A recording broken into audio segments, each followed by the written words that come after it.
Seminar doesn't stop when you leave here. You guys all know how to operate computers. You get home, you can Skype me, you can send me emails, ask me anything you want for as long as you study this stuff. I mean, I've got students that have been with me 15 years, and we talk on a regular basis. And I answer everybody's questions, and I don't care how many questions you want to ask me. So we go through 3 stages in life. Your first stage is you do not know what you do not know. No one was aware of syntax until you saw this program. Once you saw it, you were aware of what you did not know, which means you didn't know about the math interface on language. For that fact, for 8,500 years, the entire population of the planet Earth in 5,000 languages did not know about the math interface on syntax until 1988 when I broke the code. And then when you know what you know, you become a teacher and stand up here like I do and educate people. And Stephen is in that location now where he can stand up here for 20 hours and put on a 20-hour seminar also. And then there's a lot of things that he knows the right things to say, but he hasn't had the 74,000 hours of knowing what the wrong things are to avoid. And it's like you've got 100 landmines on the floor here, and you've got to go from that wall to that wall. How many of them do you get to step on before you get to that wall? In other words, how many mistakes do you get to make? 0, right. So, like he said, I got 73,000 hours of mistakes from walking around, stepping on landmines, and going through the hardships of life, but I got 1,000 hours of how to do it right. And through process of elimination, like Sherlock Holmes says, when you remove all the things that cannot be, regardless how ridiculous the end result is, that is the fact. And so the math syntax now creates the facts on a mathematical level where when you write a sentence frontwards, it says the same thing when you write it backwards.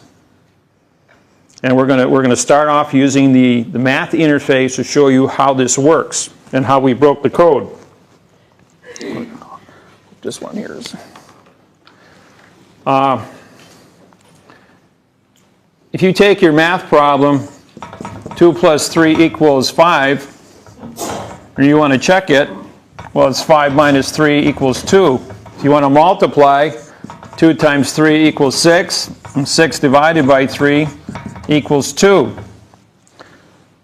Now, this all came about,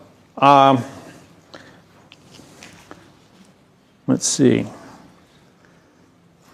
Well, I'll just use this. Spiral notebooks. Remember, some of you got some with the red line down the side here? Well, the way this code got broke was on April 6th in 1988. Now, for 3 years, I worked out math problems and nothing seemed to work. Now, one morning, I got up half asleep and I wrote 1 plus 2 equals 3, 3 minus 2 equals 1 on the red line. Went and got my coffee, some toast, came back, and I said, but when I sat down, it was faced this way, and I'm going, oh, that's a graft. So I grafted it. And when I grafted it, I broke the code. So deductive reasoning says that a fact, whether it's frontwards or backwards, is still a fact. Like in a math problem. If we have a 2 here and we've got a 2 here, nothing's changed. 5 here, 6, 6. Those are whole objects. Therefore, they become the facts. We gave those the F's. Then the one thing that appears in front of a fact was an equal sign in a math problem. In a math problem, the equal sign has no value. It does not modify anything. So if it can't modify, and or are the conjunctions. So we gave that a C. Then you've got, when you went to school and you studied math, you had the negative, the positive, the negative, the positive, when you did grafting. So any motion from one side to the other resulted in motion. Well, here you've got a plus 3 and a negative 3, so therefore you're going from one side to the other. Same thing in multiplying and dividing. Because the motion constituted the verb. So we factored out the operation, and we gave this a verb. Because the verb does not modify the condition of a fact. It's like this pen here. It's in motion, but it's still a fact.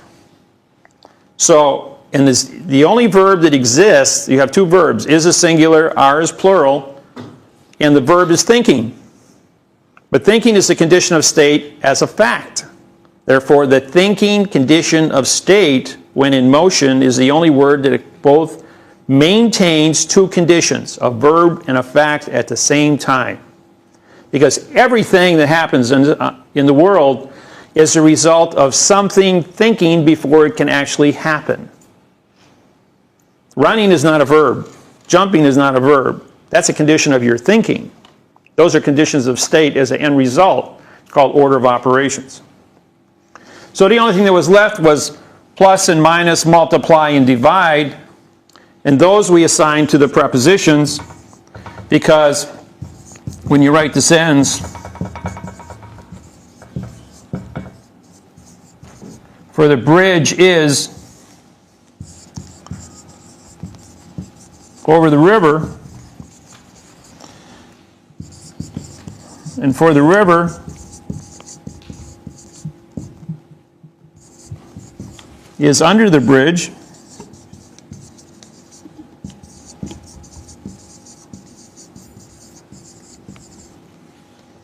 the over and the under are opposite prepositions. Both pictures are identical.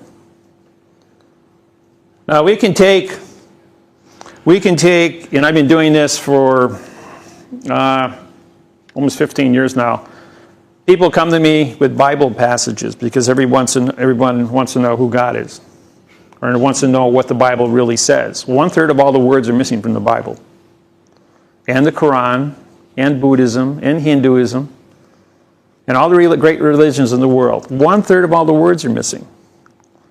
And so you can take whatever is written and then go out and put the correct prepositional phrases in now time. Remove the negative because you can't perform negative. Remove the allusion and create a fact. Now, a lawyer would write this like that. The bridge is over the river.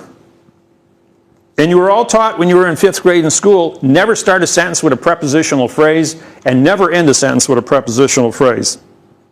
Well, if you don't end a sentence with a prepositional phrase, you've got a dangling participle verb as an answer, which means your sentence is incomplete. If you start the sentence without a prepositional phrase, your first two words, bridge, is going to become a verb. In this case, it's an adjective, because you've got one is an adverb, modifies the adjective, bridge, which modifies the pronoun is, which now is, no, this one here is a 1, 2, 1, 2. No, this one here is 1, 2, 1, 2, 1, 2. Show me a verb bridge and a river bridge. I mean, a river verb and a bridge verb. Now, when the government writes their instructions on most of their forms, they don't use adjectives. They only use adverb, verb, adverb, verb, adverb, verb throughout the entire sentence structure. Now, we did an exercise. My daughter was in high school. She was a senior. And they had they had to write an essay, 300 words on one sheet of paper. And I told my daughter, I says, would you like to win first place? And she says, well, yeah, it's a $100 savings bond. And 300 children entered the competition. I says, well, because we know the operations of syntax, we're going to write two letters. The first one is going to be an adverb verb, 150 adverbs, 150 verbs. No adjectives, no pronouns, just adverb verb. The second one, we're going to use prepositional phrases, and we're going to write the letter correct in syntax. And then we're going to assign a fictitious name. And when you hand in your paper, you will slip this syntax copy into the pile. So at the end of the week, the announcement was made that my daughter Katie had won first place in the competition. Anybody that had even put one adjective in had created a coloring effect rather than a modifying effect. So she got the $100 savings bond. The one that was written with the correct sentence structure, communication syntax, the principal got on and said, We have a mental student that got escaped from a mental institution, is in the school, and used the name on the quantumized document to look for this person, if anybody knew. And only my daughter was the only one that knew what the name meant assigned to the papers. A few weeks later in school, my daughter says to the teacher, "When are you going to teach the correct sentence structure, communication syntax?" Teacher stands up and says, "You're suspended. Get out of my class. You get an F for the course." So she goes down to the dean and says, "I just got kicked out of English class. You know who my dad is?" He goes, "Yeah. Go back to English class and send the teacher down here." So the teacher comes down and gets an earful of the fact that I disqualified all the books from the school when I signed up my daughter to go to that school in the first place. And I paid her tuition in gold Eagles, American Gold Eagles. So it kind of stood out when it comes to registration that somebody would pay in gold Eagles. So she was reinstated in the class. She got an A for English. And the teacher never bothered her again because she knew how to syntax. When she was 12 years old, she took the 38-page insurance forms for Florida for public employees, and she syntaxed the 38 pages and sent it to the Congress of the state of Florida. And the insurance company got fired, and the people who wrote it got fired. And that insurance policy was never initiated. In January of 2008, I syntaxed the mortgage documents and AIG's insurance forms. And I sent it back to him syntaxed. That's what caused the Great Depression we've got today. Under mail fraud, Title 18, Section 1341, they couldn't issue new mortgages because they were fraudulently conveyed. They knew they'd have a storm of once this got out to the people, yelling fraud and mail fraud, and the insurance companies couldn't write policies because they didn't have to pay on it. And that's what's created the disruption in the whole world system. This technology, when it was created, disqualified every treaty, trust, and contract worldwide. On March 1st, 1997, we syntaxed the trust industry in the Internal Revenue Service through the post office. Went out, and there was $40 trillion held in trust worldwide. The Postal Service has today seized $33 trillion of that $40 trillion that was held in trust, of the 25 million trusts that existed worldwide. Seized. And then the other thing that took place just in August of 2009 was that this happened over in Auckland. I did a seminar for 90 Maori chiefs. And I explained to them since 1800, the post office has never had the correct sentence structure, communication syntax for any treaty, trust, or contracts anywhere on planet Earth. Well, we had people in the audience that were undercover CIA. Word got back to the post office to this effect. And in September, the United States Postal Service ordered Bern, Switzerland to turn over 47,000 numbered accounts worth $4 trillion, which the United States Postal Service was able to capture and put in the hopper. So this technology has made the post office about $38 trillion profit. The United States government only collects $500 billion a year in taxes from the 186 million people that pay taxes in the United States. We have a population of 300 million. Can you explain about the post office being able to do that, not the banks or the government? Okay, the post office, who's on a $100 bill? American. Benjamin Franklin. No. Who's the first Postmaster General of the United States? 1775. Benjamin Franklin. What's the decimal point for 1? 1.00. 100. During the Civil War, Grant was Postmaster General of our country. Lincoln was killed, so therefore he got put on a $50 bill. What's the decimal point for a country divided in one half? 0.50. $50 bill, Grant. Lincoln, or George Washington, was a letter carrier. He went on the $1 bill because he was the first president of the international bankruptcy with England.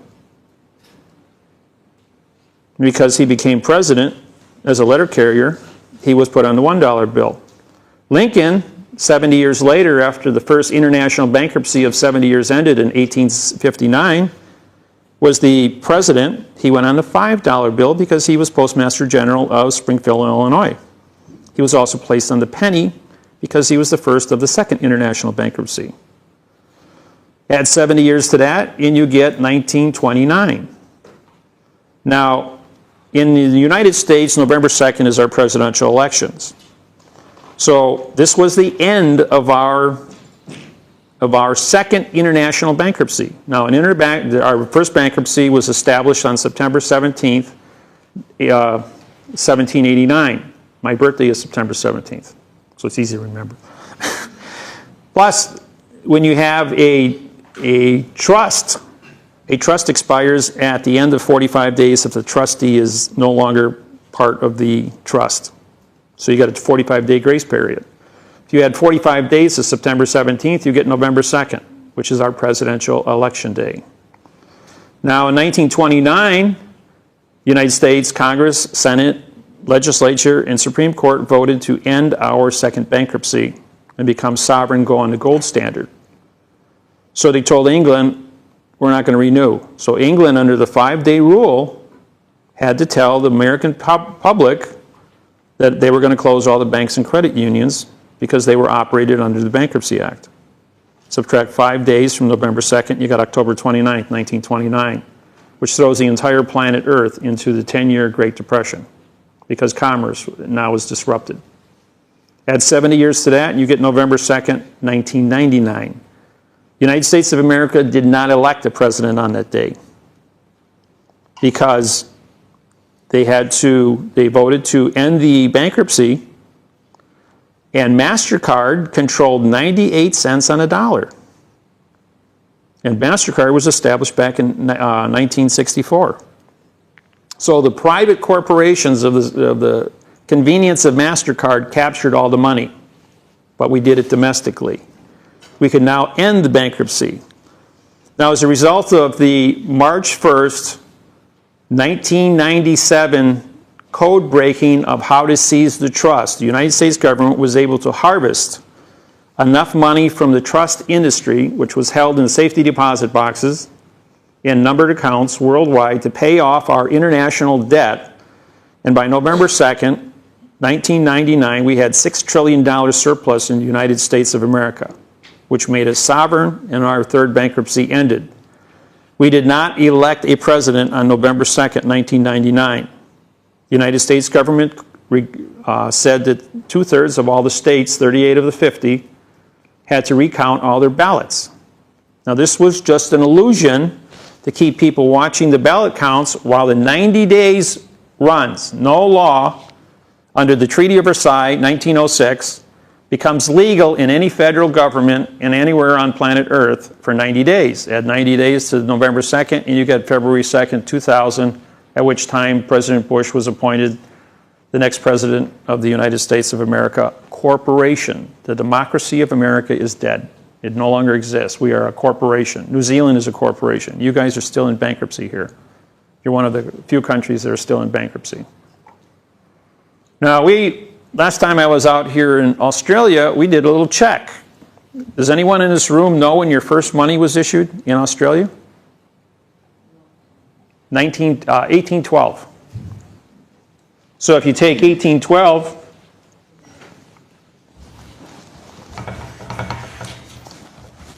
I think we know. Is that a good thing?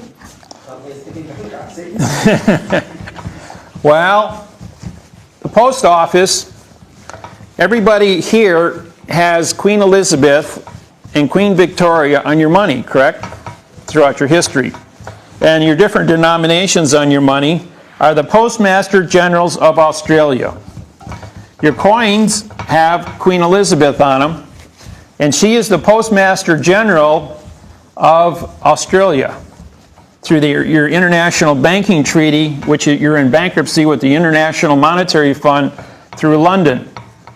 Now, London, you're looking at England, you are not under English rule.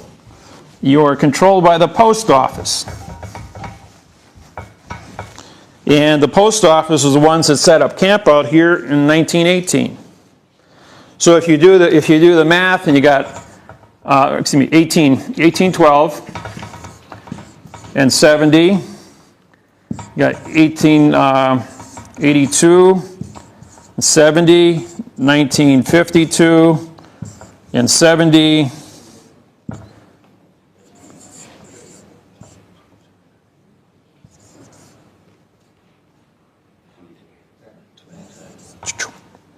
$2022. That's when your bankruptcy ends. Is there any paperwork we can find these dates? Oh, international bankruptcy has been around for 6,500 years. That's 70 years as an international bankruptcy. It was established by the pharaohs in 4700 BC by the Masons. I mean, can we find the information about the bankruptcy for Australia? International bankruptcy, yeah. Where? At the library. Pull up your postal codes. You got to research your post office, your history of money.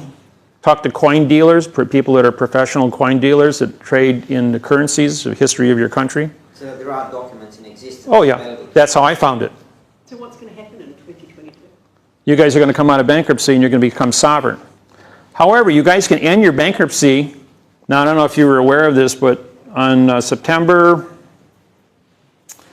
2009, your dollar was 73 cents to the U.S. currency.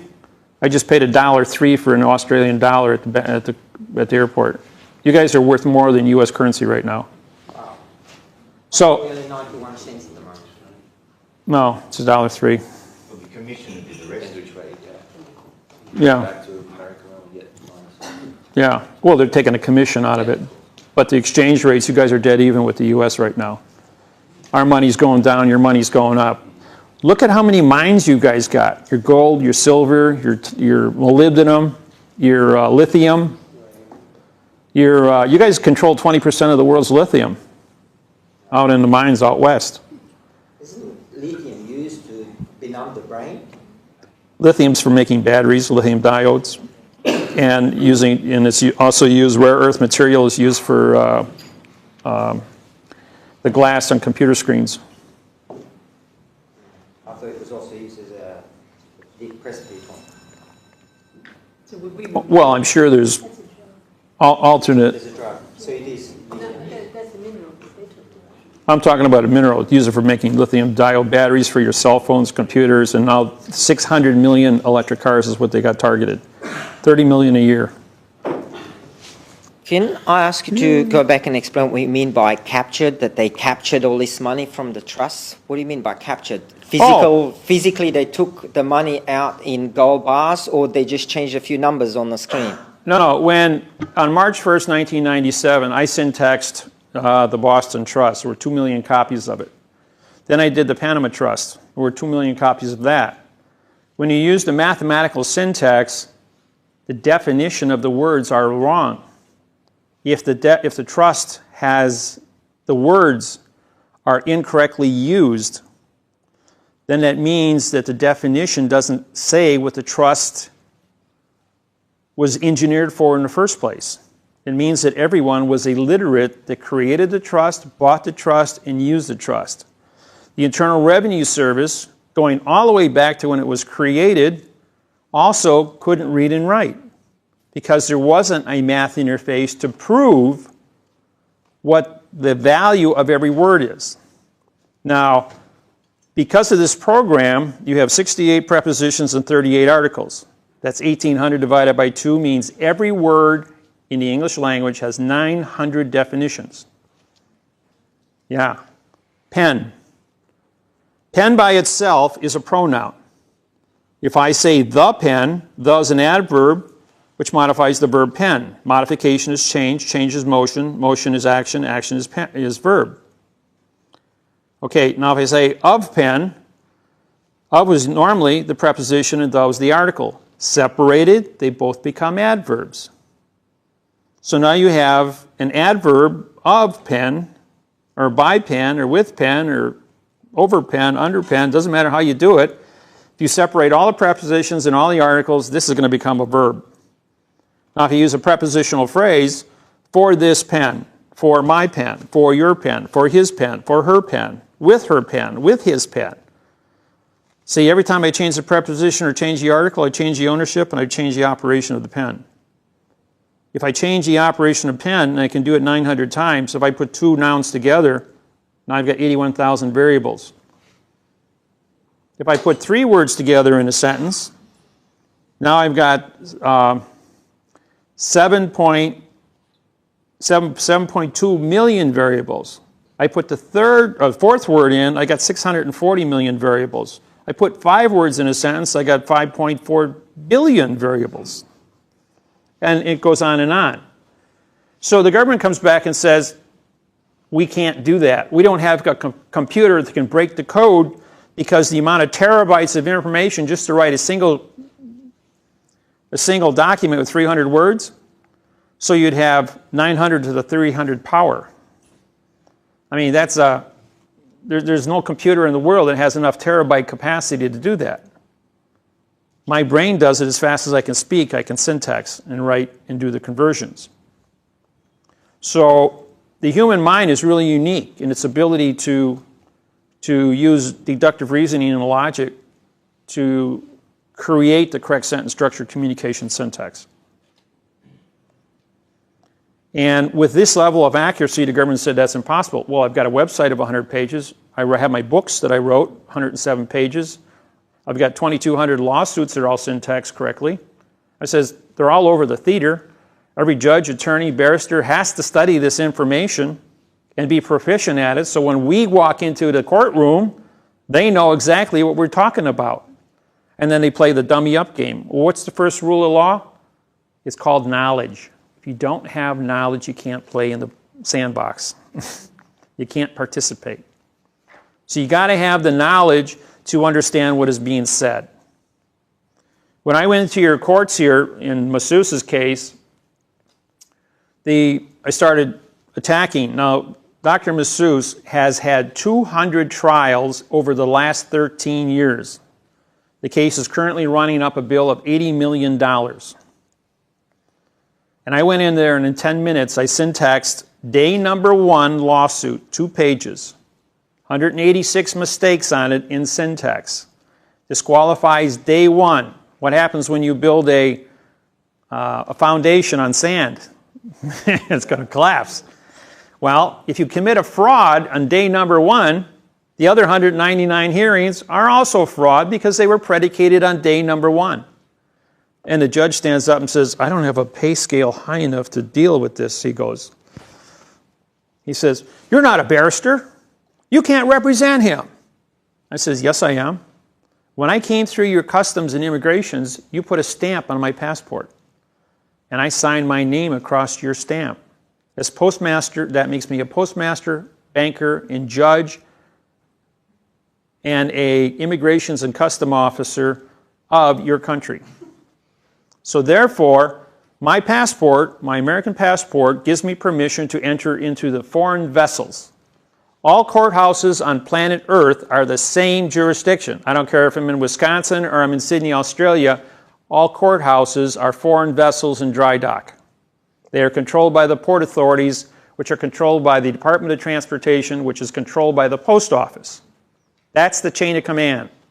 The post office is responsible for script, which is money, pays everyone, moves the commerce, and pushes the vessels around through the Department of Transportation and then docks them in the ports. Every one of us are vessels in dry dock. This chain of command, if we were to walk into a court and mention this chain of command, the judges here would know? Yes, they do. All the judges are required to view my videotapes, read my book, and study this program on my internet. And believe me, they have copies of over 2,200 of my lawsuits. Matter of fact, last week when I got seized over in Australia, they completely downloaded my computer and 5 of my chips. They got over 500 lawsuits off of that, and including 135 lawsuits here in New South Wales, all the amicus curiae, the quo warranto complaints, and all the people that were involved in each one of these that are suing the government for fraudulent conveyance of language to extort rights and privileges. So they're going to have a lot of work to do when they go through all the programs, but they're going to see that we call it boilerplate. It means it can't be defeated. And we can get in hard copy about this chain of command? Hard copy? What do you mean you need a hard copy? As in, you Who sign- runs what government agency? Yeah. Yeah, you're the president of your country pre-simulation denture. He's a puppet. All presidents worldwide are puppets. The Postmaster General is who runs your government. Who's on your money? Your president or your postmaster, Queen Elizabeth? Well, where did you get this from? That's the same in all countries worldwide. And where I'm did a you get this postmaster. information? Through studying how to be a postmaster. I have my sea pass, my sea treaty, my drogue law, my port authority, my judgeship, my kingship. I was elected king of Hawaii when the 52 families of the Hawaiian kingdom voted to elect me their king because I only did work in syntax, mathematics, and nobody can argue that 3 + 3 = 6, even though they fight amongst themselves on subject matter. They couldn't argue about math. So I wrote the apology bill for Bill Clinton, and it was upheld at the World Court at The Hague. Bill Clinton had to apologize to the Hawaiian people for stealing the Hawaiian Islands, and they elected me King of Hawaii, at which then I wrote the Constitution of Hawaii. I established the Constitution of New Zealand, Australia, and the United Nations.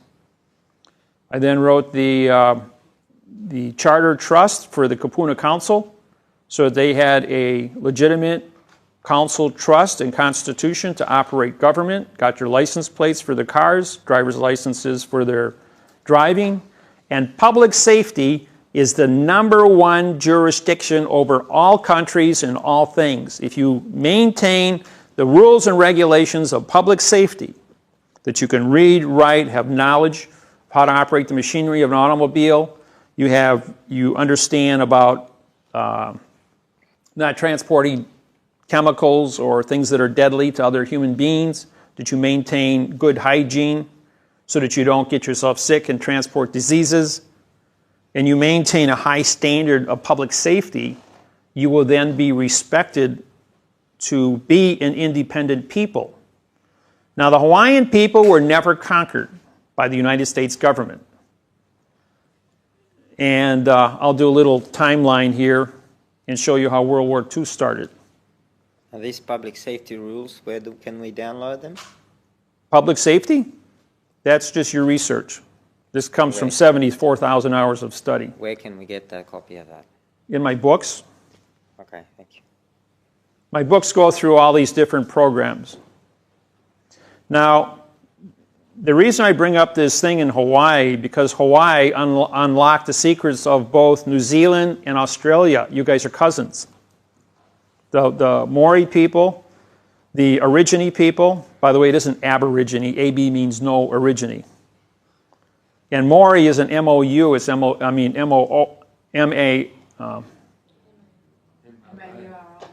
yeah, M-A-U-R-I is the correct spelling, not O. There's no O in it. What I'll do is I'll put up the timeline of how this all took place and unlock the secret of who was in charge. And this just came about on January 6th of 2009 that we were able to break this code as a result of a little tiny newspaper article that we found in the archives at the Iolani Palace by accident. Now, we went down to the Iolani Palace and we wanted to know what happened in 1873. We wanted to look at a flag. And the librarian says, well, we don't have any flags. We don't have any newspaper articles from 1869 to 1875. And I'm going, well, that's impossible. You guys had treaties out here every couple of weeks because Hawaii was the hub of the Pacific. We said, nope, that 6-year block has been removed. So we went, as you said, there's the card catalog, as big as that wall over there. So we started looking, and we found one card that said 1873, and it had a number on it. I said, what's this number mean? He says, well, it's microfiche number. So we went and got the microfiche film. And on this here, in 1873, they ran a newspaper, was about 11 inches wide and about 17 inches long. Now at the top had a flag, but it was the wrong flag of Hawaii. It had 8 stripes instead of 7. And Hightower was the one that found that. But in the bottom of the newspaper was the obituaries with 4 Masonic symbols. the all-seeing eye and the triangle. Now what they did here is there was 2 for the Eastern Stars in Portuguese and French, and 2 for the English and German Masons to all come to the Lodge number 1 across the street from the Ilani Palace. Now that Lodge number 1 afterwards in 1893 became the first post office in Hawaii, and a year later became the Supreme Court of Hawaii, same building.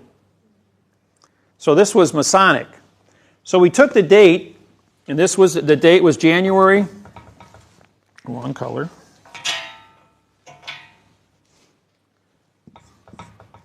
They brought green. I can't win today.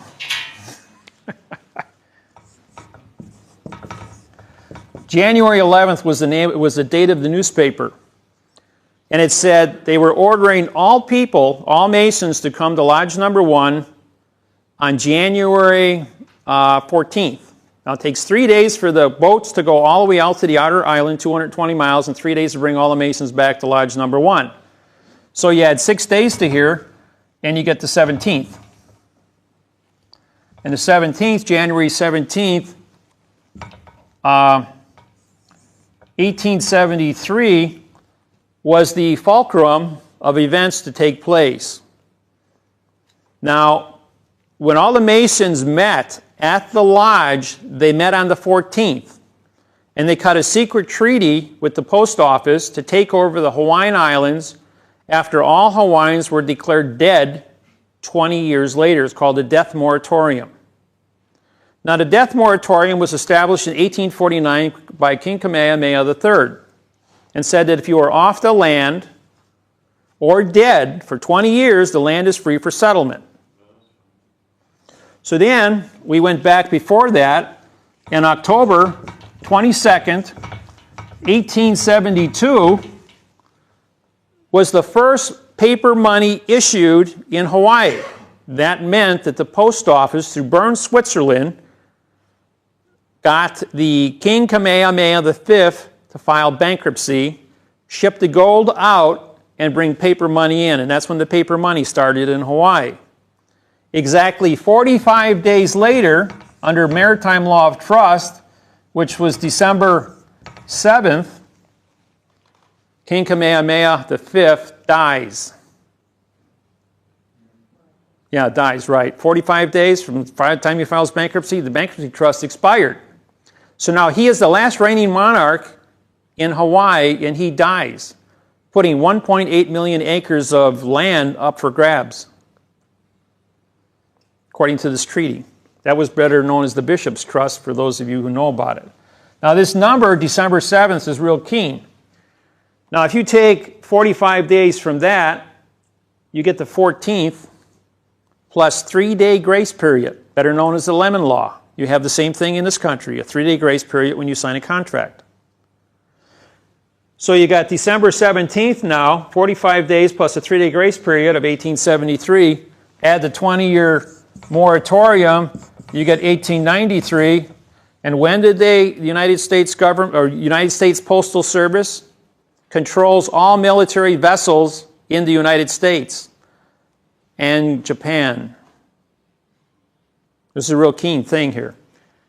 1893, you get the 17th day of January, 1893, and that's when the United States government comes in with the warship and orders Queen Iolani to stand down.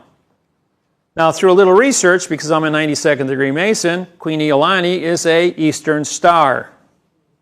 Because she's an Eastern Star, she takes her orders from the Postmaster General of Hawaii, who was the Chief Master Mason.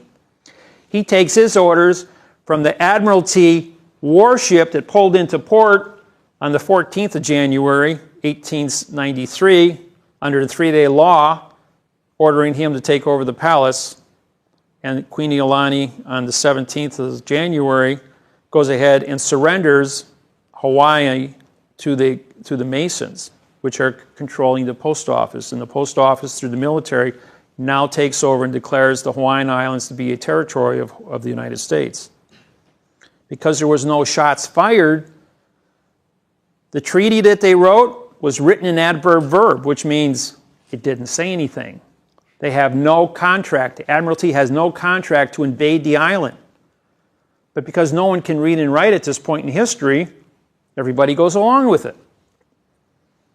And because the Masons are controlling the post office is telling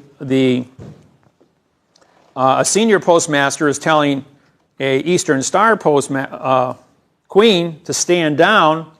In order to become a Mason, you must surrender your kingship, queenship, or political title. If you're president, you have to surrender it to the Masons and take your orders from the post office. Same thing here in Australia, New Zealand, Hawaii, the United States. The United States President, Obama, is the puppet. Potter is our Postmaster General. He's the one that pulls the strings and controls all branches of government. You have the same thing here, and that's why Queen Elizabeth's on your money. So it's a post office giving you orders, not the England. Now, if you bring this thing forward to October 22nd, 1872, plus 70 years, it comes out plus 45 days in the 3-day trusts. It's December 7th, 1941. Pearl Harbor gets bombed by the Japanese. The bankruptcy of Hawaii ends. 70 years, 45 days of trust and 3-day grace period. Except the Japanese Navy jumps the gun by 1 hour. And they bomb all the postal vessels of the United States Post Office, which are all the military warships and military warplanes. But they didn't bomb any civilian targets. But because Hawaii was not out of bankruptcy because of the 1 hour time difference, they violated the international laws of bankruptcy, which then gave Roosevelt permission to declare war against Japan. And we had to go to Tokyo to get the rest of the story on the post office. So it was the post office of Japan, which controls the military, bombing the post office of Pearl Harbor, which was the United States Post Office, because of trade imbalances. That's what started the war between Japan and the United States. And I have 2 videos where Fat Boy and Little Boy, better known as the atomic bombs, where the Postmaster General of Hawaii is slapping a $1 airmail stamp on the bombs, signing his name across it as postmaster, canceling the stamp, and saying, just to make it legal, we are sending the air freight back to Japan. And that was the post office going to war against the post office. Same thing took place between Poland, coming out of bankruptcy at the stroke of midnight, 1939, and Germany invading Poland because they were no longer in bankruptcy protection. That's how that all happens. Same thing takes place down here. Your post office runs everything. And because the post office controls all the vessels in dry dock, which are you, the people, you're required, you carry money in your pocket, and the money you carry in your pocket makes you postal employees of the post office. Therefore, you are vessels in dry dock, and you have to be licensed to go between point A and point B. You're corporate employees. Now, another question came up on birth certificates. What is your birth certificate? Your birth certificate is a document that allows the government, 45 days after you're born, you're a live individual under maritime law of trust, because you are an issue of state, better known as a,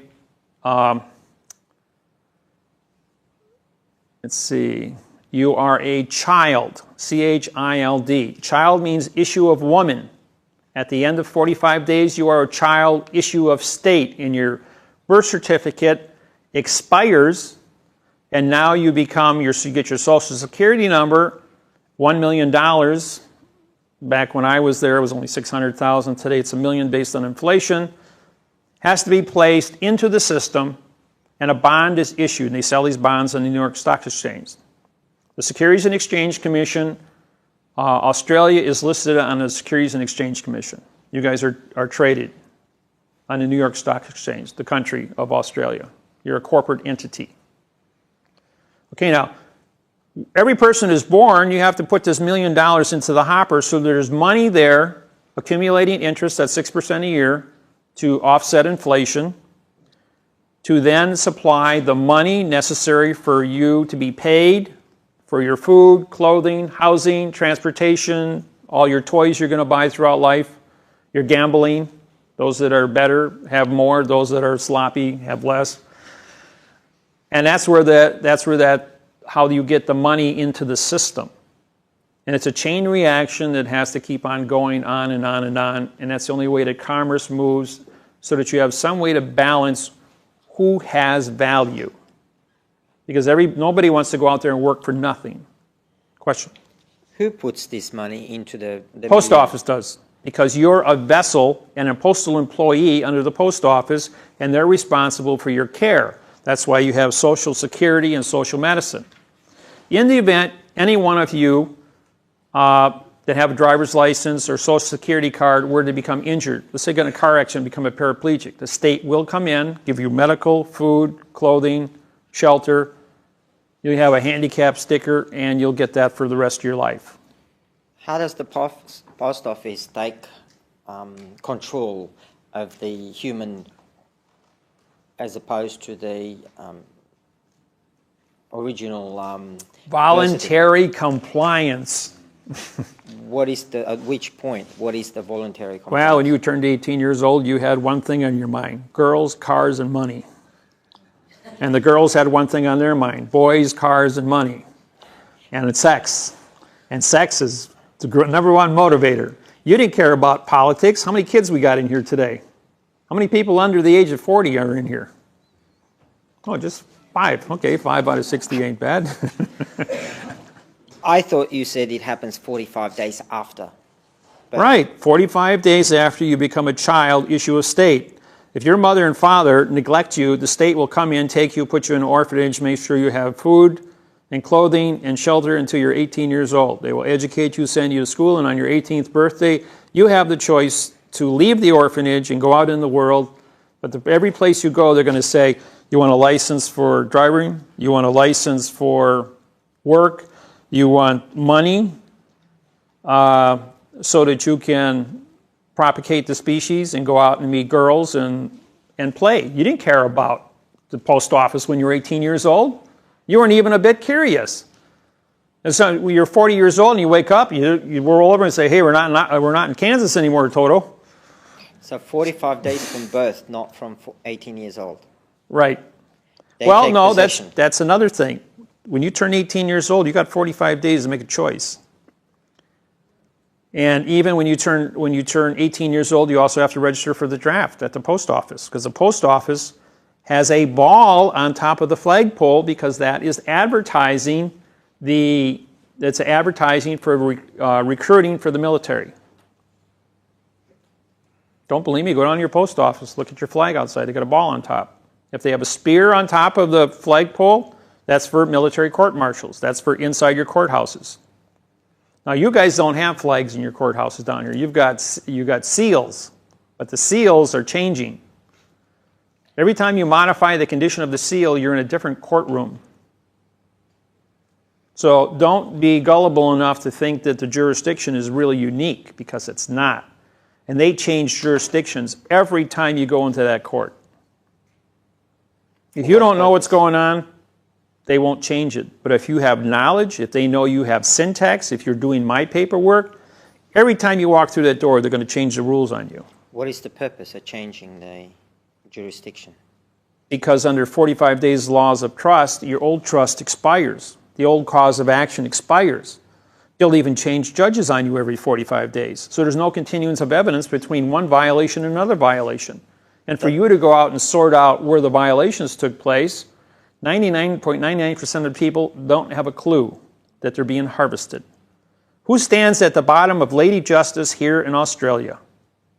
Ever see a statue? Got a sword in one hand for enforcement, a scale in the other hand for balancing the good and the evil. And what lays at the feet of Lady Justice? Sheep. We fleece the sheep. We don't kill them. Does that mean that if you go into a court that has changed jurisdiction, you can walk out? No, that means if you walked in there, you acknowledge the fact that they had jurisdiction. It's called voluntary compliance. But if you've only just become aware, let's say you walk into a court and you realize that they've changed the seal in the court and they've changed the judge, doesn't that give you the opportunity to Walk out? request? Well, let's see. If you walk into the courtroom, you don't have paperwork, you're going to be guilty of a Title 46, Chapter 781, a derelict vessel trespassing on a foreign vessel in dry dock without a passport or your papers.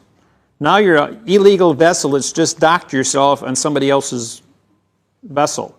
Just like if you go out here to the harbor and try and get on a Japanese or Chinese ship out here without any ship's papers or permission to go up there, you will be arrested and put in a brig for trespassing.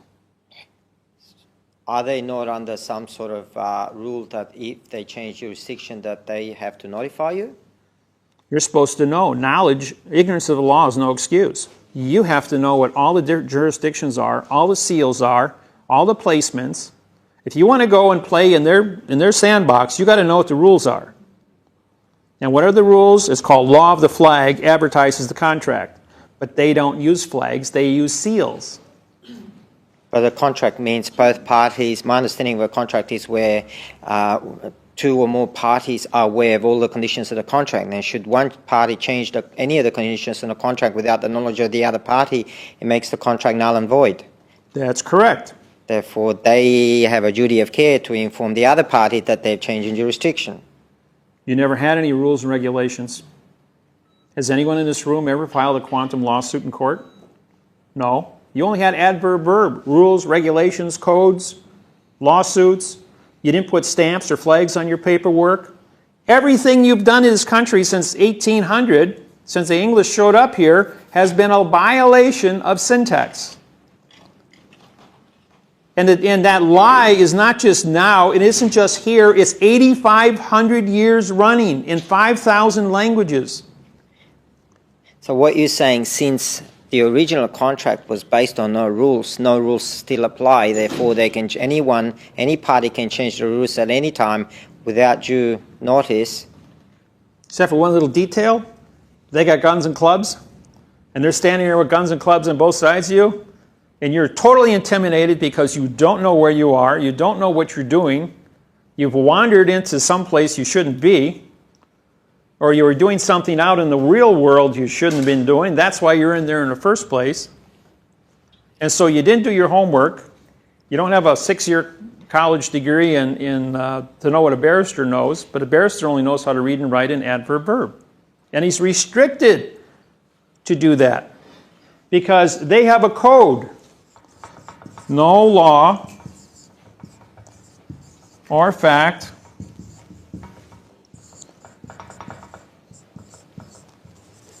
shall be tried in court. That is their law. That is their oath. Every judge, barrister, lawyer, attorney, worldwide, all countries, all languages swear to this because for 8,500 years, language has been bastardized. It is adverb-verb illusion. So you've got an adverb that's a negative adverb. Modifies the verb or as a conjunction. Back becomes a verb. Shall is a pronoun. Be is an adverb, making try to be a past time past time verb. In is an adverb, modifies the verb court. It's a dangling participle. You've got a verb law, a verb fact, and a verb court. You can only have one jurisdiction in court. It's called the least common denominator. In a math problem, you must always acquire the least common denominator in order to solve the problem. Your least common denominator is 1. You got one jurisdiction under maritime law, one jurisdiction under maritime facts, and one jurisdiction under maritime court called verb, which is an illusion. In an illusion, 3 plus 3 equals all numbers in the universe except 6. You can't try 3 plus 3 equals 6. You know how this started? 1980, they took away my children. I went to trial 65 times, and on the 65th trial, the judge says, you can have your kids. I am convinced that you are a good father and that you really want your kids. I'm going to sue you for apartheid. He says, I just gave you your kids. I said, every time I say yes, you said no. Every time I said no, you said yes. What's different today? And he says, because, he says, I have the power. I will say no every time you say yes and say yes every time you say no. I says, oh, I can't win. Is that right? He says, not a chance in hell unless I want to give it to you. I says, so you're telling me you're never going to agree with me? He goes, that's right. He says, I'm never going to agree with you. He says, it's my privilege to give you your kids. I says, it's 3 + 3 = 6. He goes, yeah. I says, you just agreed with me. He says, well, that's a math problem. No one ever went to war over a math problem. He says, oh, what you're saying to me then is, if I can discover the mathematical interface of all 5,000 languages, that you will give me my kids because I will bring a lawsuit to this court that has the accuracy of a math problem. He says, yeah, I'll do that. So I walked out of that courtroom. I says, all right. He says, you're a smart guy. The judge gets off the bench. He's out the door. I'm still in the courtroom picking up my papers, and he sticks his head back and he says, you're a smart guy, Dave. You'll figure it out. Well, on April 6, 1988, I broke the code and figured it out. You know what the first thing I did was? Went back and sued Judge Wasilewski for apartheid and genocide against humanity. I had 400 state judges and 38 federal judges recuse themselves in that lawsuit. And 14 judges, including Judge Statmiller, who was our chief judge, after he got locked out of 47 courtrooms that day, we ran around all day long. They were slamming the doors. He's pounding on the doors. Let me in. He says, no, you can bring that trash in here. All the judges knew about syntax by then. And they wouldn't. So Statmiller says, I'm chief judge. Nobody can overrule me. I'll take the case. Took him 20 minutes to recuse himself. And 400 other judges recused themselves, including the 38 federal judges. Then they brought Judge Moser in, 97 years old, off the bench, 28 years, retired. Sharp as a pin at 97 years old. I beat him twice, including defeated him from awarding 3 attorneys $54,000 in fees. He says, I don't know who you are. He says, but your statute of limitations is running out. Because I wouldn't give him my name. Wouldn't make contract with him. And I was right the whole time, and I won that case hands down. I've never paid an attorney in 30 years.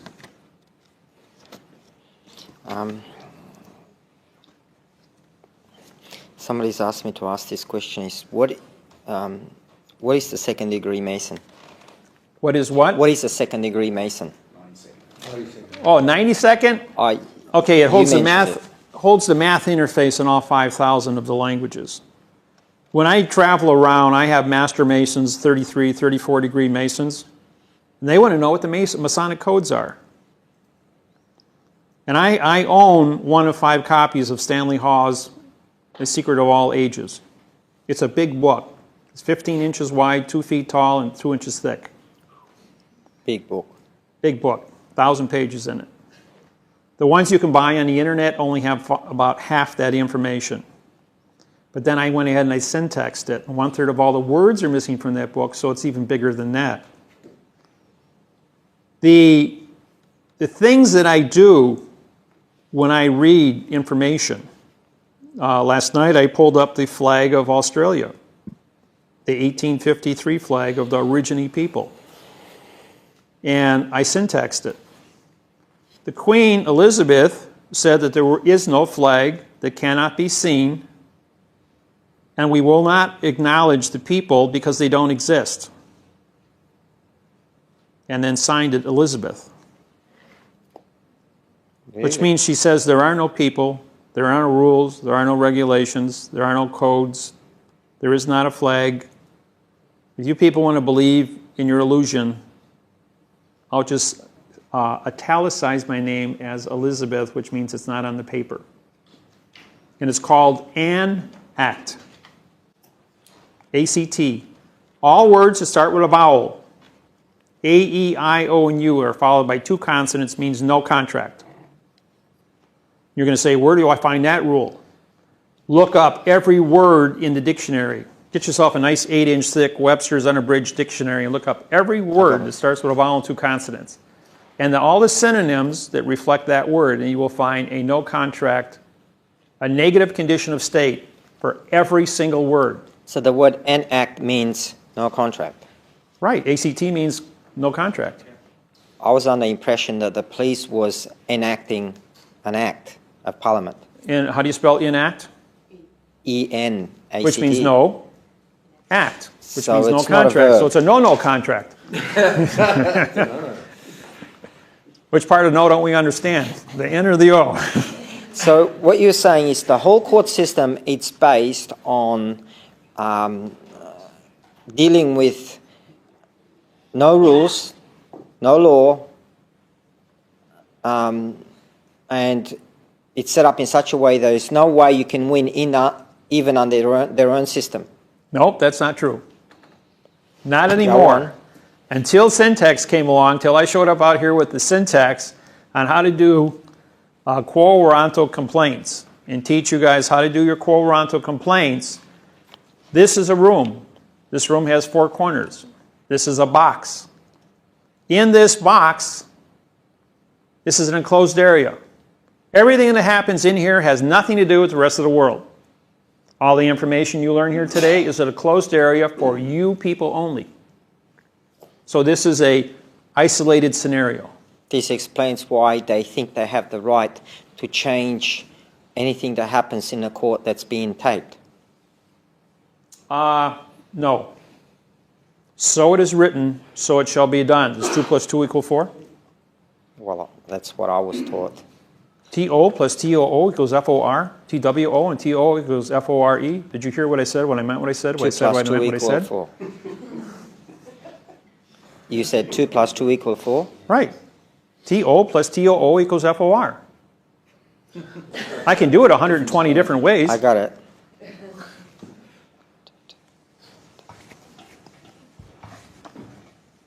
I think we need a wet rag here. Or one with alcohol on it.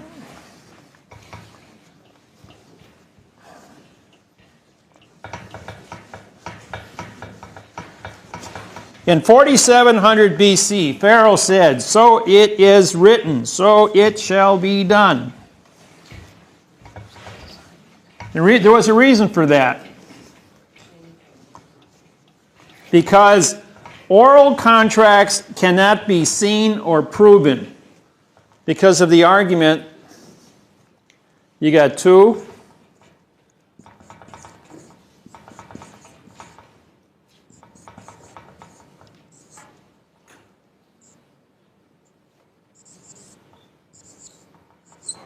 Now, tilde is location. This is not a value. This is a location. The address on your home is a location. It is not a value. You write your address. My address is tilde 5166. Tilde north.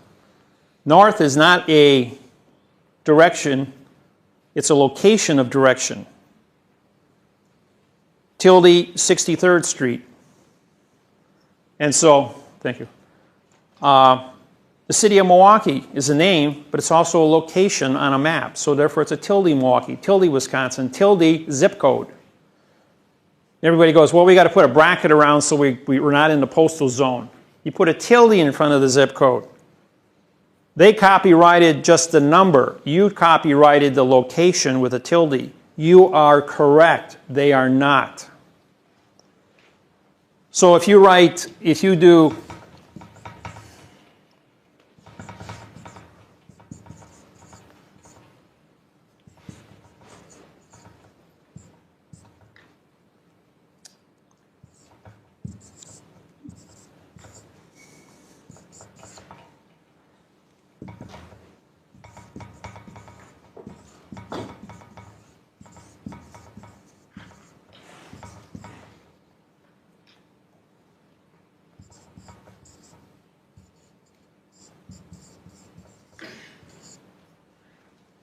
So 7 times 7 is 49 times 6. 300 divided by 2 is 150. 2 plus 2 is equal 4.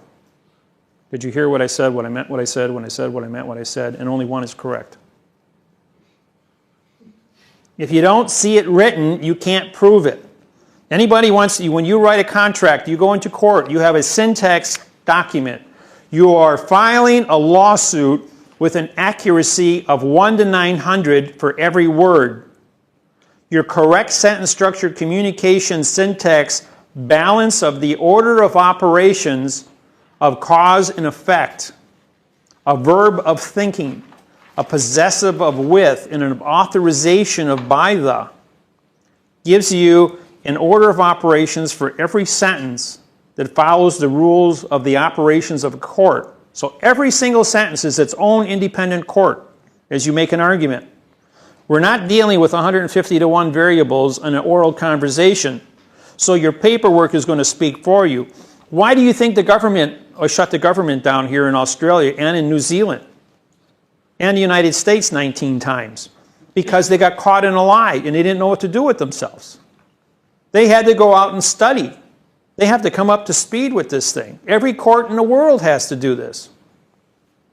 And when you take English through syntax, through this program, and you translate it to Spanish, Spanish to French, French to German, German to Russian, Russian to Indian, Indian to Chinese, Chinese to Japanese, and back to English, you don't lose any words. It's a math problem. Just because there's 5,000 different signs and symbols for things, it's a math problem. You can't change a math problem. That's the accuracy and the beauty of this technology. Should those two, second and third word, be reversed? No, because you can take any one of these times any one of these to equal one of these. That's how you get your variables. 7 times 7 is 49, times 6 is 300 divided by 2. Otherwise, you repeat yourself. Explain the TWO plus TWO. This one, that's a tilde. It's a location. The one above. This is the number. This is the written number. This is the hieroglyph number. How do you end up with 4? F-O-R, F-O-R-E, F-O-U-R, the number 4, tilde 4. Those are locations when you put a tilde in front. No, F-O-Y-E doesn't that mean before? It's what you hear, not what's written. Did you hear what I said? What I meant, what I said, what I said, what I meant, what I said. I'm communicating to you. It isn't what's written here. I'm writing to show you how many ways I can write it, to show you the variables.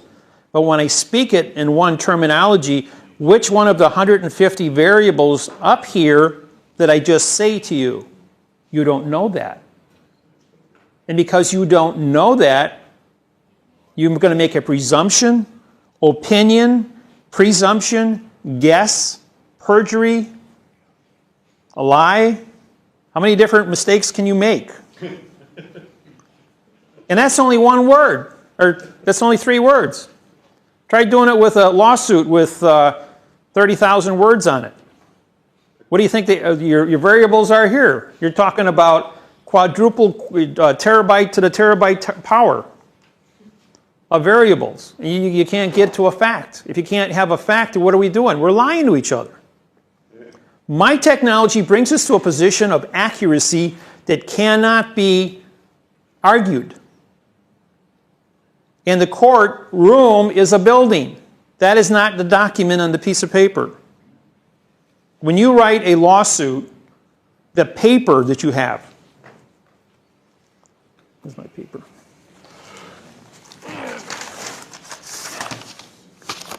When you have the lawsuit, this is the court, folks. As a judge, I swear to support the Constitution of the United States. The United States means 2 or more people coming together in a closed area. Doesn't this have 4 corners? This is a closed area. It's called paper. It carries the cargo words. The words have terms and definitions.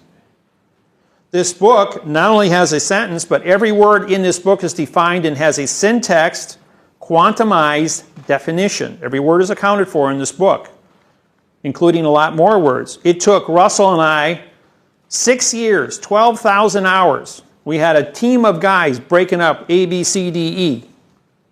And of all the 2 million words in the English language, we got 720 words that are syntaxed. That's it. Pretty simple. Average person has a 12,000 word vocabulary. You only need 720 to learn syntax. And in 99% of the cases, you use less than 50 different words in an entire lawsuit to win your case. It doesn't take a rocket scientist to figure this out. It's so simple. Once you get it, it's mathematical. But this is the court. This is the contract between you and the judge. The courtroom is irrelevant. The seals that are hanging on the walls are irrelevant. This flag is the correct sentence structure communication syntax flag, which advertises that this is correct. You place a postage stamp up on your corner. You sign across it. That makes you the postmaster transporting the vessel of the document to the clerk of the court, which is the port of the court. She puts her stamp on it. When she puts her stamp on it, you sign your name across her stamp, making you a postmaster of not only your paperwork and your vessel, but now you're in contract with the port authorities of the court, because this is a courthouse, which is a foreign vessel in dry dock, so you've entered a foreign vessel. Now you're the postmaster and clerk of a foreign vessel in dry dock. Now you've got a 24-karat gold bonded document that has to go into court. But if you're going to sign the stamp on the front, you have to also endorse the back of the top of the cover page, because that's called an endorsement. How many of you can cash a check at the bank without endorsing your check? Nobody. Because if you take the document and you roll it up, when you unroll it, the top of the back, when they sealed those scrolls, they would put a seal on it. That was the endorsement. And that gave the document its value. And not only that, this book is bonded together. When I went to court in 1997, I used to have 3-ring notebooks with my paperwork in it. I went to testify. The judge says, "What are you doing?" He says, "Well, I'm testifying to my book." He says, "That's all loose paper." He says, "You got to have a bonded book in order to be an author with the authorization to talk about the authority of your authentic document." And it's a document, that's why you get a docket number when the vessel comes to the court and it gets docketed. Is a staple considered? No, Staples Maritime Law Staples is not bonded together. However, you put the staple as a mechanical device to hold the papers together, and then take super glue, put a drop on it, and the capillary attraction will fuse the papers together.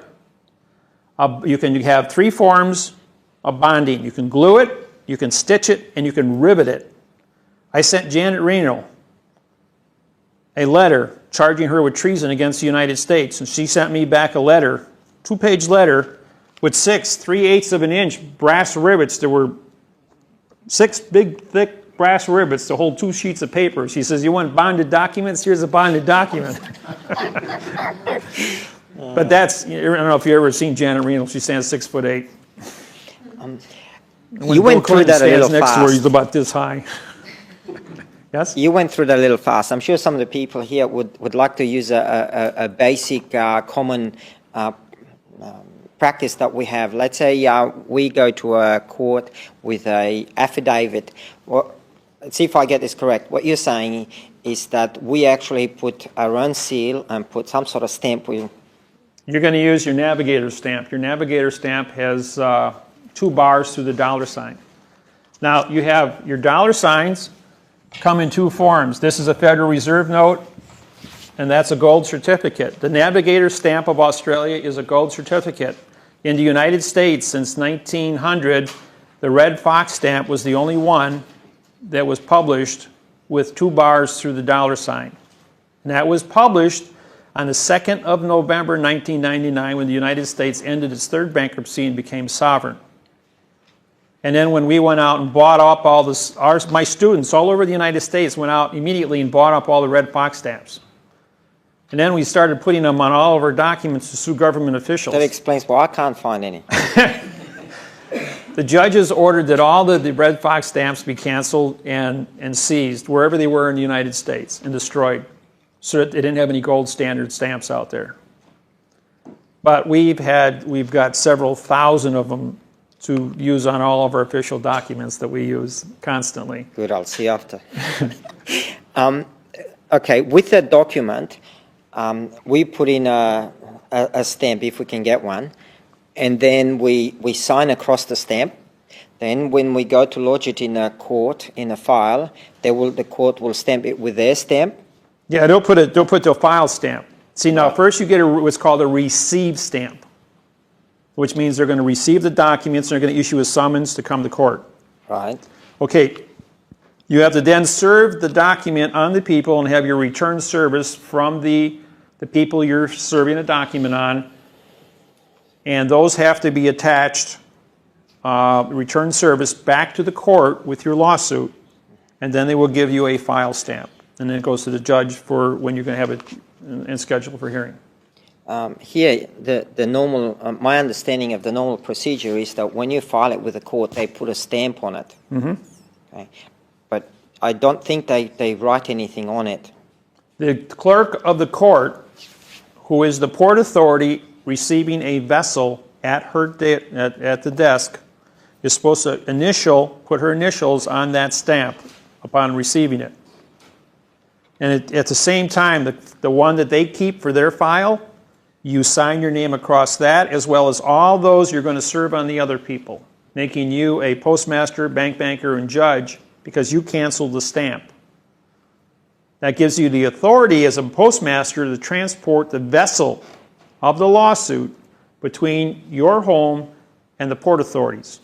So if there is a stamp on the documents they received, or the stamp on the documents you've received being served by them and has no signature of the person Then who you carried sign it. You take jurisdiction. Capture it. As long as you got their stamp, you sign across it, you captured their jurisdiction. You become the clerk of the court. And what's the practical purpose for that? The practical purpose is that you are the individual that's going to be transporting this document. If you don't sign it, you don't become the clerk, and you don't sign your name across the stamp, you've skipped over the postmaster's position to move the vessel. How does it go from point A to point B? Is it magic? You're creating a paper trail of authority. You're the author. You have the authority and postmaster to move that.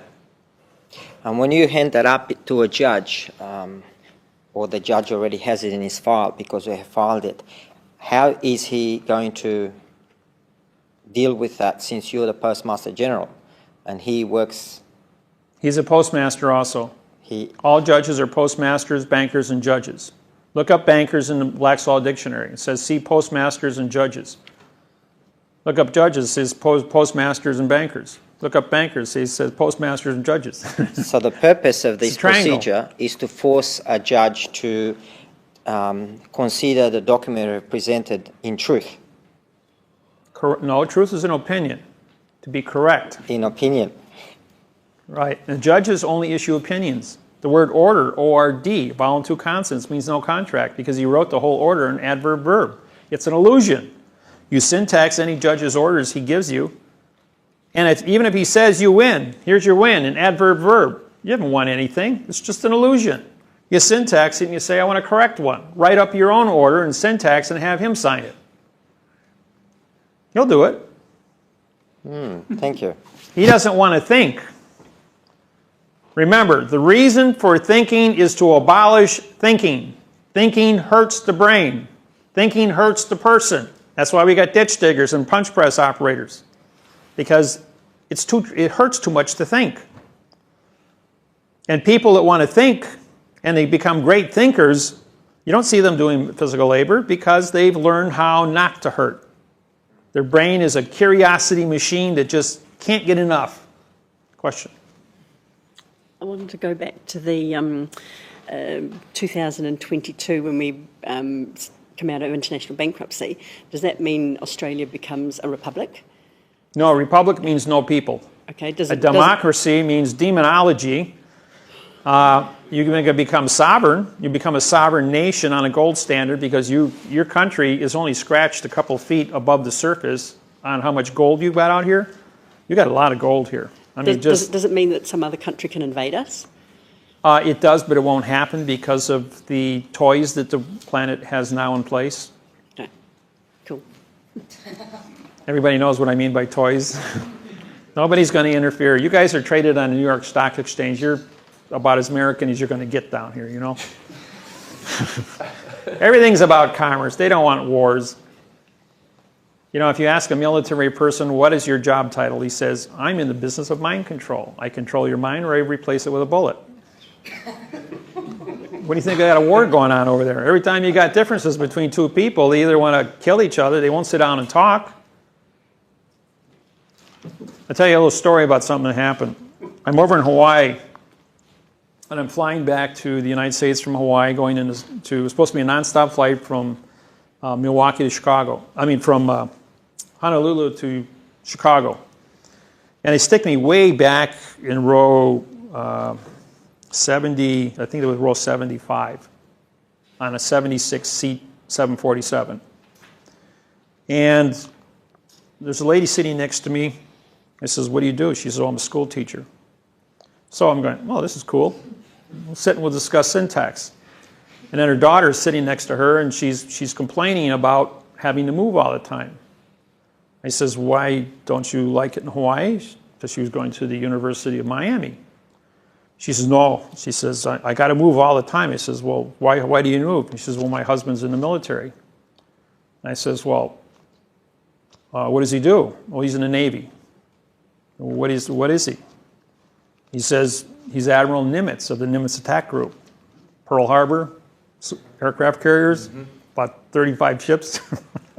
I'm going, oh, I'm sitting next to the wife of the Joint Chiefs of Staff and just got promoted to Washington, D.C., who's just been transferred from the Nimitz Attack Group to Joint Chiefs of Staff to handle the Israeli-Palestine uprising.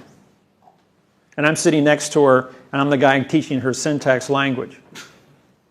So the guy sitting directly in front of me all of a sudden collapses. And supposedly he has a heart attack, right? Well, he's Secret Service. And stewardess comes over, captain gets on the phone a few minutes later. We need anybody that's a heart surgeon. We have a man with a heart attack. So the 3 heart surgeons show up, and they're all standing there. And they're not doing anything. The captain comes back and says, what's going on here? Why aren't you guys taking care of this man? He just had a heart attack. Well, we don't have a medical release. He says, you don't seem to understand. You're on my vessel, in my sea of space, and I'm the captain of this vessel, and I will lock you in the toilet in the brig if you don't take care of this man. So the one doctor, he goes over, and the guy grabs him, pulls him down, looking between the seats, and he whispers something in his ear, and he goes running back up to the front of the plane. Captain comes on the phone a few minutes later and says, ladies and gentlemen, we're going to have to stop in L.A. The man who had a heart attack needs immediate medical assistance. So we land in L.A. at the end of the runway. Whole plane gets surrounded by squad cars. In comes 2 guys with a stretcher and 6 guys in black uniforms. The 2 guys carry this guy off the plane, and the 6 black uniforms sit down in the row behind us. Secret Service, military Secret Service, for the Joint Chiefs of Staff to protect his wife and the daughter. And I had 7 hours to teach her syntax language. I says, now, how do I talk to the Joint Chiefs of Staff and educate the Pentagon in Washington on syntax? Well, who sleeps with the Joint Chiefs of Staff? His wife, who's an English teacher and understands exactly what I'm saying. Her son just got transferred to Palestine in the Navy. I says, you want to protect your son? Talk to your husband about syntax. I'll write the syntax treaty between Palestine and Israel, and we'll stop the war. Now I have her attention. To save her son's life, she's going to learn about syntax. I give her one of my books. You haven't heard any noise from the Palestine-Israeli conflict in quite a few years, have you? It's been pretty quiet over there. You see, so sometimes God moves in mysterious ways. Puts people together. What is the Joint Chiefs of Staff wife doing in row 75 on a 747? She should be on flying first class up in the front of the plane. Circumstances, because it was a sold-out flight and there was only 2 seats available at the back of the plane. And so she got stuck on there because of some other appointment that happened. And why was I sitting next to her? Of all people in the world, the only person with syntax in the whole world to be sitting next to her. So what was I missed my plane. I thought I got the times wrong, so I missed my flight. I was in row 30. I always fly the exit rows in row 30. So I got a lot of leg room on the 747. So because I missed my flight, I got stuck in the back with her. So there was divine intervention that I misread my tickets, she misread her tickets, and we both wound up together in the back of the plane. So I had all this time to teach her about syntax. And shortly thereafter, I went to the Pentagon, and I became muster master for the Navy, which means I will protect all Navy, Air Force, Marine Corps, Army personnel from any apartheid or genocide lawsuits from any foreign government. That's my duties because I hold the syntax secrets. Was there a question? What do you mean? It's been 2 hours already? It's 11 o'clock. You guys want to take a 15-minute break? I've got about a dozen of my clients here today, and you mentioned before that you're a 90-second Mason. A few of them have come to me at the break with concerns around that. Just wondering if you could qualify that so that they're... Masonry worldwide goes up to 34 degrees. However, there's a... in Manly Hall's The Secret of All Ages, the amount of information that is in that one book is the accumulation of 8,500 years of history of all the different religions that have taken place throughout history, different cults, Pharisees, illusions that manipulated mankind, the creation of the boogeyman to keep people scared so that they could always look for protection from something. The Masonic codes, no matter what language it was written in, had 1/3 of all the words missing.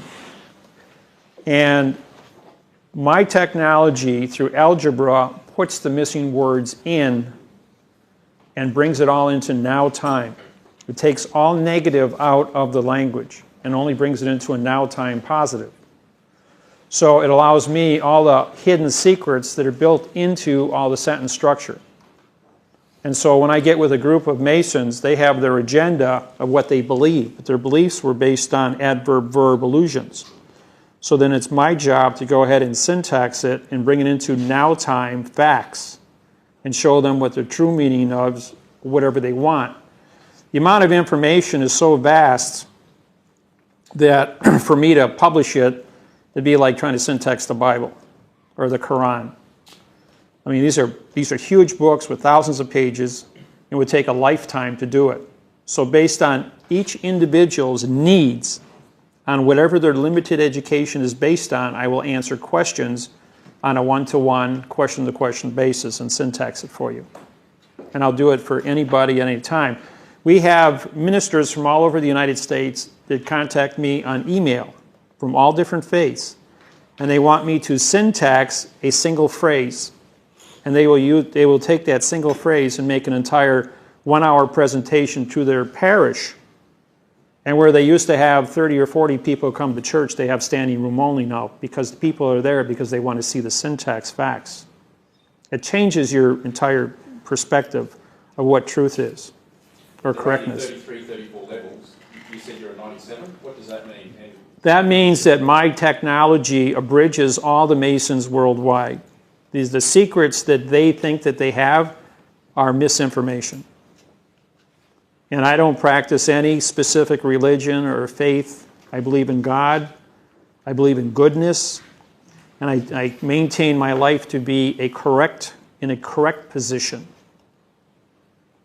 And by being correct about things on a mathematical level, it allows me to talk to audiences that come from thousands of different cultures, definitions, religions, and maintain peace amongst my students.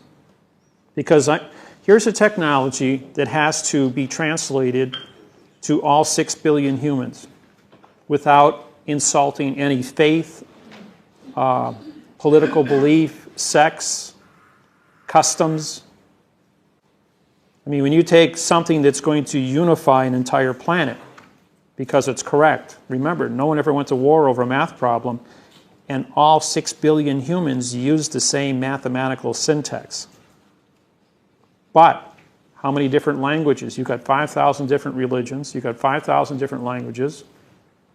And it keeps everyone divided, called Babel. Where even though they have all this Babel for 8,500 years, they still use the same math problem. And they don't fight over it. So by bringing communication skills down to a math problem, we remove the ability of an individual to lose his temper or maintain an argument. And with that said, you got a question? Yeah, I didn't want to interrupt. Maybe preempting this a little bit here now, but if the syntaxing is or can be considered such a threat to the status quo, The illusion, yeah, to the fiction, commercial right? Entity, how come you're still around and it's still around? Every seminar that question's Yeah. been asked at all 940 seminars. Why am I still walking around? Well, that's an easy question. Now, I believe in the time-space continuum. I mean, we had a past. Everyone's been around for 50 years, 60 years now, right? And if we said to you 50 years ago what was going to happen today, 50 years in the future, would you believe 50 years was going to be here from the past? Do you believe that the Earth will be here 50 years from now? Well, we can only hope, right? Nobody knows what the future is. Nobody knows what the past is. But then, look at where we came in the last 100 years with technology. I mean, this little unit here has more memory capacity and does more gadgets than every household computer just 5 years ago. And that's a little handheld device. We watch TV on it, communicate with everything. In December of 2009, the biggest computer capacity in microcircuitry was 200,000 transistors to a head of a pin. In January 10, it was 2 gigabyte, 2 billion transistors on the head of a pin. And where's it going to be down the road? Well, a 1/4-inch green holographic laser in quartz crystal will create a 600 gig RAM with a 64 terabyte hard drive. And that's only a 1/4-inch quartz crystal. Make it bigger, and you can exponentialize itself. How small is small? How much information can you fit into a tiny area? How much information can you write on the electron of a hydrogen atom? You know, and then recover it to build technology of such things. So my thing is that people in the future, through technology, if man does get to a certain point, will eventually break the time-space continuum and be able to time travel. Now, if syntax in communications is responsible for the future of mankind on a timeline of 1 million timelines, and only the timeline of correctness will get to that future. And that future is where the timeline is certified. That timeline will have to guarantee that syntax in the creator of the math interface stays safe and brings this program to its full conclusion. So if anybody tries to kill me, they're just going to come back before. And they're going to remove that individual. Mom and dad won't meet. Instead of making a left-hand turn, he's going to make a right-hand turn, never meets his wife, doesn't create the seed that creates the person that commits the suicide. You get the point? In other words, the possibilities, I make the statement, the person that would harm me doesn't exist. Because the success, give me an idea. I'm 18 years old, and I'm out rabbit hunting with my brother. I'm leaning up against an oak tree, and I'm playing with a 20-gauge shotgun shell, and I dropped it. Well, as I bent over to pick it up, a 30-30 slug split the back of my jacket open, buried itself in an oak tree. Did I drop the pen, or was it knocked out of my hand? How do you change the time-space continuum without changing the time-space continuum and disrupting things? Or I'm sitting in my office, and there's a shift. And you're looking at everything, but everything shifts just slightly, maybe just an inch. But it happens like that. And then you look at your watch, and 5 hours has gone past. Where'd the time go? What happened in that space? Did my house blow up? Was I killed? Did they reset the clock, but they missed it by just a second? Enough that my consciousness would be aware that there was a change? And you have that happen hundreds of times over the last 30 years. You start asking questions that I'm being watched. There's events that take place. I've missed so many planes at the airports. And every time I miss a plane, I'm sitting next to somebody who I would have never met, who missed their plane, who I would have never met. But that person is relevant to the time-space continuum of bringing information out in the world. Just like I told you the story about Mrs. Helm. Any of you remember the Freeman standoff in Montana in 1995? There was over 100 FBI agents trying to make these guys surrender and come off their land. The Freeman standoff. Right after, and then after that, Ruby Ridge took place. I was the guy that wrote the lawsuit against Peterson, Clark, and Schweitzer against 100 FBI agents for breaking. And the compound that these guys were in was a hole in the United States. It wasn't the United States of America. It was an old Indian treaty that was never brought into the country, and they lived in a hole, and the FBI couldn't trespass into that hole. And one of the things that no one knows about, the military brought in 2 108 howitzers, put them in a gravel pit 125 feet deep, evacuated everyone for an area of 8 miles around the gravel pit. The military did. The gravel pit was located roughly 40 miles from the compound. The intention was that they were going to throw 2 shells 20 miles up in the air at midnight, dark of the moon, and they were going to fall down and blow a hole 100 feet wide and 50 feet deep on top of the compound. End of the story. I was called up when I was in Hawaii to come and get these guys out safely. So I sent in a 6-hour audio tape, just a cassette, explaining syntax to these guys. And they came out dancing and surrendering to the FBI because they knew there was no rules, regulations, or codes once they saw syntax. They didn't get, my job was to keep them alive. The shells never went off. Everything got bottled up and taken away. We had enough people that witnessed the cannons being placed in and what the rules and regulations were, how they were going to eliminate the threat, which never took place. So there was cause and effect. And when I was supposed to do a radio broadcast in Cat Creek, Montana, all 4 radio stations were dynamited. Just moments before the broadcast was to take place. So we called up a radio station 250 miles away on telephone, and we still did a 2-hour broadcast explaining syntax and how the FBI had no rules, regulations, or codes to invade where they were and what the treaties were. These are all different events. These are one of just hundreds of stories I have of events where I've interfered with around the world when I travel and saved people's lives. And I could burn up the whole seminar telling you stories about things I've done in lawsuits and saving people's lives, but that's not what we're here for today. Now, during break, we had a little discussion.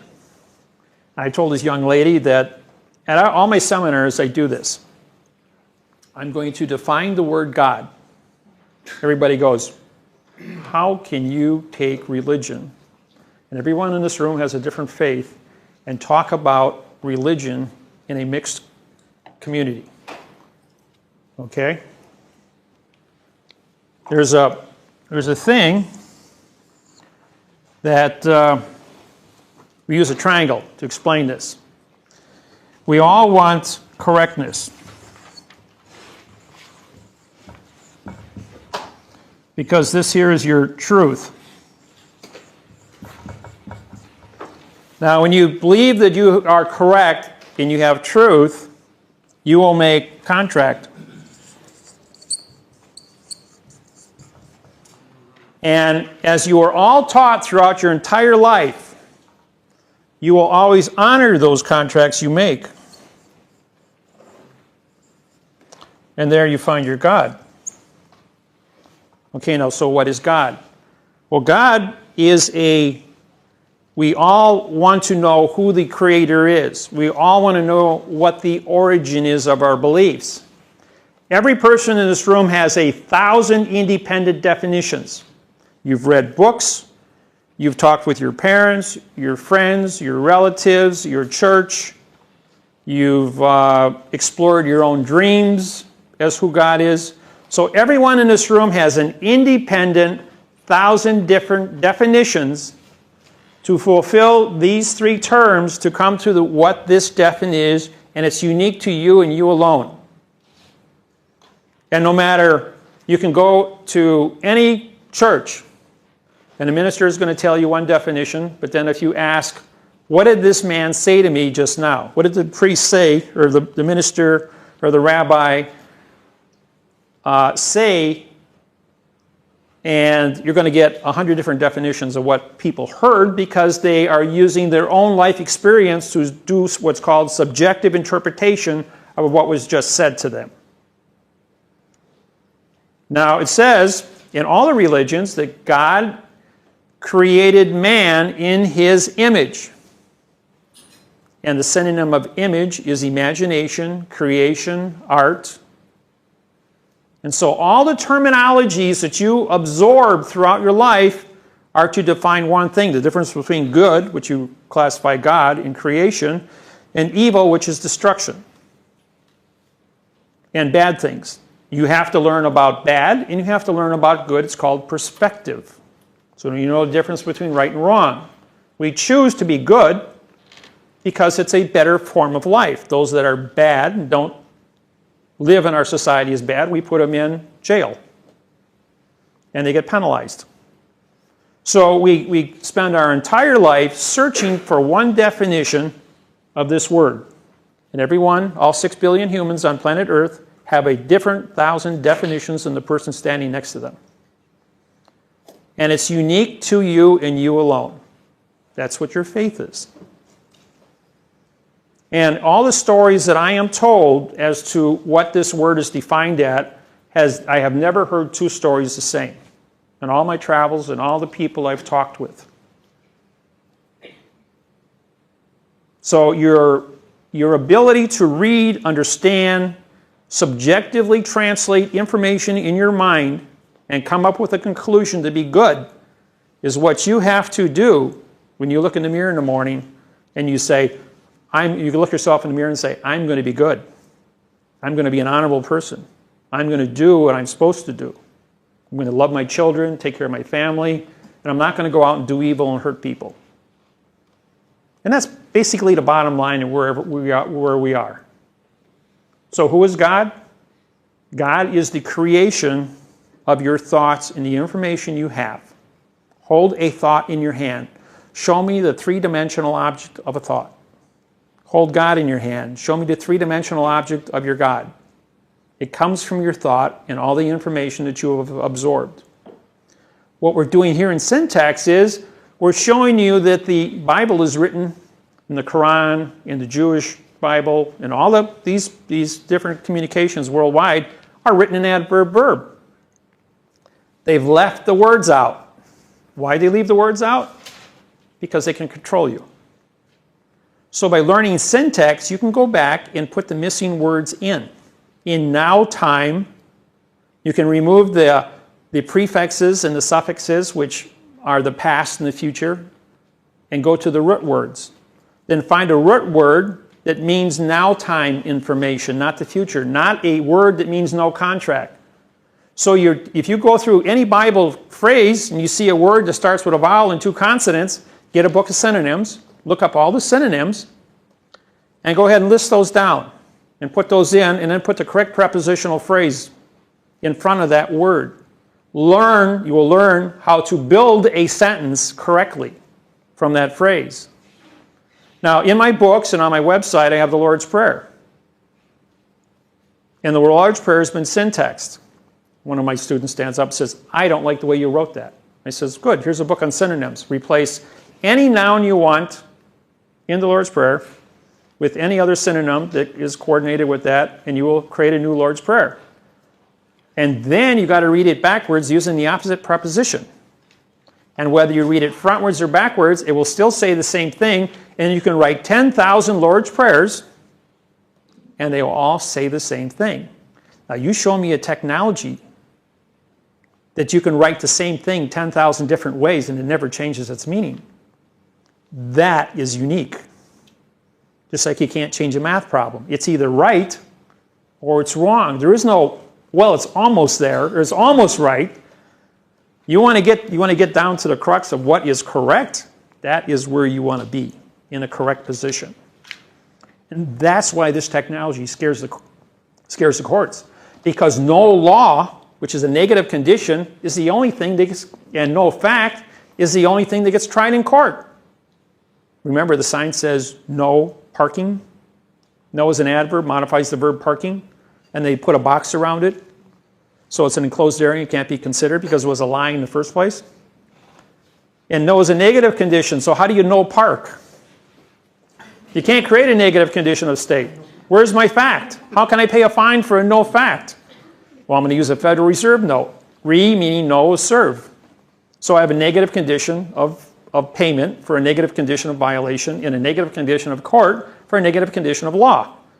So therefore I have one condition of nothing. So therefore it's voluntary compliance. And to make sure you volunteer to comply with negative, we put a gun to your head and say, choose. Right? You all been there and done that.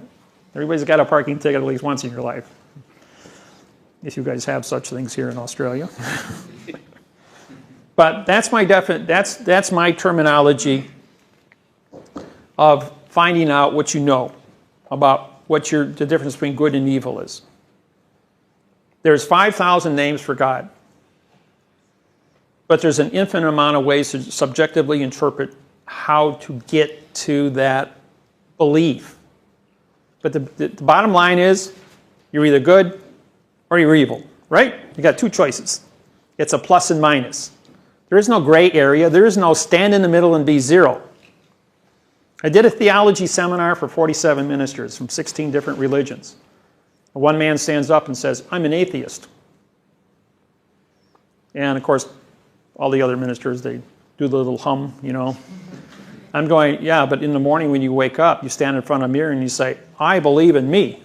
I don't believe in anything else in the world. I says, while you're believing in you, I says, do you have specific rules and regulations that you're going to conduct yourself as an atheist? He says, yes. I says, and you go out there to be a good person, aren't you? He says, yes, I am a good person. And you know the difference between good and evil, don't you? As an atheist, he goes, yes, I do. I said, well, guess what? You made a choice between good and evil. You have faith. I says, your faith may not have a definition that correlates with the other 47 men in here, but you have faith just the same, and you make choices. Remember the movie Matrix? Yeah. When Keanu Reeves, Neo, is in the room with the 100 TVs? The architect. And the architect is having a conversation with him. And what does Neo say? He says, it's all about choice. And you make choices every day. Left or right, up or down, in or out. And you're going to make your choices every day to be good or evil. And if you know what syntax is, you can make a mathematical choice. You have better pieces of information to make better decisions to be good. And then if somebody with evil wants to come at you with an illusion called adverb verb, you can say, that's a lie, and I can prove it. And that's the one thing that would happen in front of Wasilewski back in 1985. Wasilewski said, you can't prove that I lied to you. I says, you know what? You're right. I can't prove that. He says, I know you're wrong. He says, yes. He says, I'm wrong. He says, but you can't prove it. He says, when you can prove that I'm wrong, he says, I'll give you what you want. And that's what changed everything. And I went out and I found out how to do it correct so I could prove it. I have a signed confession for all 4,000 judges that I removed from the bench and 2,200 attorneys. Signed confession. That's the only way I can do what I do, and I'm the only guy on planet Earth that prosecutes judges and attorneys. I've got another one for you. You do? Oh, another judge, of course. Everybody has one. You know, I'll ask the question, who has the worst court system in Australia? And of course, everybody's hand goes up. And that's because people don't agree with what they know. But the judges have to take special courses in deductive reasoning. We have to look at you when you come before us, what your volition was to be here, what kind of game you want to play. Now, this is a story that happened in Seattle, Washington. The man comes to court, and the judge gets into a discussion with him, and he says, I have all the facts, Your Honor. The judge says, oh, you have all the facts. He says, you have 30 days to bring all the facts back to this courtroom to make your argument before this court. And the judge, or I'm going to put you in jail for 6 months. And when he says, well, what do you mean by all the facts? The judge says, all the facts. And this is dealing with a traffic case. He says, but that's to do all. He says, that would be thousands of pages. He says, you're the one that said you have all the facts. He says, I'm just making sure that you know what you're talking about. Choose your words. So the first thing this guy does is he calls me up and walking. He goes, hey, Dave, he says, I just put my foot in my mouth and I just told the judge I have all the information to come to court. And the judge called me on it and he says he's going to put me in jail for perjury if I don't bring all the facts to court. He says, what am I going to do? I says, practice doing handstands. He goes, practice doing handstands? I says, yes, that's the riddle. That's the solution to the riddle. I says, and when you go to court, you go in there and you pop a handstand for the judge. And he says, your feet are dangling in the sea of space and you brought all the facts to court today, which is planet Earth and all the facts. So he walks into court 30 days later and the judge says, are you here to go to court? And he says, yes, I am. And he comes in there. And the judge says, well, where's all your paper? Where's all the facts you're going to bring here today? He says, you ordered me to bring all the facts to court. And he pops a handstand for him. The judge says, what are you doing? He says, I'm bringing all the facts to court today. He says, my feet are dangling in the sea of space and I brought planet Earth to court today in the well of the court. He says, you ordered me to bring all the facts. I did so. He says, that's the only right answer. He says, case dismissed. Free to go. See, sometimes it's about subjective interpretation. And you have to read between the lines. Okay. Moving forward, we're going to go through the courtroom procedures. Now, a courtroom is divided into 5 different sections. And most people don't even know they're in this elaborate illusion. Some courtrooms only have 2 planes, but you will have a plane. And the judge, and when I get done explaining this, I'll tell you a little story.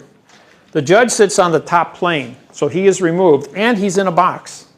And he has his flag or his seal on his box, which means he is an independent jurisdiction. He can neither see you, hear you, or have any jurisdiction. He is an actor in black robes. Federal Rules of Civil Procedure 44.1. It's the only place where it is found it says judge is an actor. So the clerk of the courts, however, sits on plane number 1 in most courtrooms. Up until the time I put this presentation up here and blew the secret on clerks, they then took the clerks off of the same plane as the claimant in the basilee. A basilee is a servant employee of the courtroom, which is your prosecuting attorney, and you are the claimant. Don't call yourself a respondent, because re means no speak. Defendant means no contract. So don't get involved with no contract language. So the clerk was then moved off of plane number 1 into its own separate plane. When you take the witness stand, you're going to go ahead and you're going to move yourself from the common, and you're going to put yourself into a box. And in that box, the witness cannot hear evidence or give evidence and cannot produce any testimony. So it's mute argument. The jury box is on a different plane as well. And the jury box, when you look it up in Black's Law Dictionary, says this is an enclosed area that cannot see witnesses or hear testimony. Yep. Read it for yourself. It's all been published. They're in a box, aren't they? Which is an enclosed area. And therefore, there's no continuance of evidence between the jury, the judge, the claimant, the vacillator, the clerk. The whole thing is all mute. Everybody is talking to nobody. The contracts are written in adverb verb. Nothing is being contracted, nothing is being said. And what did I tell you about what is the court? The court is the document. The Constitution are the words on the document. If the Constitution is written in adverb verb, and I swear to support the Constitution of the United States, between two people who said nothing about nothing on nothing, in a closed area of nothing, without a postage stamp and without a flag to establish jurisdiction, I've got nothing going in and nothing's coming out. How much money you got? Well, it's $275 an hour to talk, and you have freedom of speech at $275 an hour, and as soon as your money runs out, we will make a decision. We are practicing banking and commerce, and no matter what you think is happening, it never happened. Then you get to file an appeal if you don't like what nothing happened. How do you spell appeal? APP, which means no contract. And what does the word appeal mean? It means the higher court will forgive the lower court for doing nothing about nothing with nobody and agree with it. Unless it is something that will affect public opinion about how the court system operates, some genocide or apartheid case. Then they'll go ahead and they'll make a little bit of noise about it. And like everybody knows O.J. Simpson, right? That was a $40 million trial, and it ran for like 9 months. That was a big joke for the simple reason that they had to go ahead and take somebody and do an elaborate advertisement to the world about how our justice system works. That's all that was, just advertisement. And since then we have, 20 or 30 different crime shows on TV that advertise and tell you what's going on. But that's not the real world. It really doesn't happen. Maybe one case out of 1,000 they might take and run a CSI on, but most of 99% of the time they just fluff it off. They don't have time or money to go ahead and chase it. So it all comes down to who you are, what you know, and what you put on your documents that come into court. I can write on a document, one of my syntax documents, file it into court and put one line in there, I want hot coffee on my table. Now the courtroom door says no food or beverages. And yet, when I sit down at my table, I will have a pot of hot coffee because I like to drink coffee. And I have a contract that I paid filing fees for to have hot coffee on my table, and that contract says that I'm going to have hot coffee, just to prove a point that that contract has jurisdiction in the court. Try it. I guarantee you'll get it. You say, Your Honor, so what? Court's out of order. I don't have my hot coffee. I put it in my contract. Bailiff, go get this man his hot coffee. It's part of his contract. Do it. You'll have fun. So these planes are who you are. I mean, breaks it up and creates the illusion. Now, you can dissolve the planes and dissolve all the boxes by writing it in your document. Your lawsuit says there are no planes in this court. We are on a level playing field. We're going to use syntax language. There is no adverb verb illusions. And what we say is not 2 + 2 = 4. And you do a disclaimer of that. Or you do it, not a disclaimer, you do a claimer. Or closure is the word, closure. All maritime law, under maritime law, all contracts must have closure. Well, when you're in a syntax level of mathematics, believe me, you have a closure. Our documents, because we've had through trial and error, and we're up to 2,200 federal lawsuits in the last 15 years, we are at a level where we take into consideration all these different points of closure that are necessary. When the Supreme Court of Hawaii wanted to sell 1.2 million acres of Hawaiian homelands without lodial title, as the king, I was responsible to stop it. So I took the 50-page document that the United States Federal District Court in Honolulu, Hawaii, through the Supreme Court, and the Supreme Court judges all went to Washington, D.C. to go up against John Roberts and the 8 Supreme Court judges and argue why they had the right to sell 1.2 million acres of Hawaiian homelands. And I went ahead and I took the 50 pages and I syntaxed them, and there wasn't one legal sentence in the entire 50 pages. It was just written in adverb verb. And it only took 6 sentences to articulate the fictitious conveyance of language and the damage that was caused because they don't have LODIAL, L-O-D-I-A-L. Location, D-I is original, A-L is contract. No location, original contract to sell Hawaiian land. And the post office doesn't have jurisdiction because they never had the correct sentence structure communication syntax on any treaty, trust, or contract with the Hawaiian people since Cook landed there in 1789. That totally wiped out all claims that the United States government has against the Hawaiian people. And so with that information, the United States Supreme Court reprimanded the Supreme Court of Hawaii that you people are illiterate, you can't read and write, and you tried to perpetrate a fraud against us, go home. You don't have LODIAL title, you can't sell the land.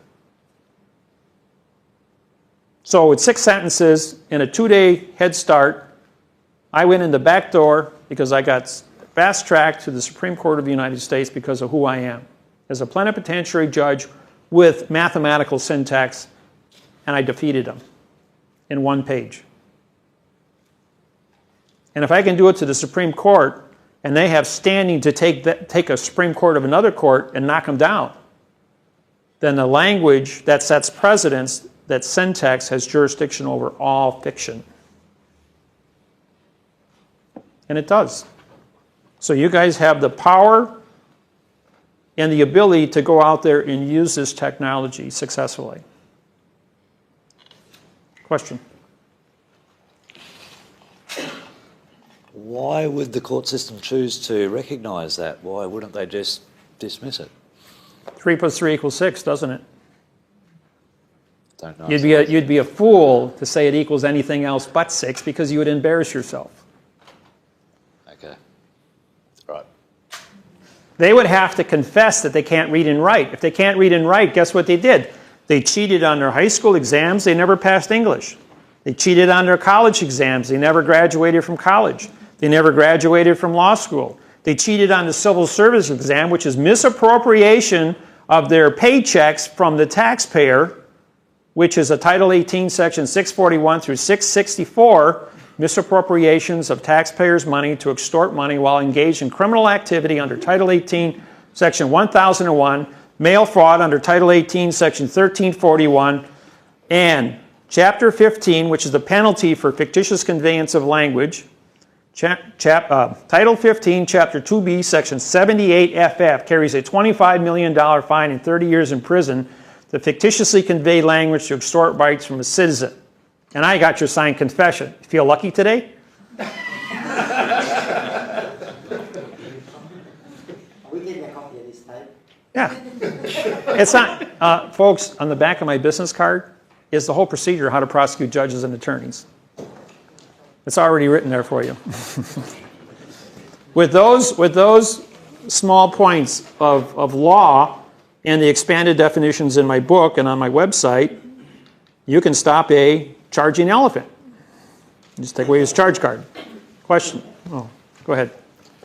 When you're talking about prosecuting judges, but if you go to a lower level, if it's just a corporation that you might be in dispute with, different levels, like for instance, like you might have arbitration, how far do you have to take it, or how far can it go if you lose, say, the arbitration, or you might lose a district court hearing because they might not understand, for instance, what you give some of these people, they don't understand, they just think, this guy's, what is this guy on? You know, don't understand. Oh, they're going to play the dummy up game with you, but don't worry about that. When you go to corporation, you're not in the law, in the courtroom. Now they have their public opinion. They lose their business, they go out of business, right? That costs money.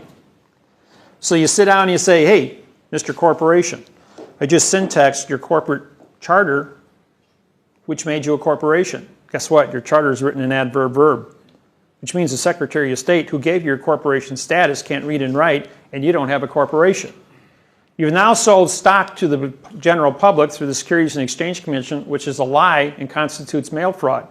Through fraudulent conveyance of language goes back to a Title 15, Chapter 2B, Section 78FF, and you got a $25 million fine and 30 years in prison. How much money do I need? I need like couple $1,000 dispute here, but you're facing over here criminal charges of $25 million. And I've got your signed confession that you messed all this up, that you've got fraudulent contracts that you've given to the public, and you've interfaced using federal currency while engaged in criminal activity. I have a signed confession for all of this. You feel lucky today? Now, let's negotiate a friendly settlement here. I'll let you live, you let me live. You think that their lawyer, who carries a $3 million blanket insurance policy that they just hired to buffer them from the facts, is going to touch something when syntax?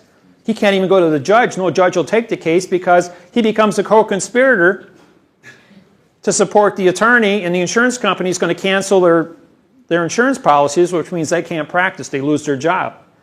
Then the corporate is sitting there and he doesn't have any backup now. No attorney will touch the company because they're dirty and you got to sign confession for it. What is the Signed confession is the fact that their charter of how to do business is written in adverb verb and doesn't have standing. They don't have a trust to run their company. And the syntax proves that they lied from A to Z, president all the way down to the room sweeper. So could you, when you say like looking at it from a case, when you say go to the charter of the company, could that work the same for their terms and conditions? Exactly. Of there. So if you sign the terms and conditions agreeable to whatever it was, if those terms and conditions, once again, you syntax. Right. Okay, here's what he's saying. You get hired at a company and it says these are the terms and conditions of your employment. And then they go ahead and a lawyer wrote it, and because you guys know syntax now, you can go ahead and correct that and say the lawyer lied to the company. You have the power to go ahead and syntax the fact that these are not fair rules and regulations. But before you go back to the company, you want to prosecute them for a lie, make sure you've got the solution. I didn't come here to Australia and say, your Constitution is written in adverb verb and says nothing is a lie. I went ahead and I syntaxed it. I showed you this is a lie. It's got 200% fraud, and I wrote a brand new Constitution. I gave you a replacement that was far better than the original to give you the guarantees of your faith, your religion, freedom of speech, freedom of press, freedom of travel. Who did you give it to? Say again? Who did you give it to? It's published on the internet. You've had it here for 9 months already. Everybody can download it off my website. It's free. Yeah, we'll give it. He's got a copy. Don't think that for a second that the courts didn't pull that thing off of the internet. My website gets beaten up hundreds of thousands of times by people all over Australia. I got caller ID. So if you're in dispute, you could syntax their terms and conditions that they're holding you, right, to. You would have to rewrite it in the truth and give it to them, say this is what it should be. Right. In other words, it's proving that you have the intelligence to say this is a lie and I can prove it's a lie and this is what it should say. Now, I should be paid for the work that I did to write this. You know what the second highest paid job outside of brain surgery is? Contract writing. People that can write in contract get paid $500 to $1,000 an hour in syntax. And you know what? 2012 is just around the corner, and we got 400 million people now studying. When we get 51% of the vote, this entire planet is going to have a new shift in dynamics of learning how to read and write in syntax, because sooner or later, not only is this planet going to unify its ability to communicate mathematically in syntax on contracts, but somebody's going to come knocking from another planet. And if we lied to them, they're going to throw a stone on us the size of Texas moving 50,000 miles an hour, or we can have a truthful communications with another world, another planet, under commerce and be truthful, where they don't look at us as being a lying, cheating threat to their existence. You see? So there is rules and regulations. Don't forget, there are no accidents. No matter where you go, there you are, and wherever you are, that's where you're supposed to be. It takes time. It's taken 22 years now to get to this seminar since syntax was introduced to the world. And I'm the only guy standing up here, and Steve over there now, that are doing seminars. Worldwide. We're the only two guys. But the videotapes and webcasts on Skype and GoToMeeting and radio shows and TV shows are helping promote this on a global basis and making everybody aware. How long did it take for you guys to find out that Michael Jackson died? 15 minutes after he was dead? I mean, YouTube, Google, Yahoo, AOL. I mean, the entire planet, 6 billion people knew about it 15 minutes after he died because he was popular. So the world is becoming very small. Everybody's cell phone rang and said, here's the news. Everybody that was on a computer, no matter what channel you were on, it bleeped in. No matter what channel you were watching on TV, it bleeped in. The whole world knew about it in 15 minutes. Well, syntax is going to be the same thing when it goes pop. One day, the TV is going to turn on, and no matter what channel you go to, all 200 channels are going to say, we're going to have a dynamic shift, and you people are going to have to learn syntax because the whole world is shifting communications. We're going to have a one world order of correctness, one world money of correctness. The wars are going to stop. We're going to have balance and prosperity. And we can do it because we're going to be honest and correct. And then you guys can go to bed at night and not worry about somebody dropping a nuke on you tomorrow because you got correctness. And that's what we all want. That's what we're all learning. Question? I think we knew before Michael knew, actually. Say again? I think we knew before Michael knew that he died. Oh. Given the statements on contract and Lodial title, where do we stand then with our title deeds for land ownership here, given the fact that this place was never invaded or treated? You've never had the correct sentence structure, communication, syntax, treaty on any land contract or mortgage in the history of this country's writing. So why the hell am I paying rates? Because if you don't, they will move you off the land and put somebody else there. That's not very nice. How do we fix that? Well, it's going to be fixed when enough people are educated and you vote in syntax. See, right now, we're not here to break the system. We're here to educate and correct. When I did this, when I originally said to my mom and dad, I'm going to go out in the world and I'm going to teach this, they said, don't complain about the government because you don't have anything to replace it with. You can't tell somebody he's a liar if you don't have the truth in your hand. I couldn't call Judge Wasilewski a liar because I didn't know what his truth was or what my truth was because I was misled. So I had to go out and spend 74,000 hours to get to where we are today to have a correctness at a mathematical level so I could rewrite the United Nations Constitution, Australia's, New Zealand, America's, Hawaii, and anybody else in the world that wanted a corrected constitution. So in the short term, there's nothing we can do to get we don't have the numbers to your own personal piece of dirt. There's nothing that we can do at this moment. Well, you can study, be prepared, learn how to be a writer, because when this thing takes place, the government's going to say anybody that can read and write in syntax and do corrections and learn how to program a computer, we have immediate employment for you. Wages are probably going to start at about $100 an hour and up based on how much experience you have. And the whole planet's going to get rewritten. They do not, I keep getting emails, when is somebody going to write a program to rewrite the internet that fast, to go from adverb, verb to syntax? Well, like I said, 900 variables for one word, 2 is 81,000, and so on. The computers can't do what my brain does. Stephen over there can do it. Russell Gould can do it. Greg Bartell can do it. And 100 other guys up in the United States that I've been trained.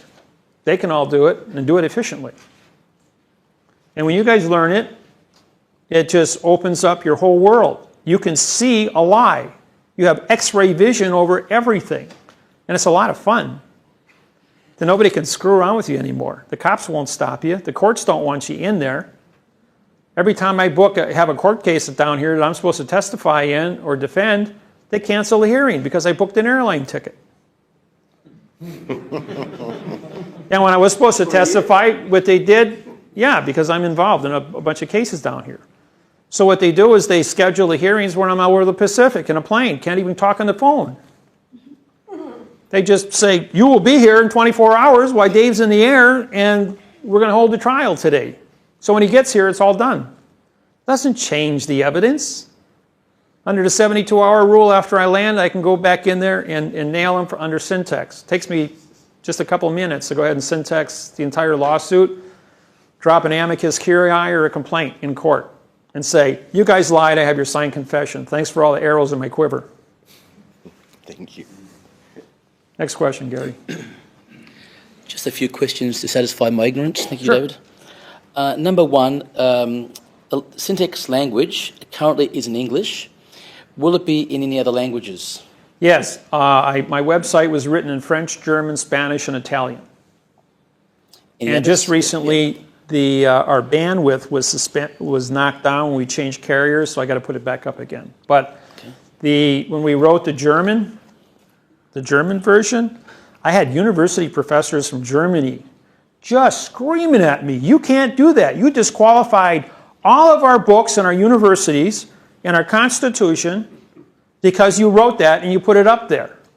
What are we going to do with all of our school materials? I says, fix it. Okay, thank you.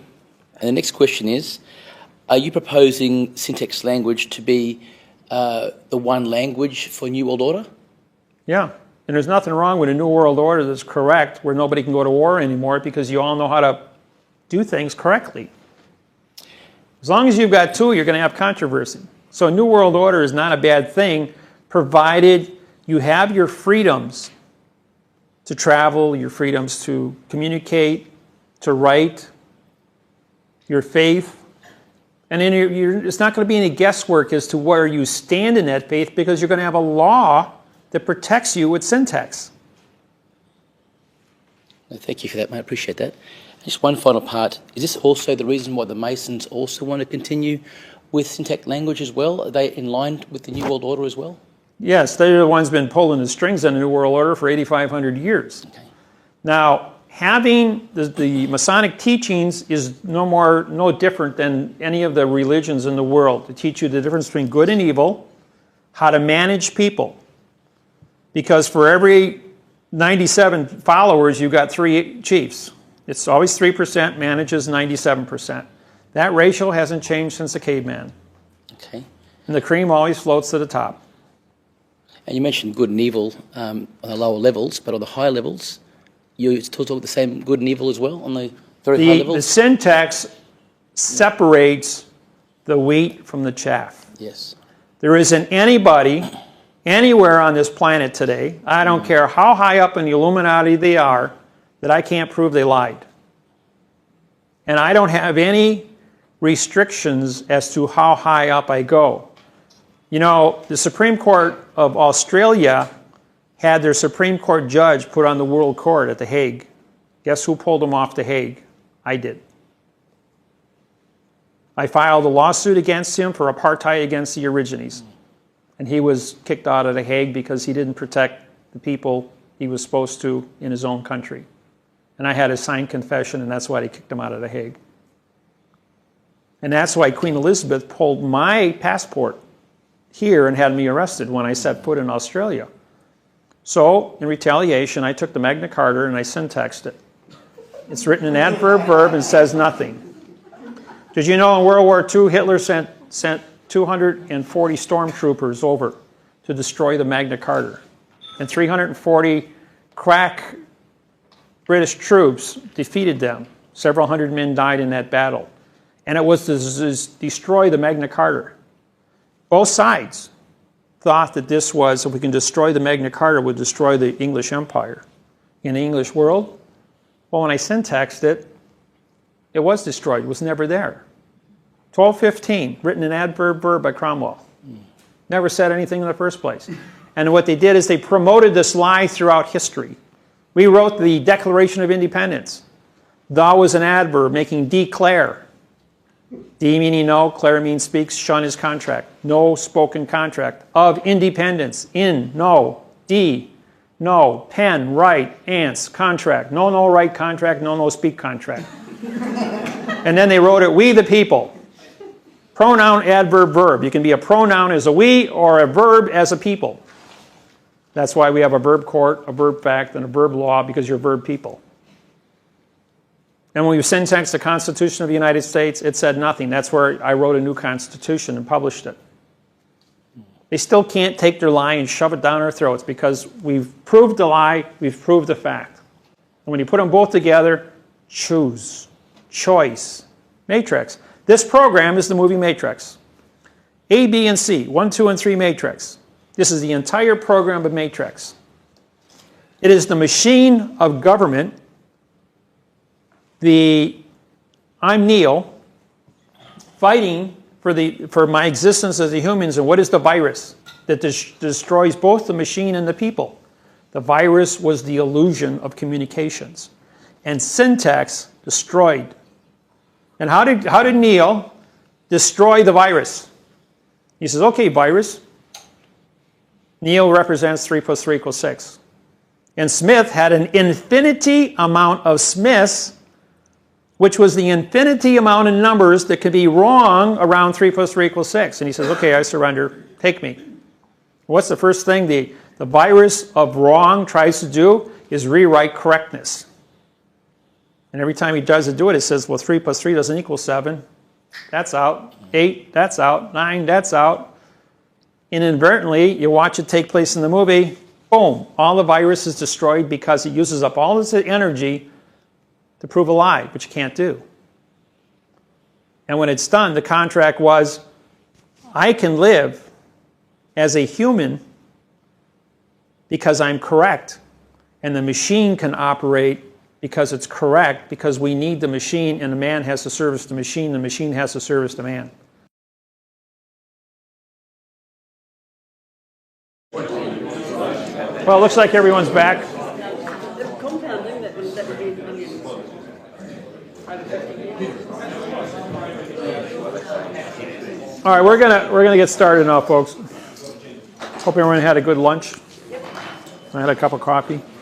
Way to go. All right, we're going to go through the parts of speech. There's only 10 of them. And when you guys went to school, you were 10 years old and you studied about prepositional phrases. Well, when you were 10 years old, 11, 12, you were going through puberty. Your hormones made you a complete mess. And after you got done with puberty, the only thing you could think about was sex. Boys and girls, you know. And so whatever you learned during puberty was totally like thrown out the door. And the rules and regulations they gave you, you probably weren't paying much attention. You didn't think your parents loved you. And you were just a mess. So by the time you got into the reality of teenagers, again, you were a batch of hormones and misinformation. And then when you finally got out of high school and you were 18 years old, you didn't care much about school. It was just sex. And whatever, to get the better the sex, according to Freud, everything is predicated on sex, and you got to have better cars, better clothes, better makeup, better hair, to incorporate better sex. So you really didn't care much about the world, and that's why you're 40 years old, you wake up one morning and say, we're out in Kansas, Toto, and you want to come here and learn about why the whole world is screwed up. So we went ahead and I was the same way. But I overcame that. And these are the parts of speech. Now, the adverb is used more in language worldwide than any other syntax of communications. Now, the adverb is a modifier. Also remember a vowel and 2 consonants. The adverb operation of syntax is a no contract issue because you're modifying the condition of a fact. If you're going to modify something, that's perjury because it's no longer the original fact. And now the adverb creates the prejudice of your limited education or your limited knowledge to go ahead and sell your opinion or prejudice to another individual by modifying the condition of the fact in front of you. When you take a fact and you modify it with an adverb, it becomes what's called a gerund verb, which means a noun used as a verb. They explain it to you, but it's still a lie. Then they go ahead and they tell you when you went and took sentence diagramming that you need a subject. Well, SUB means no, and ject is contract. Well, you want to create a no contract in a sentence? It goes back to a math problem. The math problem is 3 times 3 times 3 equals 27, right? So if I have a fact times a fact times a fact, I'm going to get a fact. But if I do 3 times 3 times 3 times 0 equals 0. Or if I divide, it's still going to be 0. Because a fact times a fact times a fact times a lie equals a lie. There's your math interface on add, subtract, multiplying, dividing as to if you're going to be correct. You're going to be correct all the time. You can have a sentence with a, let's say, 30 prepositional phrases, completely done correctly. And take the word for out instead of for the witness's knowledge, and then go ahead and write 29 prepositions in the correct order in the sentence, but because you dropped the first 4, now you got an adverb, adjective, pronoun all the way to the end of the sentence, and you've lost all prepositional phrases because you committed a lie to start the sentence. Therefore, you've lost everything. So you can't make any mistakes in this technology. The math will not support it. And we use the math to go and check it frontwards and backwards. When you write a sentence backwards, all the prepositions, we're going to get into that when we do sentence structuring, all the sentences backwards, you have to use the opposite prepositions. Every sentence we write starts with a preposition for. You have 2 verbs, is and are, simple enough. And the word that follows the verb is the word with. My entire book, my website, every document, every lawsuit I ever wrote follows these same rules. And we'll expand upon the sentence later after I explain this. But these positions of where these prepositions and articles take place are very unique because of every sentence is in a complete court hearing. You got to follow the rules in every sentence. And you can't violate them. You do, you make one mistake in the whole entire document, you made a presumption before the fact, it proves you don't know what you're doing. That it was an accident or you don't pay attention to the accuracy of who you are and what you're doing. So we're striving that don't do something by yourself. Always work as a team. I don't care, the more people you got in your team, the better, because then you got more years of experience to check. That's why law firms do not operate where you have a lawyer working alone. He always has 5 or 10 other lawyers reading and signing his papers to say he did it right, and absolutely avoided a fact at all costs. Because if you create a fact and you're a barrister or a lawyer or an attorney, you will be disbarred. That includes judges. Remember, no law or fact shall be tried. And they have to stay within the confinements of nothing, otherwise they don't have a lodial title, they don't have constitution, and now they've committed perjury through trespassing on a fact, which they don't have title to. That's why they have to go ahead and break the law 24/7. Now the adverb modifies an adverb, modifies an adverb. The adverb then can modify a verb. The adverb can modifies an adjective, and the adjective modifies a pronoun, which is connected by an adverb after it. The only word that can follow a pronoun is an adverb or a period. When you take 2 nouns and you put them together, black pen, black is a noun, or black is a fact, pen is a fact.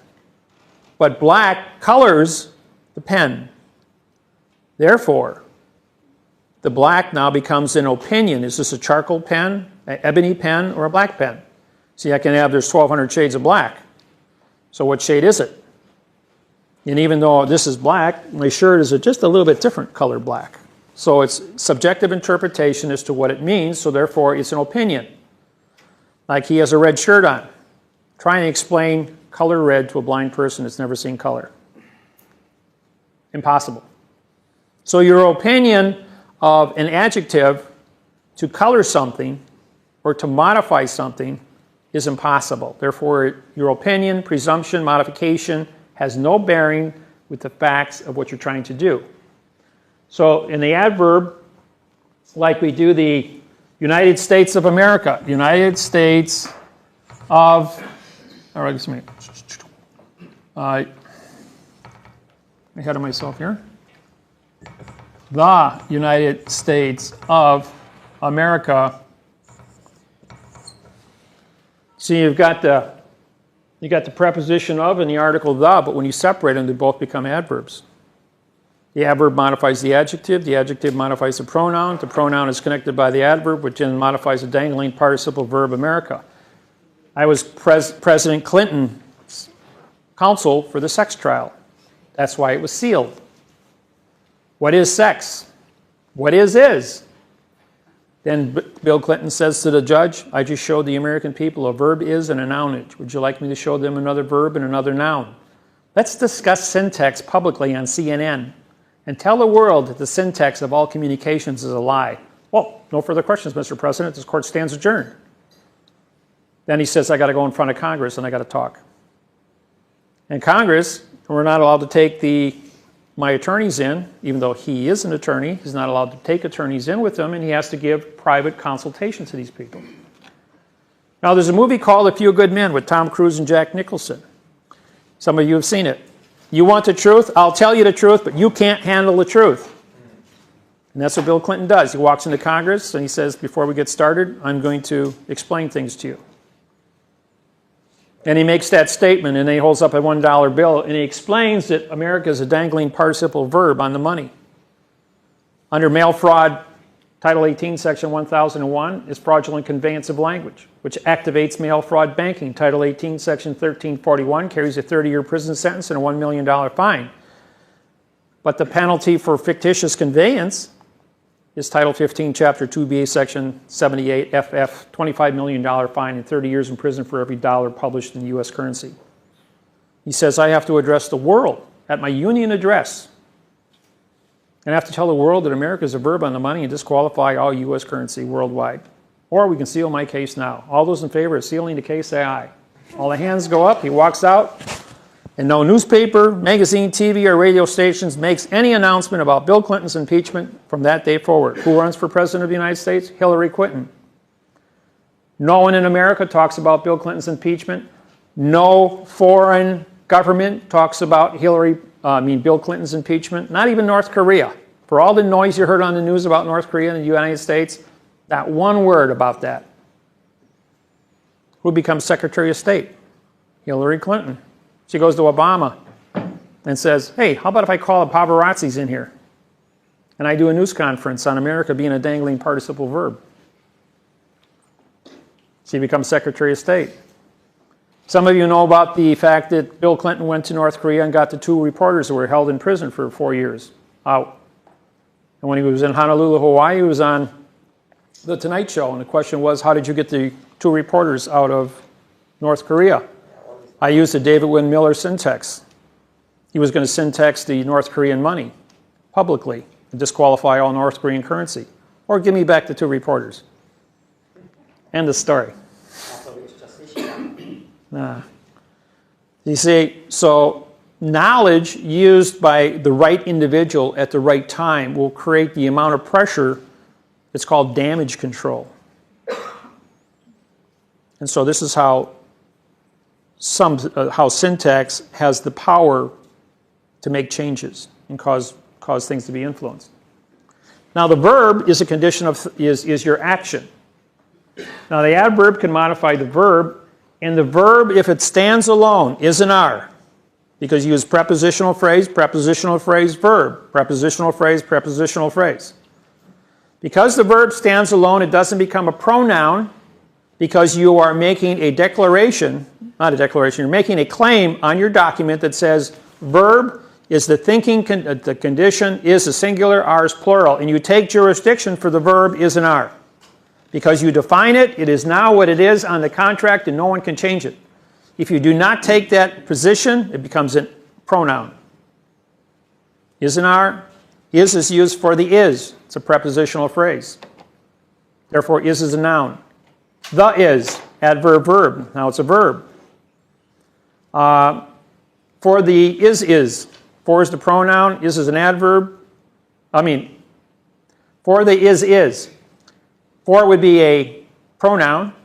The would be an adverb. The first is would become an adjective, and the second is would become a pronoun.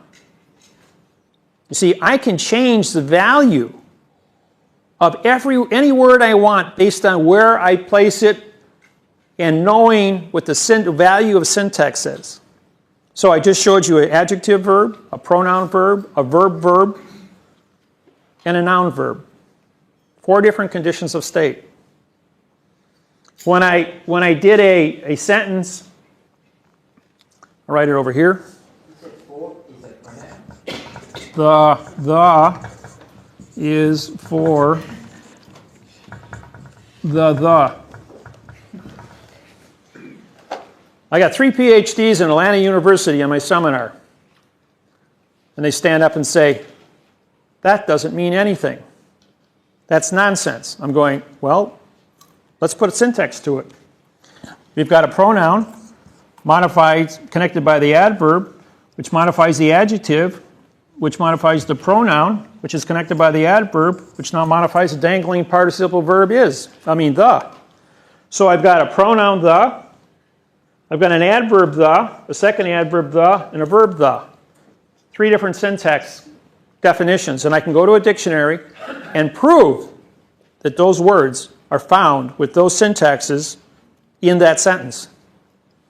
It's not an exercise that the is for the. It's an exercise that I have 4 definitions in every dictionary of the world that says there's a syntax definition for a pronoun the, an adverb the, a verb the. If I want to put another one here, it would be an adverb, adjective, pronoun, and make another adjective pronoun. And take 4 conditions of the and show you the definition in the dictionary. And the PhDs in English now said collectively, we have PhDs in stupidity because you have the power through syntax to identify every word in the world with all parts of speech, and you can prove it mathematically, and you know what it means. And they never knew how to do that. 28, 29, and 30 years respectively, as teachers, never once applying syntax to their classes, only teaching an adverb-verb dialect. The last that, you said that's a verb? Yeah, it's a dangling participle. It's been modified by the adverb the, which now makes this one a verb. Verb is an action word. No. If I say for the, it's a preposition article noun. I just made it an article, and I just made it a noun, standing next to each other. Yeah, but it still can't be a verb. Yes, it is. It's a dangling participle verb.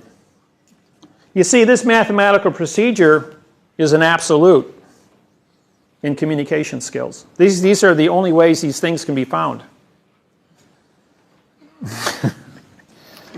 So, question, David. Because of the ambiguity in the language that we have and the modification, you can have a series of phrases, and the syntax that's applied can be different depending on the volition of the person that's doing it and the interpretation that they make.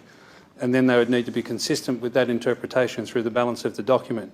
So, for example, if I were to take that the is for the, and I said that that was a pronoun, adverb, then I can have a pronoun. Adjective, pronoun, adverb? No, it wouldn't be mathematically sound. So what you've got to do is make sure you've got the sequence correct. So if we started from the back of the sentence, we can say the is the 1, 2. Right, now this is what he's explaining. Where do you sign your documents? On the bottom, correct? Because they have jurisdiction for everything in front of and above. Everything is in backwards. Authorization runs backwards. The first word in the sentence does not have jurisdiction in the sentence. It's the last word. The only thing that appears in front of the last word is the, and then you got to go to the next sentence, next word, and you got to adverb, verb, so therefore this has to be a pronoun. The pronoun is modified by the adjective. The adjective is connected by the adverb, which then connects to the pronoun. in front of it because there's no prepositional phrase to certify the. I mean, the word the to start the sentence. If I said for the, then it would be a 5, 6, 7, and this would become a 2, and then a 5, 6, 7 again. We'd have 2 prepositional phrases, but this is the danger of dropping one word and not starting your sentence with a prepositional phrase. Once you drop the prepositional phrase, you create an illusion. And like I said up here with math, a lie times any truth is still a lie. And that's what happens down here. What do we have here? We have a pen. In order for you and I to communicate, we first have to have an object that we both understand. We assign it an alphabet, the English alphabet. Could be the Russian or any other alphabet, okay, but you and I choose English. 26 letters, we're going to spell this P-E-N. If you and I sign a private contract and it's spelled C-U-P, it's between you and I, and this is now a C-U-P, not a P-E-N. So we agree on what the alphabet is, how to spell it. Now we have to give it a definition. What are the terms? The term is that it's going to be used for writing. And that's going to be what the definition is on our contract. However, if I take the pen and I make a fist around it, it's now a stabbing tool, a concealed weapon, and I'll be arrested for carrying a concealed weapon. It's how you use something which makes a determination as to what the definition of it is. But according to our communications, this is going to be a pen, and so we have a contract of this object. Now, who owns it? Is it for your pen, for her pen, for my pen, for his pen? If I change the ownership of Lodio, I'm going to change the definition of where this belongs. So how do I establish this to be a fact? We have the alphabet, how to spell it, what the object looks like under descriptive definition, who owns it, and now we have a fact, and we call that a positional Lodial fact phrase. So that every word has 900 definitions as a fact. And if we have 900 definitions, 900 ways to certify this to be the fact of ownership, then we have a correct phrase. When you put correct phrases together, then you get into the multiples of order of operations of sentence structure, 900 times 900 times 900 times 900 times 900, and you get into 5.4 gigabytes or billion just with 6 words. And when you're talking that kind of variables on one sentence, and you go with a 7th word or an 8th word or 9th word, now you're into terabytes of information for just one sentence. Huh? Well, in our technology, it's accurate to the terabyte level. Every sentence has a terabyte of information in it, and it's accurate to that level. And that's where the judges can't get around that. So that speaks, see, this course is written on a 29 reading level, folks. High school is 12. Bachelor degree is 16. Graduate is 18. PhD is 20. And we're writing and reading on a 29 reading level. That's why you guys get headaches and you get yourself so wrapped around this thing. Those of you that quit school and never went to school or home studied, whatever, you weren't dumbed down. You don't have that handicap that everyone else had, and you have a great, that's why you failed English, because they couldn't dumb you down. When I was 10, 11 years old, I went to an Amish Quaker and Mennonite school. Had an English teacher, was a Quaker, and she taught prepositional phrases.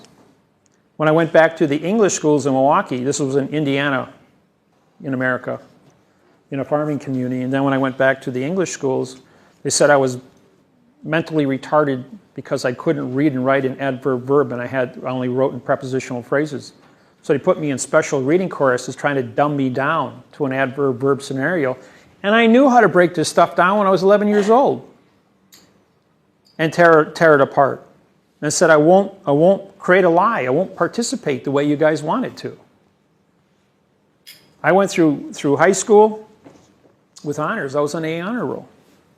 I went through 17 years of college and had A's and B's while working. And I wasn't going to take a backseat to anything. And then last year in September, I took a first year Business Law 101 with 3 PhDs and all the information I know as a judge. Well, by the 3rd week of school, it was divulged that I was a United States Federal District Court judge. They figured that out from the answers I was given in class, which were above even the teacher's communication skills. And when I wrote my first thesis paper on syntax, the teacher said he never even heard the word syntax, and he was the dean of the business college for 29 years. I'm going, how do you be 55 years old and dean of a college and don't even know what the word syntax means? What does that say about America's teachers? That was really sad. I had to stay after class for an hour and teach this guy about syntax. And then when I syntaxed his lesson program, he goes, oh my God, he says, I'm lying to the students. I can't do my job anymore. I got to make a living. I said, well, I guess you got to come to court and come to class every day and lie to us. Yes. Now, on the side of being correct, we need to fix the car is for the driving. So that should be a 1, 2, 1, 2, 1, 2. Okay.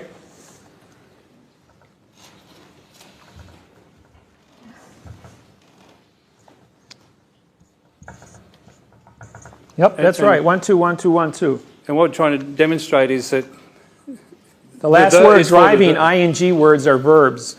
the is for the is also a 1, 2, 1, 2, 1, 2. It could also be The 1, 3, 4, 1, 3, 4, 1, 2. or it could be a 4, 1, 1, 2, 1, 2.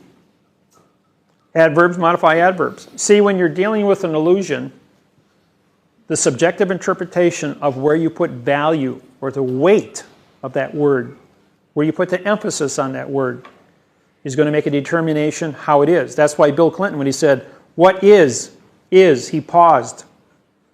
When he said, what is, he did adverb verb.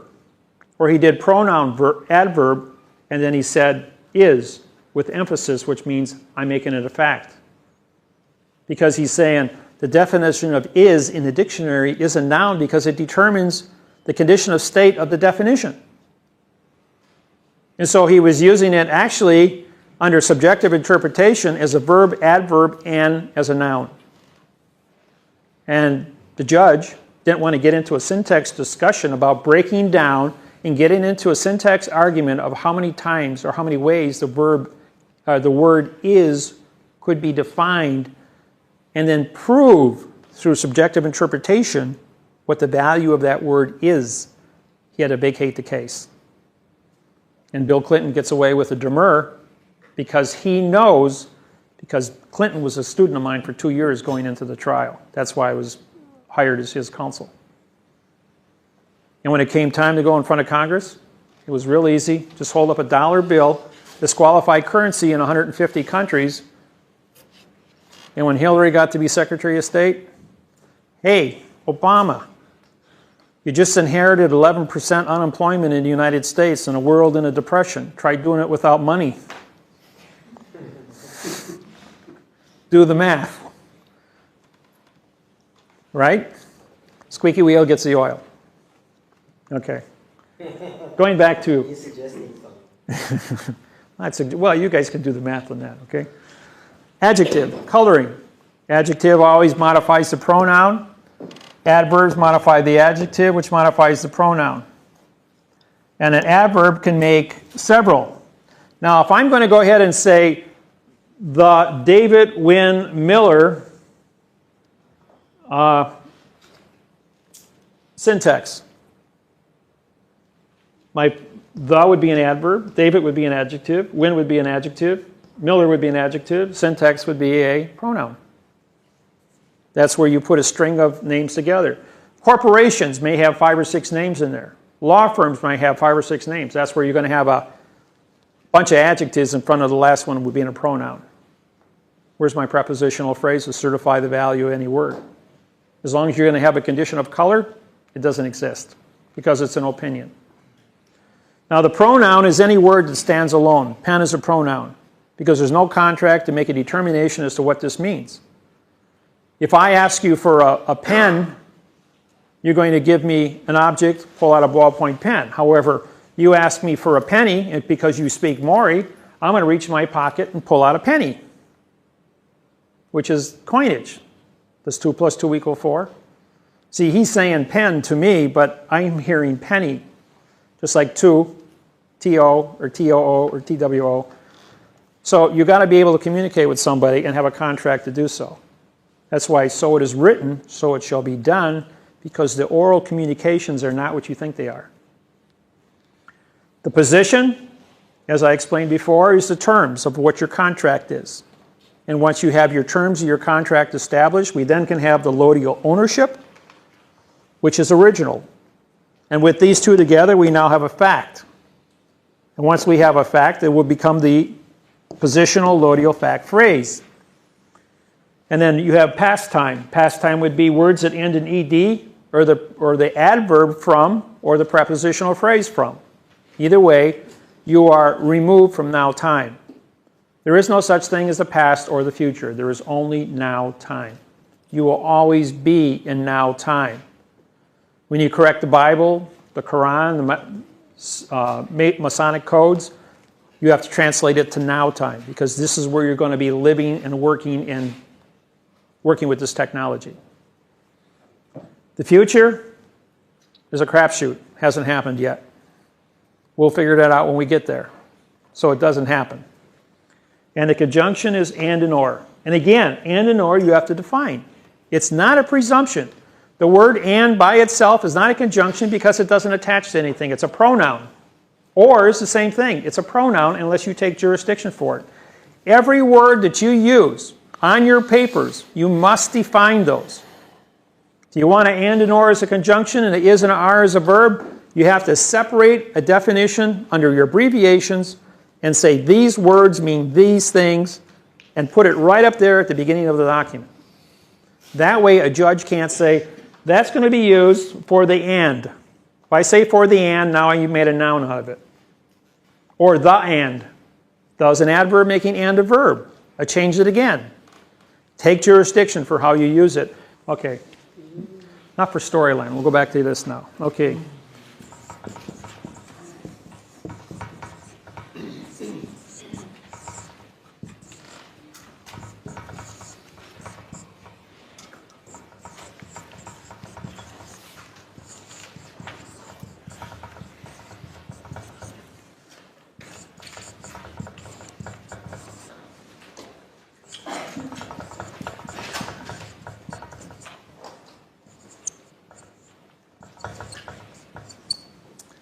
Okay, now, this is a sentence, but I'm writing this sentence in the form of a graph.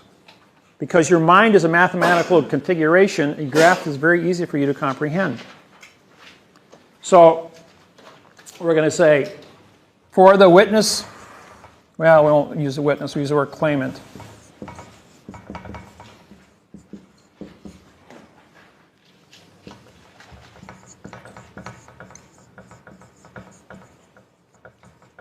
Whenever you start a sentence, write a contract, make any kind of claim, you have to say you have knowledge about what you are doing.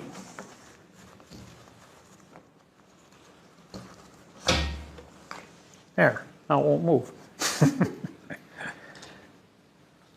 Of the facts. Is and are equals your thinking capacity. With the claim. Now, yeah, Dave. The claim, you've got, this is a cause.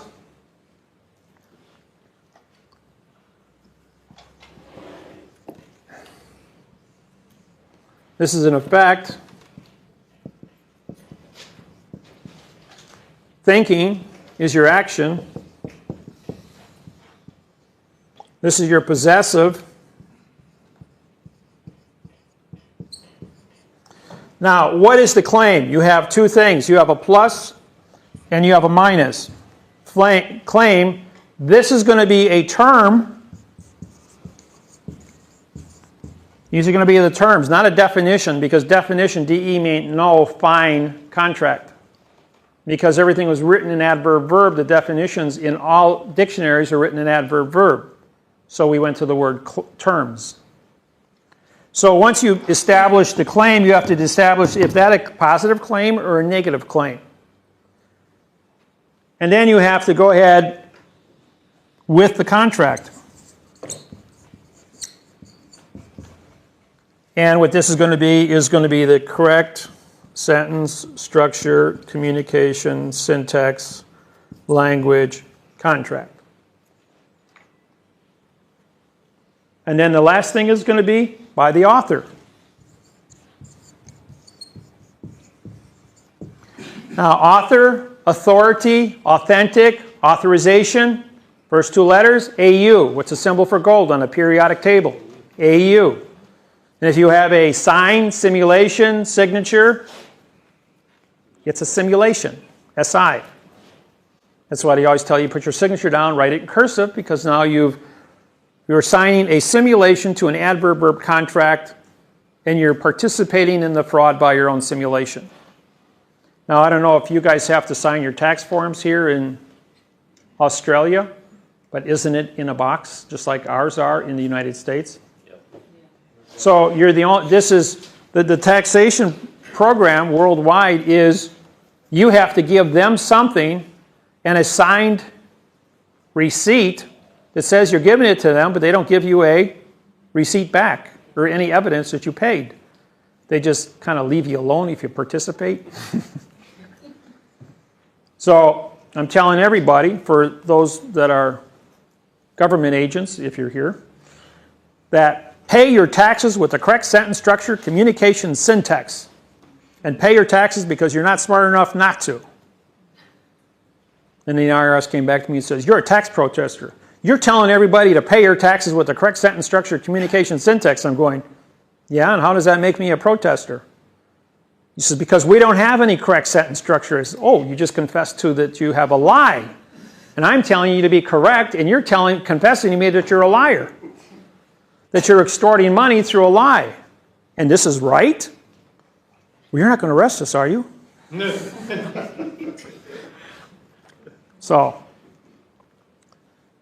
now the reason we bring this up, we start every sentence with for because we found that it was the strongest preposition to start a sentence because it takes you into an argument, or takes you into the facts. Of was then used as the for of the effect. We only have two prepositional phrases in front of the verb. And is and are your verbs. I write so fast I don't put the words in. Okay, with the claim, after you have an action of thinking, you have to have a possession. Over here, when you have knowledge, you're human beings. You have a brain. You see things. You witness. And you store information in your brain, just like the computer holds it. But until you hit the execution button to take the information out and move it into sense, you're claiming one thing in your computer. Your brain functions on the same way. You store information from your world experiences, and then you move it through thinking, and you make a claim, which is possessive of that one, of all this knowledge that you've stored up in your head. Then you have to define whether or not that claim, the possessive knowledge that you've claimed, is a plus or minus. Or are you looking for a reward or a damage? Then you have to define how that contract is going to be argued or put to what these terms are. And that's where the whole program comes in, where you're creating this contract. And then somebody has to take responsibility for that sentence. So if you write it backwards, and when you write backwards, this here becomes, these are all separate facts. These stay the same. For the author of the contract, or correct sentence structure, communication, syntax, language, contract, then you would bring your is down with the terms, plus or minus, of the claim, with the facts, by the claimant's knowledge. Backwards, it says the same thing. And I'm using the opposite prepositions for each one of these words, but each one of these stay the same. With the contract by the author, or with the author by the contract. For the writing of the checks, for the driving of the car, for the car of the driving, for the checks by the author. See, frontwards and backwards, there are conditions which are paired, cause and effect, that always stay together. So when you read the sentence backwards, you keep these things together. Now, leaving it as it is, technically you can remove any of these nouns. These are your nouns: author, contract, terms, claim, fact, and claimant's knowledge. You can put those any place, move all the terms around, and the sentence will still mean the same thing. So there's 6 different ways you can write the sentence forwards, and 6 different ways you can write it backwards, and it will still say the same thing. If you can't obstruct the meaning of something, it is what it is. And that's the unique thing that I can prove when I write my lawsuits. And if you can write the sentence backwards and it means the same thing as you wrote it frontwards, now you know you did it correctly.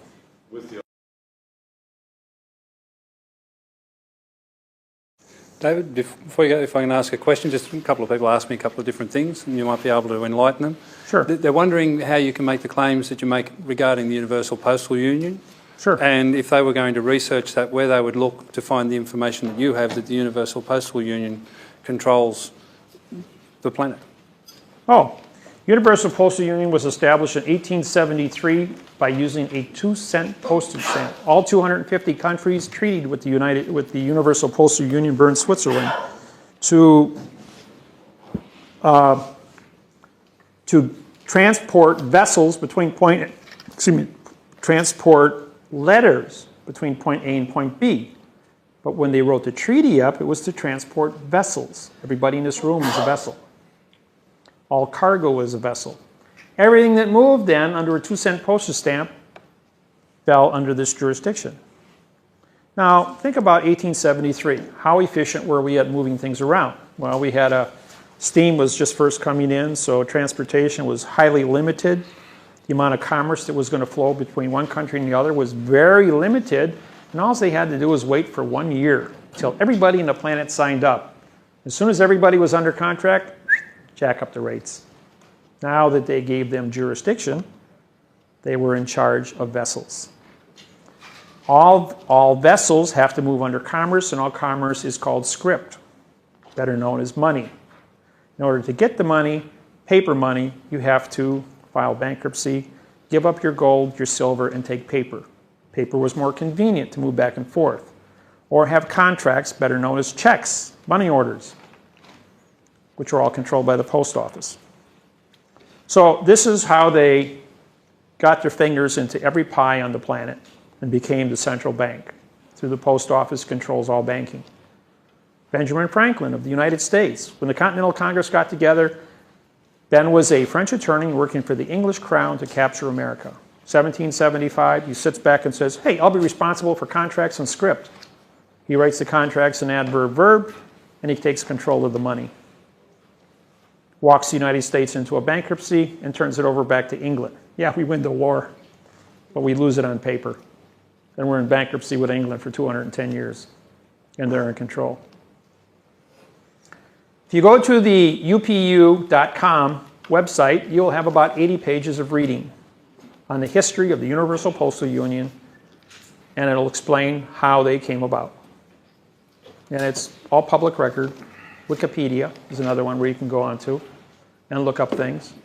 You can get well, you guys wouldn't have the privilege, but I got to have the privilege of going into the 5th basement below the Pennsylvania Historical Library and getting into archive books that were 200-300 years old in controlled environments, and having the power to syntax all the old 200-300-year-old scripts and then put the missing words in to tell me secrets that nobody knew about.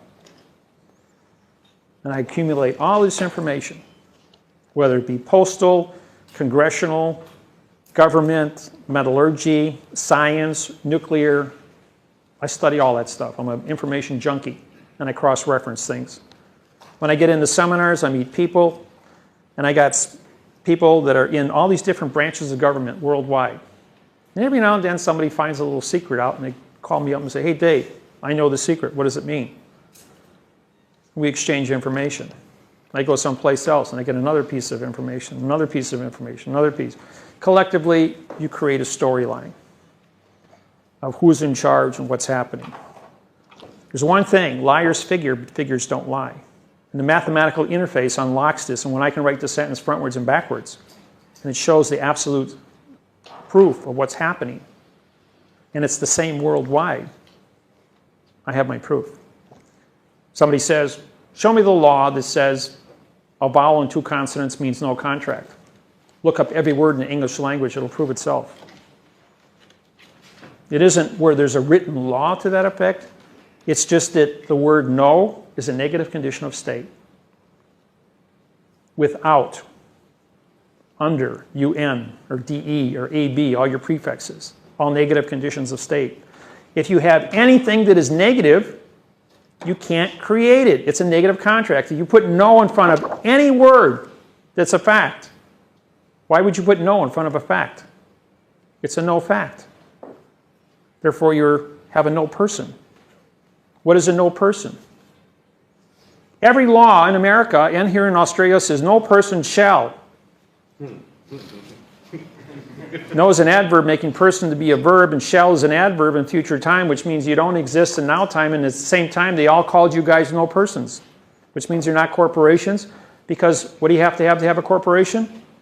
2 or more people in a quantum contract on a single piece of paper. And if it's written in adverb verb, you don't have a contract, therefore you're not a person.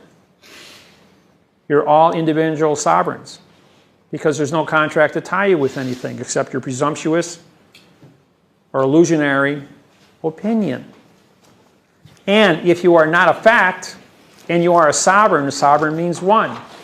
One is not corporate, and one is a nude person in the middle of the ocean, part of the food chain. Have fun trying to get to the grocery store to buy your groceries before you get eaten by the sharks. And the sharks are everywhere.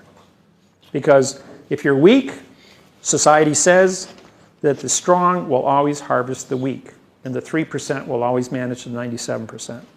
Because they're weaker in mind than the 3% that are in control. Can I get you to clarify that statement of no person shall? Are you trying to say that such a contract or such a command, whether it be an act or a law, it's talking about something other than a sovereign, something other than a human being? It's specifically discussing a dead entity. So the law is for a dead entity. Or Aren't you a dead entity on your driver's license? Aren't you capitalized as a nom de guerre? Well, I have no proof of that. I only know what I've been told, and I have done some research to find out whether capital letters means that there's a dead entity. I haven't found anywhere written where a confirmation of that. Go down to your local cemetery. Every name on the tombstones is capitalized. Ask the cemetery or go to a funeral home and ask the funeral home director, what does it mean to be capitalized? He says, you're a dead person. Can you give me something other than the And if you're cemetery? a dead person, you're a no person. And if you're a no person, you have constitutional rights. Is that written anywhere, that capital equals a dead entity? Yeah, nom de guerre. Okay.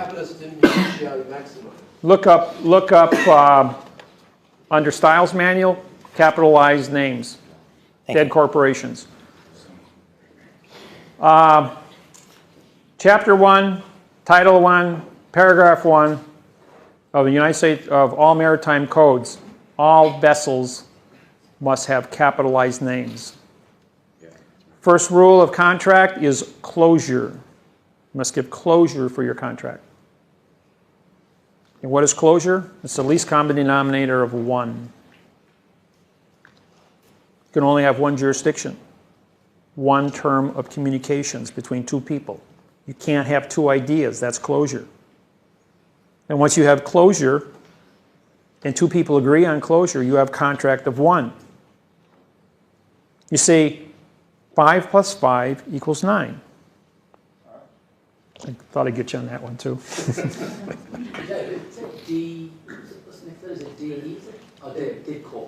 Oh, I'm sorry.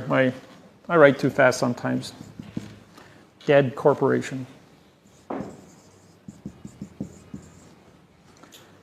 Which is paper, which is person. Okay. Okay. Mathematics.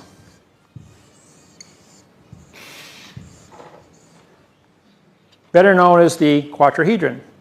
Smallest of all geometrical shapes has a four-sided pyramid, correct? The object within the center of that pyramid is point number 5. If you take two objects with 1, 2, 3, 4, 5, two objects cannot occupy the same space at the same time. 5 plus 5 equals 9, better known as tetrahedron, or the Star of David. And who's in charge of contract and banking? The Jewish religion, who uses Star of David as their symbol, which is contract. I offered, you accepted, we have a compliance of 1 tetrahedron with 9 points of reference. Because two objects can't occupy the same place at the same time, therefore when a husband and wife get married, they become one person under the law. Right? And no matter what happens to one, the other one gets it. You lost me. I did? Are you married? Everybody that's married is laughing. They've got it. Yeah, that's on the record. Okay, what's your question? The question is, how do you get 5 plus 5 equal 9 with I just explained it to you. with a It's geometry. Two objects cannot occupy the same space at the same time. What is a piece of paper? It's corporate. Isn't there only one sheet of paper in my hand? Yes, you're holding a piece of paper. Okay. And the two people that came together on this are called the United, or three people, I got 3 witnesses on here called the United States.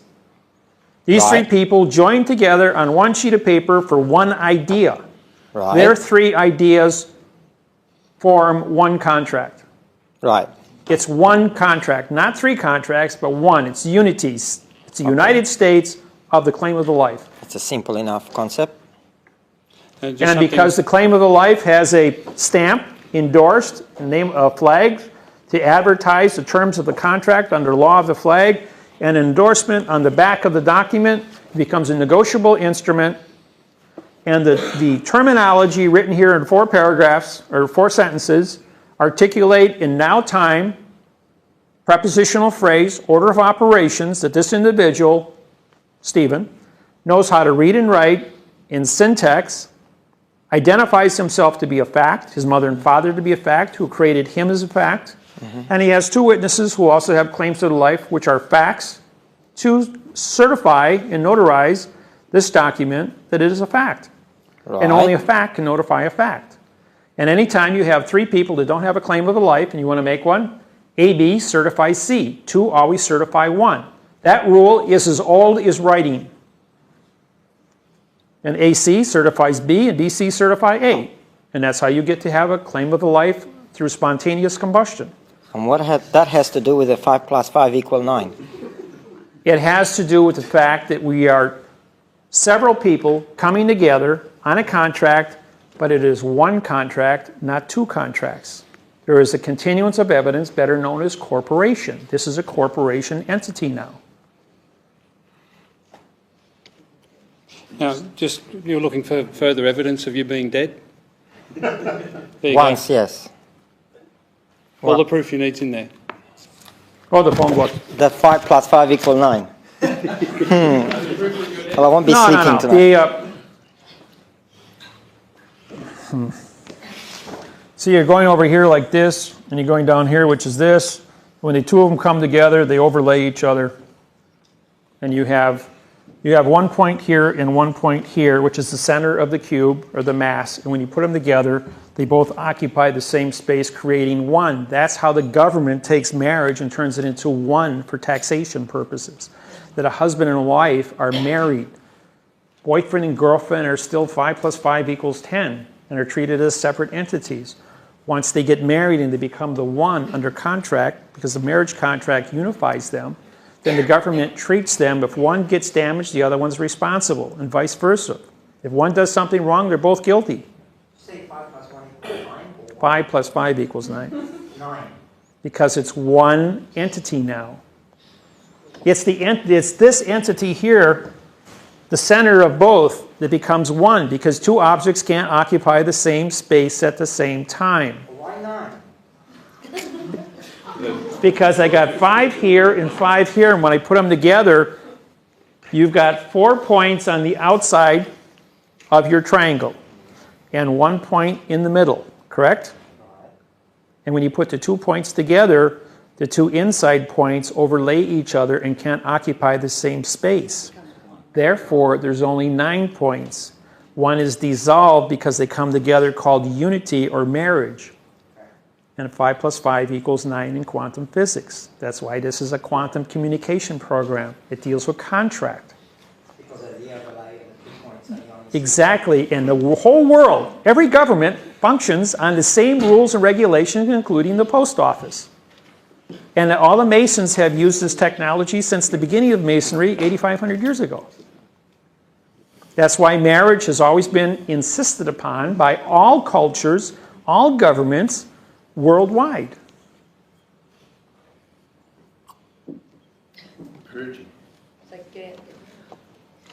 It's boys and girls, you know. My question sort of goes back to earlier on in the day when you were talking about Rothschild.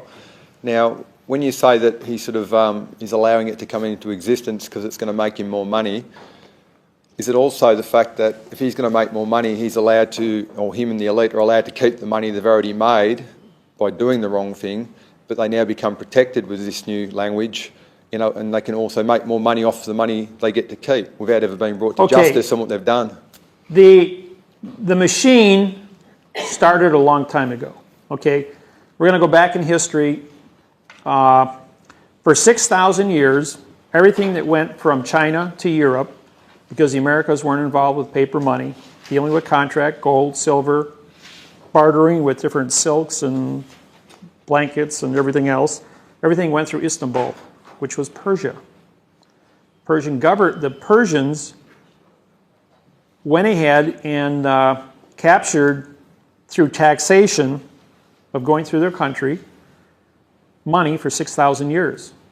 When the Vatican came into being in 79 AD, they went ahead and they borrowed money from Persia to build the Catholic religion and the Catholic Church.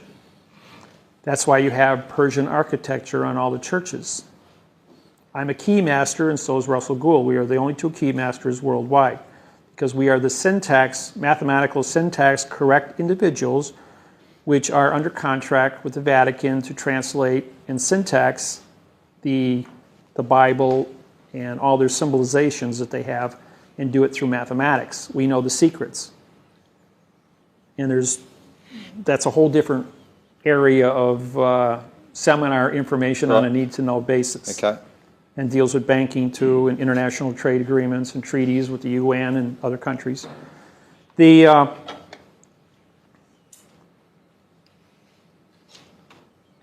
history then moves forward from 79 AD to 1750. The Rothschild family goes to Persia and they borrow money. They never paid it back.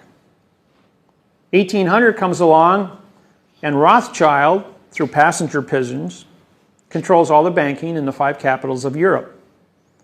And through passenger pigeons, nobody knows how they're doing it, because they keep this as a family secret for 50 years, transport information back and forth, and so they got 80% of all banking in Europe is locked up with the 5 brothers. Then Napoleon comes along, and Napoleon goes up against Cromwell at Waterloo. Rothschild knows by passenger pigeon 2 hours before when he's defeated, knows that the London Stock Exchange everything is being traded, currently trading at about 10 cents on a dollar. Then word comes that Napoleon won, and it drops to 2 cents on a dollar, but Rothschild knows that Napoleon lost. Yep. So he goes ahead and he buys up 80% of everything. Beg, borrow, cheat, and steal, and he buys up everything on margin. And when the news is announced 2 hours later that the war is over, the stock market jumps 500% instantly, and he becomes the richest man in the world. And then he says to everybody, you can have all the money you want, but you're going to separate the prepositional phrase into adverb verb, which means all contracts are destroyed. He never pays back Persia. So England now, this goes along from 1800 for 100 years. And of course the interest is accumulating, and along comes Lawrence of Arabia. Peter O'Toole made the movie, Lawrence of Arabia. But what you don't know is the classified document as to who Lawrence of Arabia was. He was a secret agent to go in and break up Persia. Became Turkey, Iran, Iraq, the Arab Republic, Dubai, and all those areas. And Persia got broke up because they wanted to go in there and get the notes. They didn't get the notes. 1973 comes along, we have the Persian Gulf War. You go in there with our big bombers and blow up things trying to get the notes. They didn't get the notes then either. We're back over there again, still looking for the notes. Persia's still sitting, or the Iraq, now it's in Iran. And we're not Iran, but Iraq. No, Iran. Iran's holding the notes right now. They've already stripped. Now they figured it out that everything's being held in Baghdad. The notes are. But to go to war with Iran would be kind of stupid because it's 4 times bigger than Iraq. And Russia isn't going to allow that to take place. It's one thing to where it's at now, but India and Russia, that's too close. You got Pakistan, we're in Afghanistan. The resources of the world are kind of run thin. The war is not accepted.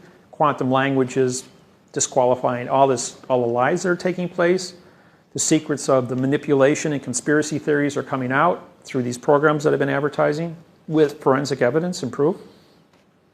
So the notes are still there, and Persia has a 250-year interest compounded, which is about $1,000 trillion right now against the entire English world. So if the notes are ever published, it could cause somewhat of a global problem. Right. So there's your motivation right there. Okay, this is your title. In the contract states, it's DI, which is original, strict is jurisdiction, court of the Australian Territory. TER is Terra. ORY is contract. So that's how you. This is the title you put on your paperwork. When you file in the United States District Court, it means United is no citizen, States, District is demon god of the underworld for trickery in a closed area called court. You make a presumption and you're going to be tricked. And when you file this, they're going to go ballistic on you, but this is where you're at. This is the correct title. Don't forget, what you put on your paperwork is the contract of what the court is going to be. If you want to call it a demon god court, you're going to be treated like a trick. You're going to be denied things. And if you use the correct sentence structure, you're going to get correct sentence structure. Truth in, truth out. Fiction in, fiction out. That's another statement.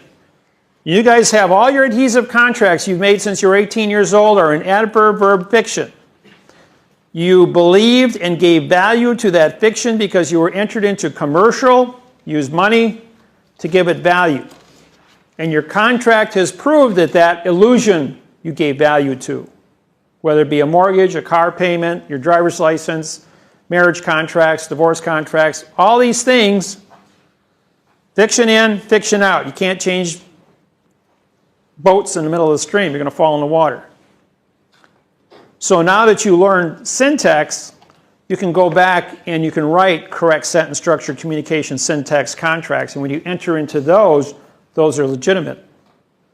One of my, I used to have a real estate company for 26 years. I bought and sold homes, did renovations and stuff. I have 3 PhDs right now, 535 college credits. I'm a little overeducated in a lot of things. Went to college, full-time college for 17 years. The contracts that we created, or my mortgage contracts I wrote myself. They're 2 pages long, and they are totally in syntax. And when the people who wanted to buy the houses didn't understand it, they would take it to a lawyer. And the lawyer would say, if you don't want this house, I'll buy it. This is a real contract. And just to get his hands on a real contract, he knew what he could do with it. He could sell the information to other real estate companies, as well as write quantumized language to get into private business. Now, you guys are probably all focused on how this thing is going to affect in court. When you get into corporate writing, corporate charters, you're not in a court system. corporation to corporation, writing treaties, trusts, and contracts for corporate international banking. Right now we've got several programs running under international banking, which are in their 10th year right now. So when you get into, we're trying to get the entire planet. We have treaties with 82 countries right now in quantum banking. We have a 117-page quantum bank trust that I served at the United Nations with the embassies. And I have my ambassadorship comes from both the syntax of the language. I'll explain that to you now. When I got my ambassadorship, the first thing I did was I captured the flag of America by syntaxing the definition of the flag. I then challenged the Congress, the Senate, the legislature, and the Supreme Court of the United States for anybody to have the correct sentence structure, communication syntax, oath of office, to be who they are in that department, and to come forward with the representation to defend the flag of the United States of America. Nobody showed up after the 10-day rule and the United Nations because I was the first person to quantumize the definition correctly in now time of the flag. I now own the patents to the flag of the United States of America. When Obama took office, the flags that flew behind him in the White House were 1 to 2.25. The constitutional flag that I copyrighted is 1 to 1.9. That was the flag of the United States since 1906. And when I went ahead and I captured it, the United States then took and made all flags yellow fringe. So they went ahead and they said, the post office, all yellow fringe flags worldwide, you even have your British yellow fringe flag, those are postal flags. You work for the post office or you're in postal jurisdiction under the port authorities when you see those.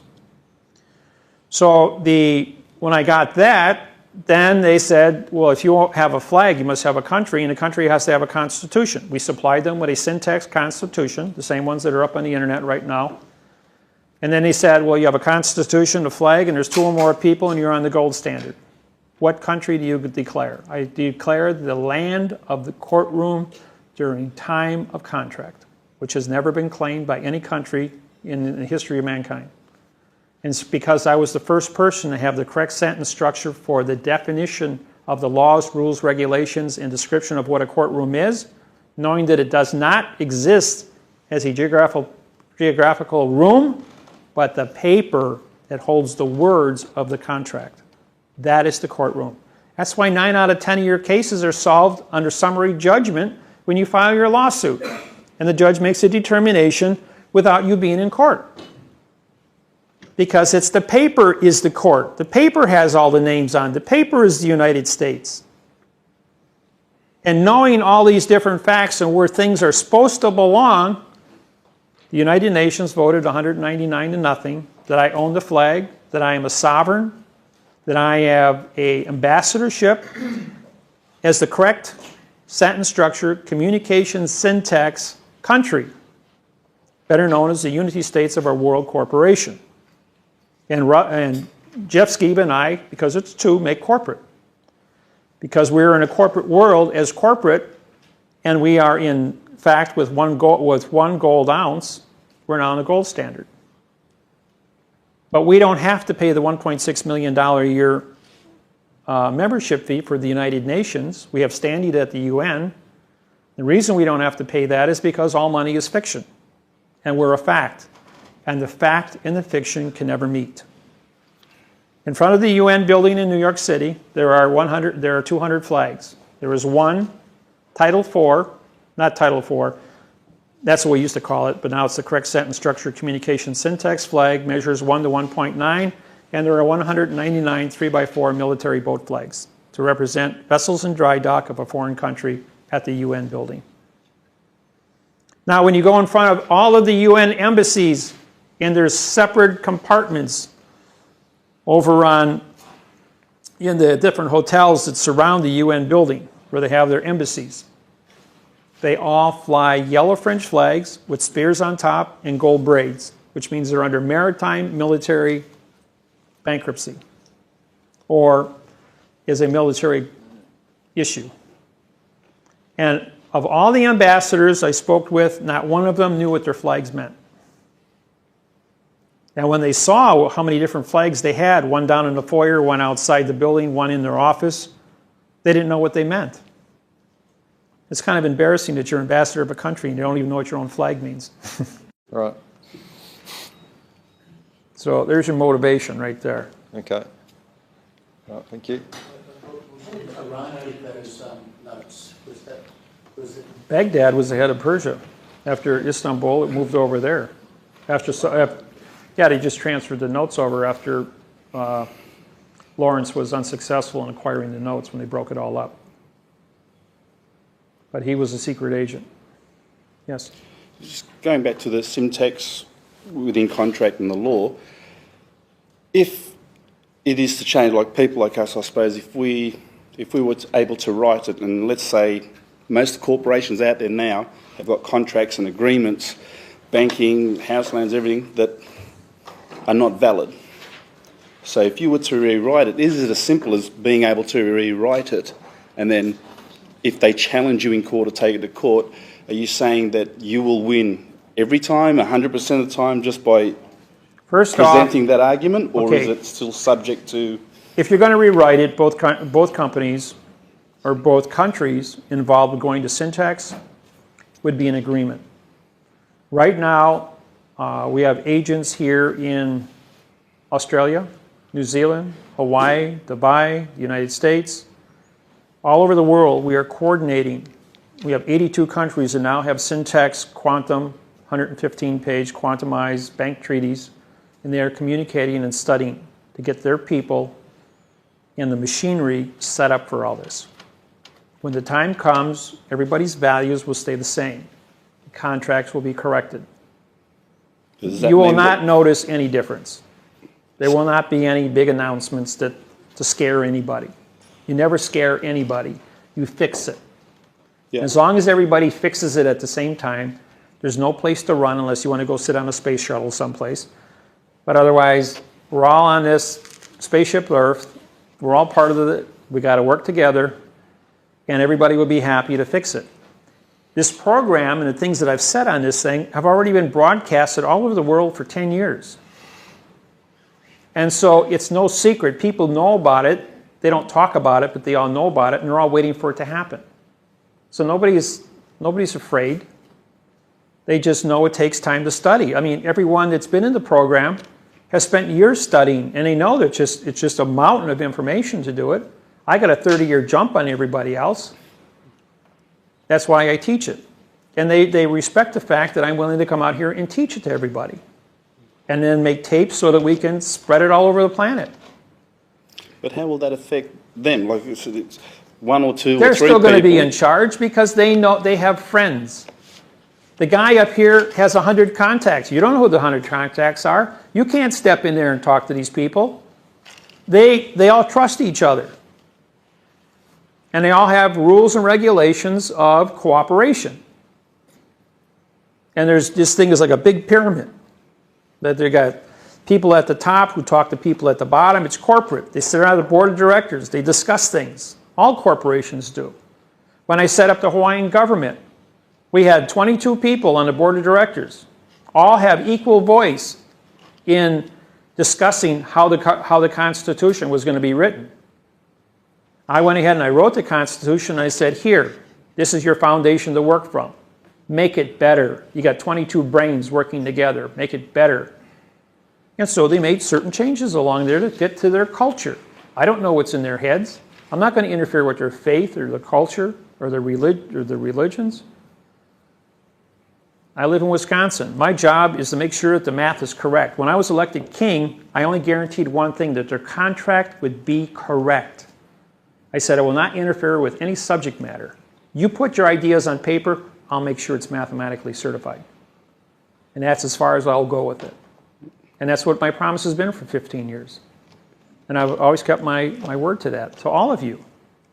When I gave the Origines their contracts and the Maury's their contracts, I did the same thing. You guys make it better. Build a better mousetrap. And I'll make sure that if you come up with a new idea, even if you write it in adverb verb, I will syntax it and make it correct. And it will read frontwards and backwards, or as many ways as you want to mix up the words, and it will always say the same thing, and then you can vote on it. Everything that becomes contract, accepted by people as a constitution, must be voted on in an open election Otherwise, the World Court will not sanction the fact that this is a legitimate contract. The opinion of a few have nothing to do with the masses of a national constitution. That has to be voted on by the people. So I put that constitution out there so everyone in the world can read it and find fault with it. And if you can't find fault with it, like I said, if you remove everything that can't be, what is left are the facts. And if the facts are on the table and you agree with them, then vote it in. But always work to make it better, because the world is an ever-changing place. We can do that, but if a corporation had it wrong, rewrote it in syntax, would all the contracts start from that date, like anything before that? Or would it automatically carry on? That would be up to the discretion of that corporation. If they're going to write a new syntax contract, they also have the capacity to fix everything else that was built before that. And they will negotiate with all the people that they are working with. So they could send you a new contract or a new terms and conditions you signed here. But right, but as long as your product got there and the money flows back and forth, the contract is just a piece of paper to make sure it happens, right? And all thing we're doing is making the paper better so it happens without any discussion, that we don't have to go to court. Because if there's one thing that you would really like to know, is that you've fulfilled the exact letter of the contract, there's no gray area, nobody can play a trick on you and call you a no person and then go out and steal what you've built in life because you're a no person. And every law says no person shall. Well, the government called you all no persons. Which means they want to steal everything. That's why probate court harvests everything with such a high tax rate when you die, 75%.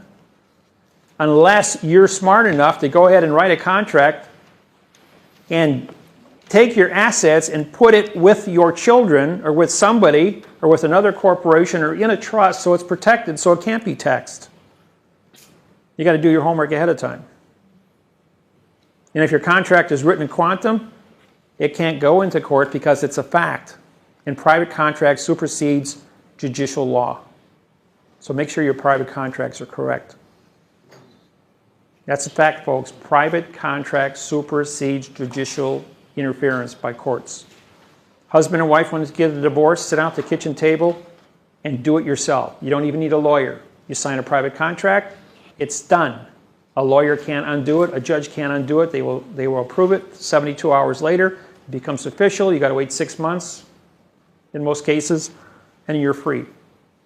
If you hire a lawyer, 2 lawyers will get you to fight until there's nothing left, and then they will settle because there's nothing to divide. Anybody wants a divorce? Divorce contracts are already written in my book. Copy it out of there. If there's kids involved or no kids involved, I got contracts for both. They've already been approved by the courts, and they're free. Can't beat the price. Yeah. 2 questions. Talking about private contracts, joint ventures, for example, in property deals and so on. That applies there too, in terms of you've got a private agreement between 2 people? Private contract supersedes, but you have to stay within the confinements of real estate laws and transfer quick claim deeds. Got to be careful. Make sure your taxes are taken care of. Transfer fees are paid. Licensing is done. You've done your, whatever the due diligence is, because don't forget, you don't actually own that property. You bought a contract that was written in adverb verb, and that land came to the government because they killed the people who lived on it, so it's an alien, A-I-L-I-N-G, alien, which means corruption from the beginning contract. The military is there to make sure that no one interferes with the illusion of contract as long as you're on it. Don't pay your taxes. 90 days later, you don't live there anymore. They'll find somebody else to pay the taxes and sell it at a tax auction. Simple? Yep, perfect. Thank you. And the other question is syntax language applications to the English language, European language. I heard all that. I heard a multitude of other countries, for example. So has it applied to, say, Asian language and Arabic languages where the formation of sentences is totally different? When you do the translation on the math, they don't have prepositional phrases also. Even the Hebrew religion doesn't even have vowels. And so when you write things that don't have a English translation, you can't find a word or a meaning for it, you use the English word, even though you're writing in all the other languages, you'll put the English words in, and the math will always work the same. They're not meant to be there. Huh? The English word is not meant to be there, but being a language. That's where the language was created in adverb verb from the beginning. And the math will put the missing words in, and the math will certify that that word does belong there, or the volition of what that word means. Because you can't have two nouns together and say it makes sense, because it's an adjective pronoun. And you have to certify the terms. If you just write in all nouns like the Hebrew languages, you only have adjective pronouns, and therefore you've lost the ability to identify the 1 in 900 accuracy of the sentence. Therefore, it's chaos. If you have chaos, no one's going to do contract with you. So now they have a vehicle through this technology to fix it.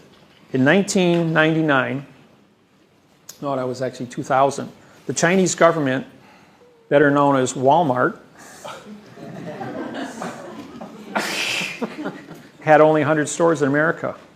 And then I went to the embassy in New York City, and I gave them the treaty on the math interface on language, allowing them to translate the 10,000 symbols of the Chinese language into English. Took 6 months. Once they had this technology, they could write a quantumized contract for international trade and bring commerce to the United States and back and forth in 6 hours, not 6 months.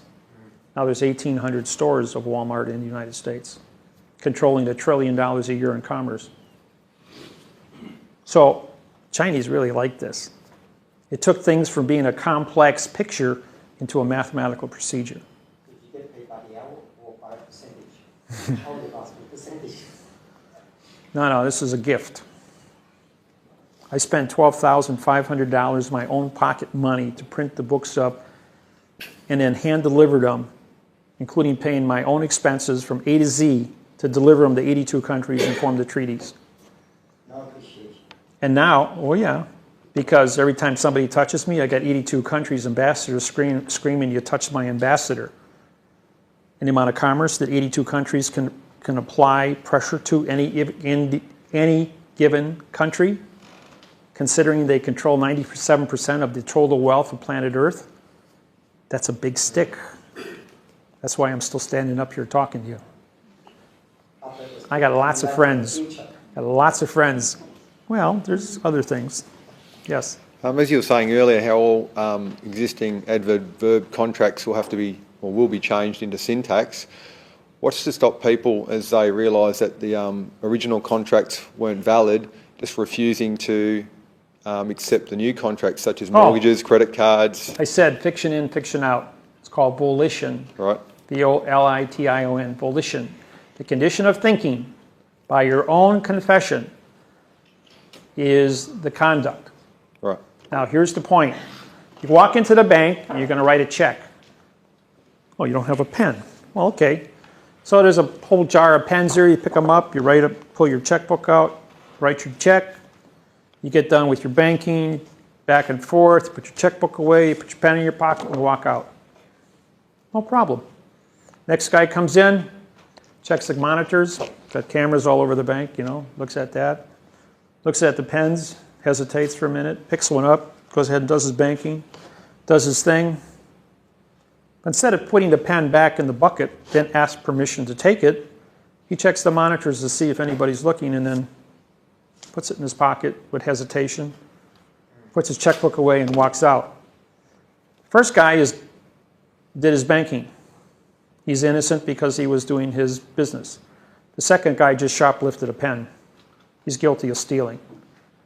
And a jury will look at the camera because he did this with his eyes and say that man's guilty of body language shoplifting. 80% of conversation. Yes, exactly. And that body language, there's no words. I mean, the guy could speak Chinese or whatever, and you're in an English bank, and he doesn't know anything from anything.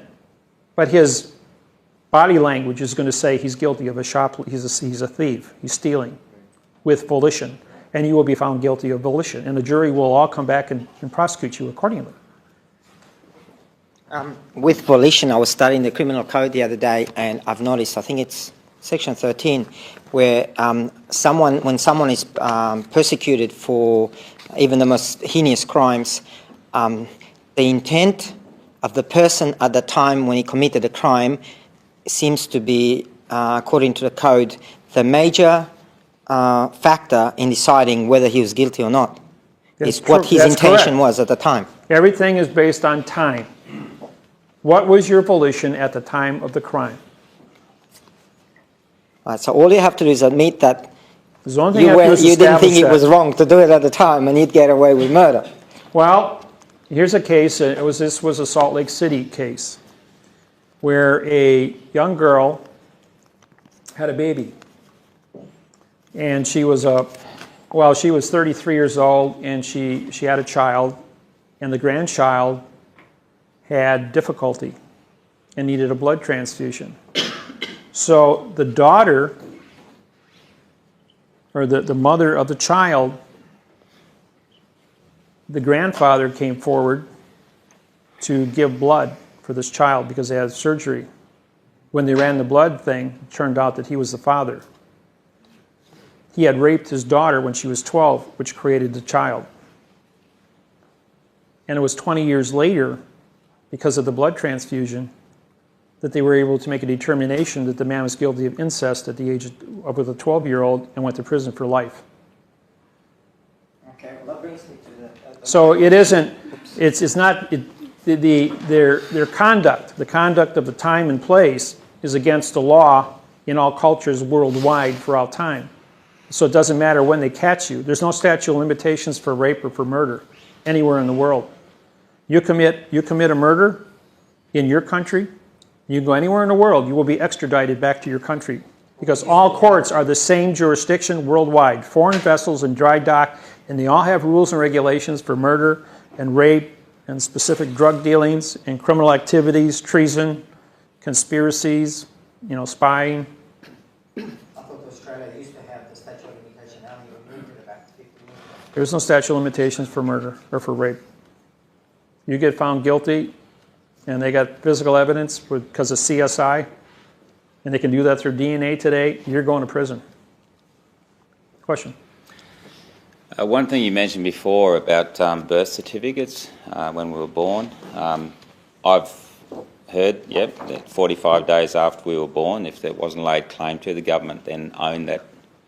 And you mentioned also a figure of... 45 days of trust is what it's called. Because the trustee has not, the trust was created by the birth certificate that the doctor signed, but the trust expired 45 days later, and then the child, which is an issue of woman, now becomes the issue of the state, and the state takes responsibility that if anything happens to the child, that the Social Security trust that was established expired after 45 days, it's then sold into the state as a commercial instrument, and then the state will take care of the child in the event the mother and the father neglect the child or die in a car accident, and we'll take care of things. And is that the only use for it, or is it? I've heard that it's on-sold by governments as a promissory note. Right, but you have to put the money into the system so that the money is there for the life of that child, from cradle to grave. Otherwise, there wouldn't be enough dollars in the system to make commerce move, to buy homes, put food on the table, clothing, all the toys that we acquire throughout life. These are all things that are relevant to where did the money come from? Well, it had to be in the system to measure the value of your sweat equity. You give it value as life goes on. If it wasn't there, there wouldn't be enough money for anything. You'd be working for a penny a day rather than being paid $200 or $300 a day to do your job. Right. And fractional banking has to exponentialize itself based on the amount of things. Did you pay for the roads that are out here? I mean, you love running around on the roads. You love all your technology with your cars. You love all your modern conveniences. You want to give them up just because you want to make an argument about what the dollar's worth? It gets things done, doesn't it? And it really makes your life go smooth. You don't want to go from here to Sydney in 4 months because you're in a covered wagon. You want to get there in 8 hours if you want to drive a car, or an hour by plane. You like the toys. And so you don't question how you get there. You just want to make sure it's there. And today, technology commands that the world's going to move forward. Screaming, and doesn't matter. People are not going to give up their toys. Anybody in here want to give up your Blackberries, or your iPods, or your cell phones, or your computers, and go back to watching 3-channel TV in black and white, and be bored out of your tree, not being able to learn about all the millions of things that are on Wikipedia, and having instant access to anything that you can think of, you can get an answer for today without going down to the library, spending an hour to drive there, look up in the books for months before you find out what's going on. Instead, you just takes 5 seconds and you got it in front of you on a computer screen or on your cell phone. The world is so fast, and our brains want more and more and more. We can comprehend 10,000 thoughts a second.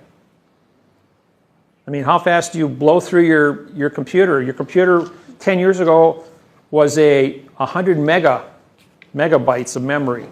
And you thought that was all the memory in the world. We paid $100 for another megabyte of memory. Today you get a gigabyte or 10 gigabytes for $20.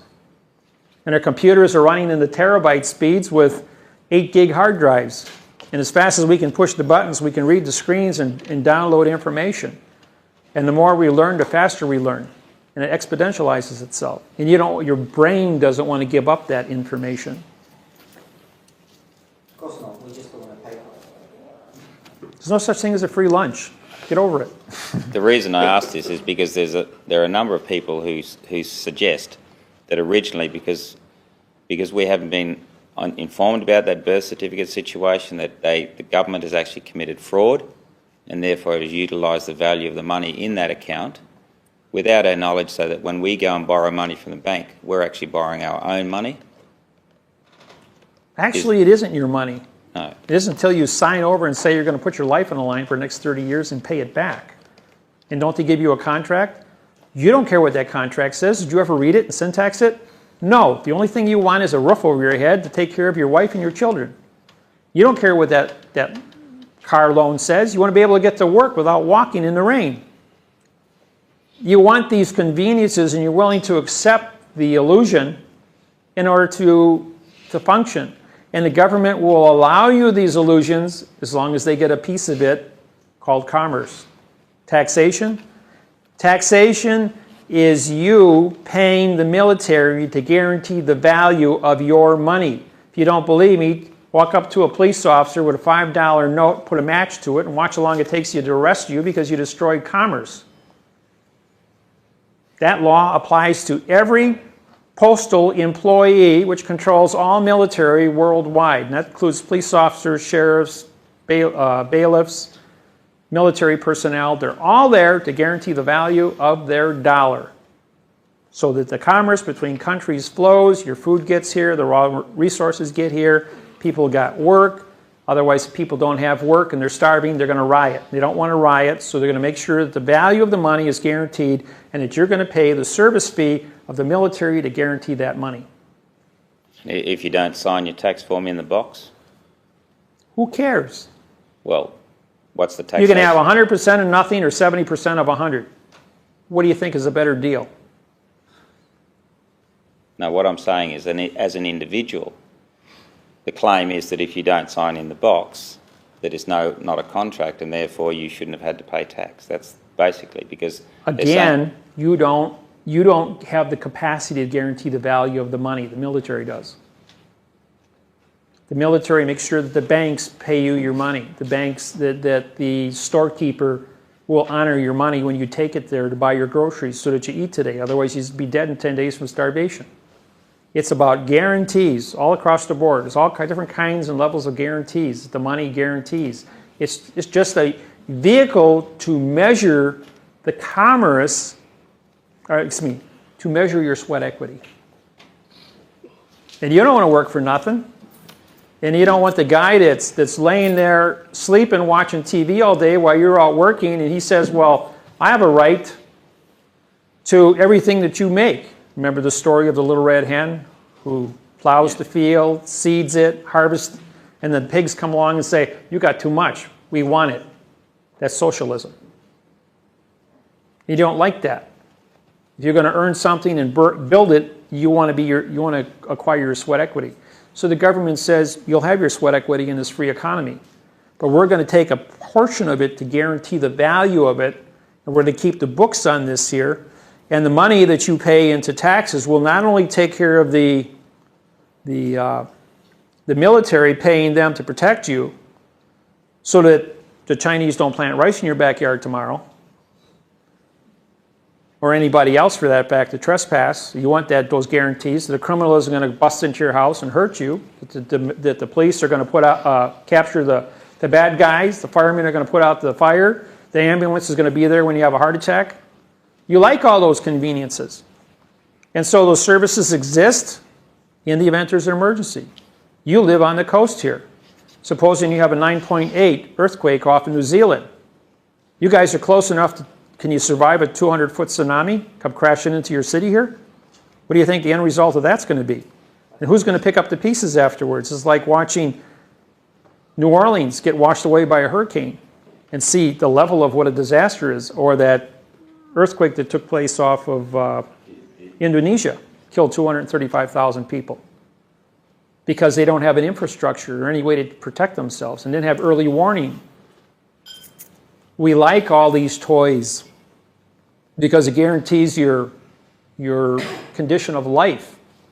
The world isn't perfect, but they are building more satellites and more early warning systems and trying to make things better. You know what would be the real big disaster? There's a crack in the big island of Hawaii. That volcano on Big Island is 10 miles tall. That crack represents 100 cubic miles of mass. If that falls into the trench 35,000 feet deep, it will produce a 100-foot high tsunami in the entire Pacific Rim. You realize the damage it would do to San Francisco, LA, Tokyo, Singapore, Shanghai, Hong Kong, your cities along Australia here, you'd all be hit with a 100-foot tsunami, and it would be multiple waves of it. What happened in Indonesia? That'd be a drop in the bucket. 1 billion people would die if that volcano ever goes pop and knocks that chunk off into the ocean. It's a disaster waiting to happen, and everyone on the planet knows it's there. What do you think would happen if Yellowstone National Park erupted? That's a volcano 40 miles wide and 60 miles long.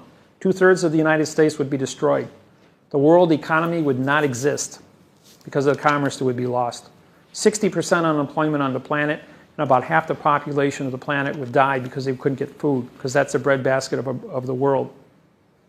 All because of a single volcano, which erupts every few 100,000 years. It's gone 5, so let's leave it. Sure. So what I'm telling you is that there's a lot of things on the planet. We live on an angry planet. We have, the world's trying to do the best they can to guarantee the survival of mankind. Global warming. There's no global warming. I know, okay.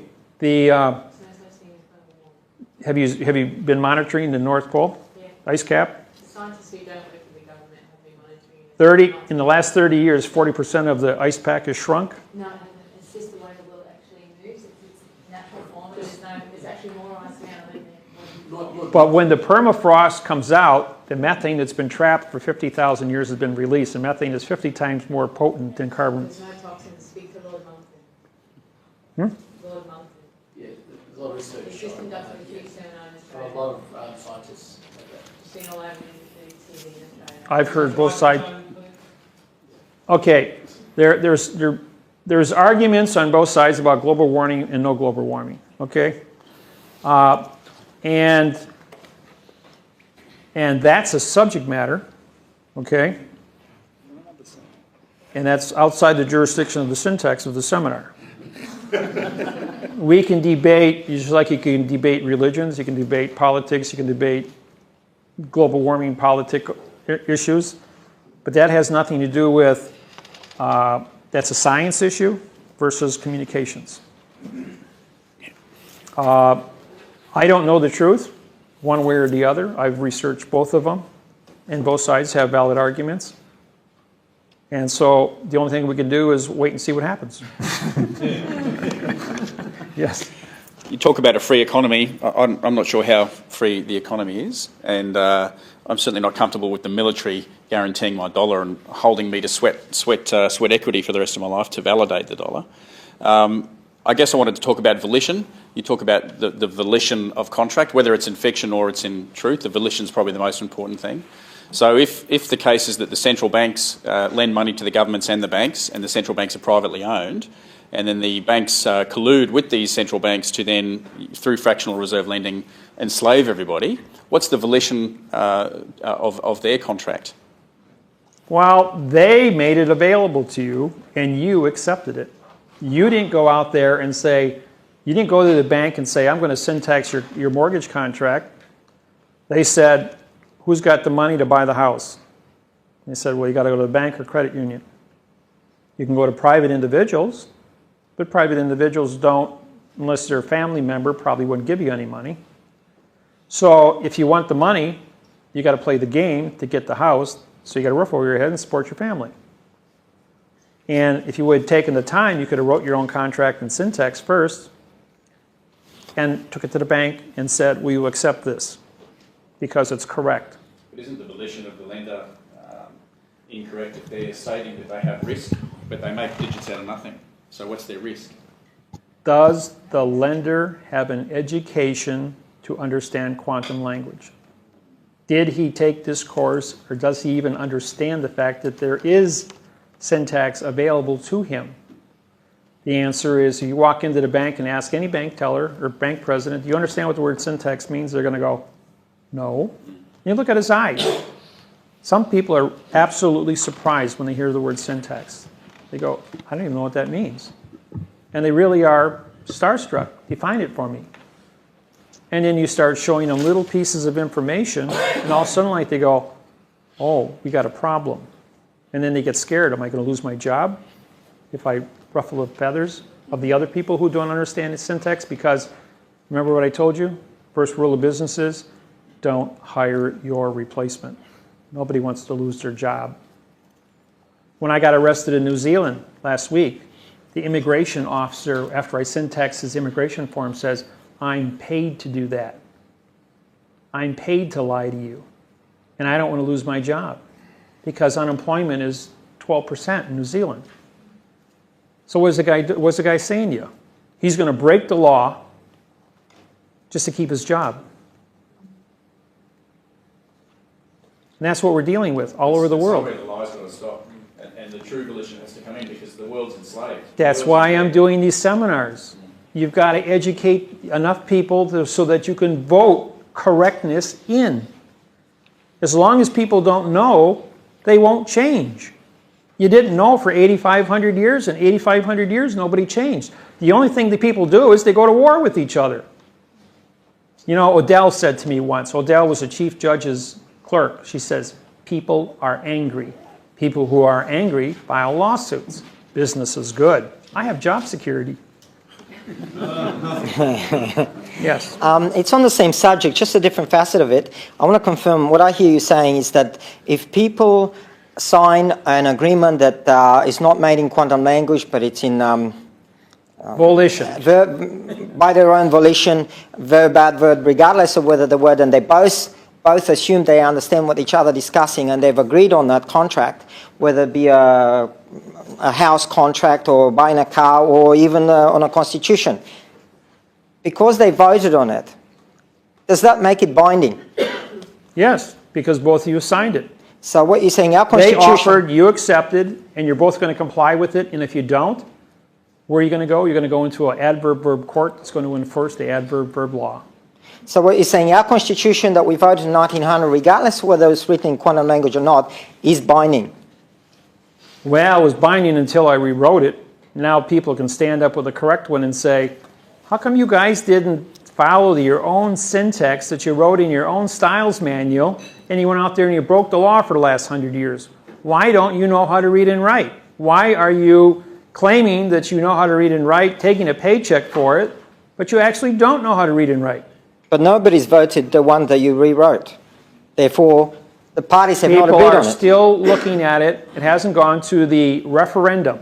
In other words, government has to stand up and say, we have a new constitution here. On Tuesday, in 90 days from now, we are going to vote on it. Do you want to stay with the old one, adverb, verb, or do you want to accept a new one? If you accept a new one, we're going to have to change contracts. And it's through the education of people. That's why I have my website up for 10 years. That's why I write these books and tapes, so that we're trying to educate as many people as possible so we get the controlling vote globally to fix it. Eventually, it's got to get fixed. You can't lie to everybody. You can fool some of the people some of the time, most of the people all the time, but not all of the people all the time. And at some point, you're going to wake up and say, we're not in Kansas anymore, total, and you want it fixed. Right, but that's why we're all senior citizens here. In practice, we're still bound. So we're still bound. In practice, we're still bound. We can't just go to a court and saying, well, here's what I want in quantum language, and they say, no, this is our constitution we follow. We don't recognize your new version of a constitution. But they do. Some of the court judges are brought up to speed. They agree with the quantum language. And because you are in a closed area called a courtroom on a closed contract in both the parties suing, both the claimant and the vassalee, and the judge are all on the same page of quantum, we will have a quantum trial, and the rules and regulations of the quantum contract will be upheld. It's when you have a discrepancy between a licensed adverb, a person that's an adverb verb, with a judge who's an adverb verb, and an individual who has quantum language where you have a conflict of fact and fiction, and fact and fiction can never meet. Okay. But a lie is still a lie under the rules of perjury, and we have signed confession that it committed perjury. So now they have to do one of two things. They either have to adapt truth or vacate their fiction. So the only reason it becomes binding is because you're dealing with the difference between a truth and a lie, and the truth eventually wins out. Exactly, and because I paid a fee to file the document and he signed it, I have a contract, commercial contract, and that stamp on here makes it a commercial contract. Even though they may say the money is fiction, this stamp is a gold certificate under law of the flag, and this contract is binding between two people because we have a whole value of gold. And therefore, when you explain the facts and you know what the facts are, then the judge has to agree with that. But you also have to get the judge off his plane, and you do that by contract and saying there are no planes in this court. And put that one little sentence in there. There are no boxes, there are no plane, and law of the flag has jurisdiction here today. And the law of all illusion. Law of the flag. Law of the flag, okay. Law of the flag says, if you don't wish to make contract, do not come under my flag. And you read about flags of all different countries. Look at the Olympics that are taking place right now in Vancouver. Every nation that's participated, what's the first thing they walked in with? They had a flag up. They were all under their flag. And when they win, they get their gold medal, they put up their flag. It's always the flag of the country comes first before the people in the awards. So the judge and the other party can refuse to accept the flag. That means what happens with a court case or the... Oh, no. Well, that flag's got jurisdiction. And that flag is defined in the court, on the paper. And when he holds that document, that is the court. It isn't the room, it's the piece of paper. That's the vessel that flies the flag. He's bound by this flag. Maybe he's holding up, he goes, oh, you mean this contract? He's holding the flag up. And you can capture him by saying, you've just traversed with my flag. You're under law of the flag. Your seal is a cartoon character and has no jurisdiction because there's no flags here. If you do it right, you know about the stamp and the flag and the endorsement and the terminology of syntax, you will prevail in your court. Because they can't make it go away. It's physical evidence. Doesn't matter if the guy wants to play games and say, well, go away. I'm going to dismiss this. He can't DIS, demon god of the underworld for mischief, against quantum. You can't vacate quantum unless you do it in quantum. So if a judge hands you an adverb-verb order, it's no contract. Syntax it, attach it to another complaint, and file it back into court and sue him for fraud. He now becomes a defendant against himself. You make it sound so simple. It is simple. I do it all the time. I've been doing it for 30 years. Okay, guys. No, it's 5:25. Tomorrow we're going to put some, the Australian 1953 law that made the origine flag legal, or as it was called, an act by Elizabeth. We're going to write that up here. I'm going to syntax it for you, and then I'm going to write you the correct version of it. Well, also, anybody else got any sentence structure that you want me to dissect? We'll work on dissecting that, because every sentence that we put up here is going to become a seminar in itself. Where the words came from, why the words have to be changed, the cause and effect of why these things have to be broken apart and then put back together to make sense. And I can do that. When we did the seminars over in Auckland, we spent 2 days, 16 hours dissecting sentences, and at the end of 16 hours, about half the people got a little bit of it. It's not as easy as you think. I can do it, and you can see it happen, and you can understand it as I do it, but then I give it to you and I say, do it. You're going to go, what's an adverb? What's an adjective? How do I identify these things? Well, this is where it comes through repetition. That's why I say it takes 200 hours to shift your gears and become proficient like Stephen is. And once you get this,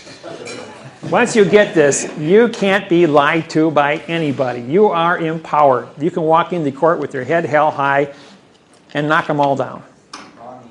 I guarantee you, you'll feel really good. Not only that, you're going to have everybody that's got agreements or a lawsuit hire you at $100 an hour to help them with their lawsuits. Make a hell of a good living. You said only $100 an hour. It's not. All right, 200. I'm financially independent. So, David, what you're saying is it's not about arguing fiction with fiction, which is what probably a lot of people in the room are doing. Let's go to court and say, let's talk, but let's talk with the truth. And if they're not prepared to, then you notice them and you're going to sue them for The only thing all of you can ever talk about when you go into court is what just happened. Then here and now. What just happened? Huh? You can't tell me what I did. What just happened? We witnessed something. Right, you're all witnesses. You can only talk about you. You have been damaged or you have been rewarded. You have witnessed something taking place. What did you witness? You witnessed the modification of language to create perjury. If you witness and can prove perjury through modification of language, the case has to be vacated. Who brought the case? The DA, the judge, the police officer? If they lied, they lost jurisdiction because it's a criminal act. The case is mute. They have to be held to a high standard. Sound like a marriage counselor teaching us how to use iMessages. It's all about talking about yourself. The only proof you have about anything that's ever happened in your life is what's in your personal brain. You can't talk about anything you see, only about who you know, who you are, and what you know. And when you get to learn, when you learn that one sentence, how to identify the damage that you are a party to or a victim of, the damage you're a victim of, because of modification of language, you will prevail in stopping fiction from damaging you. Have fun tonight, and I'll see you tomorrow. Thank you.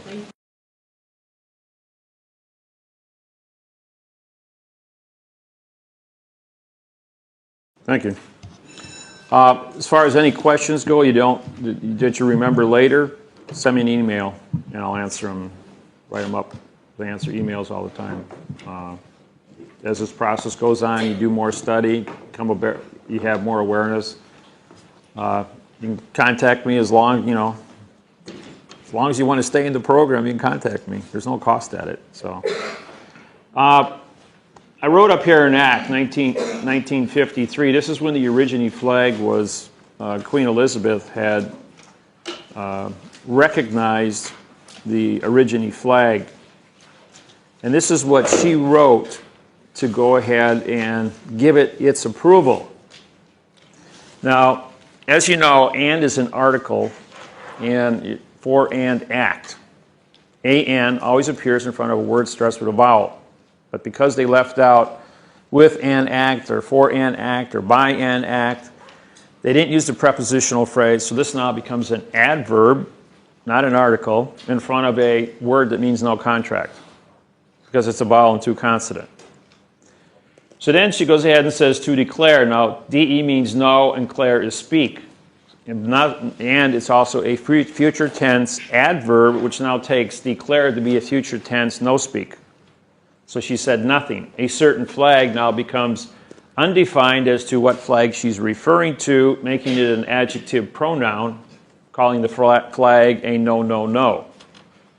To is an adverb in future time, modifying the be condition of now time, but now it's used as a verb, which is an illusion. Then the is an adverb, making Australia to be a coloring national flag. So therefore it's another adjective pronoun. To make, again, in the future, which has no now time jurisdiction, which means you shall never make, now is a verb instead of a condition of state.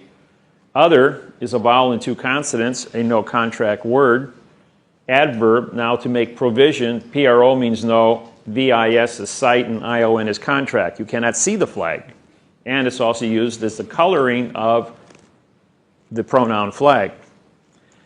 And then with respect, re meaning no, and specter comes from phantom. So if you have no phantom condition, in future time, to flags as a dangling participle verb.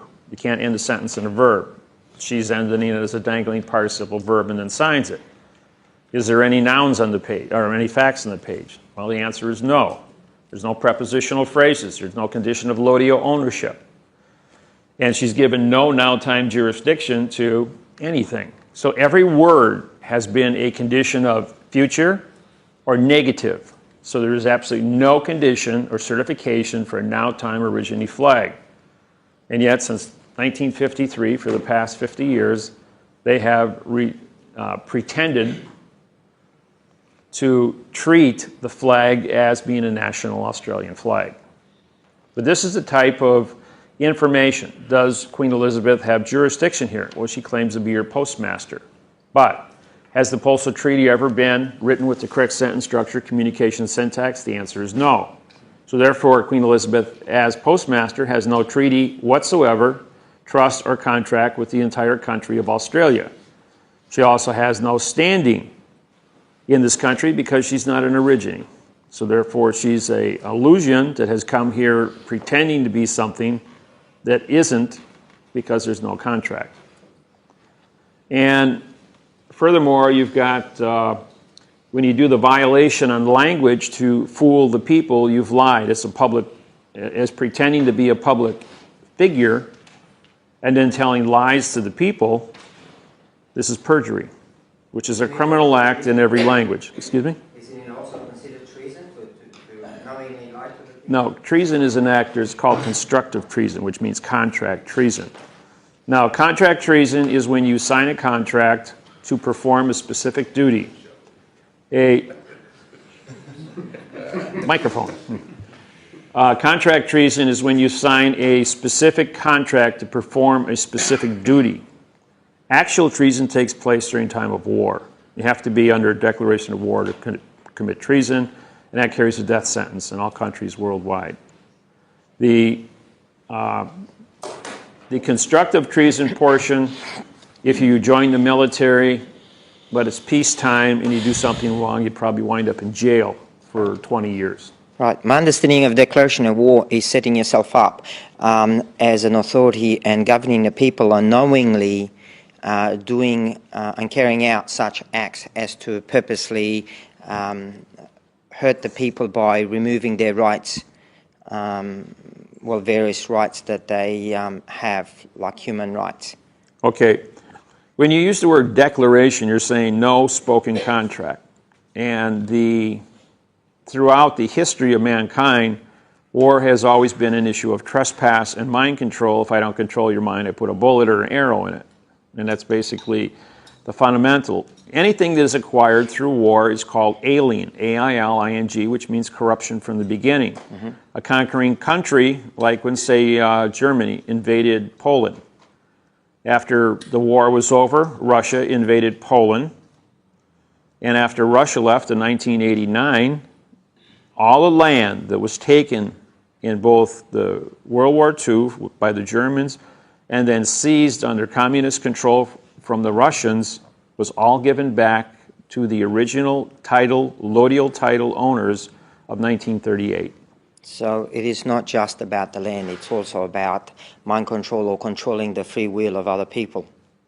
That's correct. Well, in that case, then most of the laws which have in some way taken away or reduced or made the citizens of Australia believe that they have no rights or their certain rights have been reduced and that those rights are given by the government rather than that they're making everything to be a privilege. Right. That's a declaration of war in that case. No, that's just misinformation. If that misinformation has been carefully designed for the purpose of making the people believe that they don't have those rights, then the minute they believe that they don't have something, they turn to voluntary compliance through fear of guns and clubs, better known as rape. Right. Rape is the performance of one human being over another without their permission or against their will. And if this was designed to be executed in such a way, and it's pre-thought. Yes, and so what they do is they give you all kinds of toys, benefits, have you sign contracts, driver's licenses, Social Security, make all kinds of promises to you, but inadvertently you become a good slave and 88 cents on a dollar that you earn goes to the government.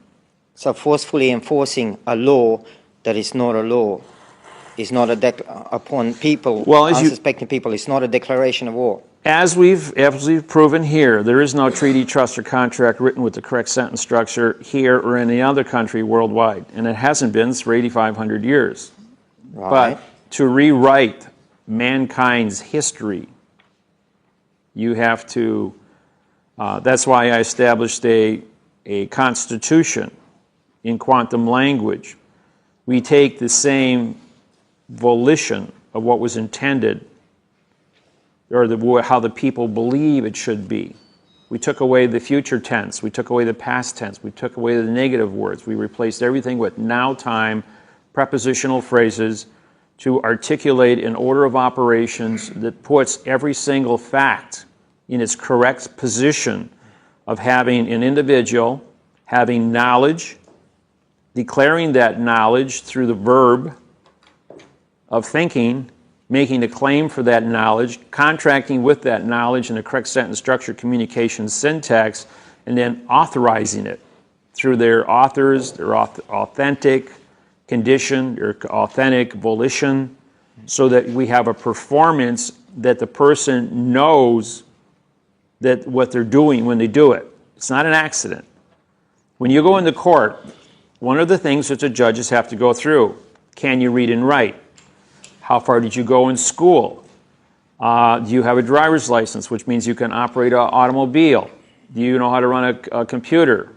Do you understand the words that have been spoken to you? Have they offered you or intimidated you to perform a specific way or say a specific thing when you pleaded guilty for the crimes you were charged with and to come to an arbitrated settlement? And the individual who's sitting there will go, no, you know, I participated, I'm doing this under my own volition, I've given up my constitutional rights, which means the right to contract with somebody else to go ahead and you're throwing yourself on the mercy of the court. I've seen some people get good deals. I've seen other people wind up with life in prison when they thought they were going to get parole. Yeah, I'm looking at much earlier than that. When a group of people knowingly set themselves up in an unconstitutional manner for the purpose of enslaving the people and pretending they have a right to govern, but their intention from the beginning was done not to govern but to control. Isn't that that's the court system. Isn't that? Are they not a foreign power? Of course, all courthouses worldwide are foreign vessels and dry dock. When you go into a courthouse, you are no longer in Australia. You have left it, you might as well be on Mars. So if a foreign power declares itself to be the chosen of the people, declares themselves to be a government, and they set out to enslave the government, is not to enslave the people which they pretend or they swear to protect, is that not a declaration upon the people that they sworn to protect? Like you said, the word declaration, they haven't said anything. It's just the illusion that you believe exists. But when you syntax it like we syntax this, it doesn't exist. It's not even here and now time. It's an illusion. But you've been brainwashed to try and use all of these things in now time. But it isn't in now time. Syntax is a word, and the operations of using syntax have been banned from all schools, universities, dictionaries, everything, so people don't know where to look. If you don't, this is the only program taught globally in all countries on syntax and all the secrets of government, the laws, order of operations, and it's mathematically certified. Same as a math problem. And that's the unique thing.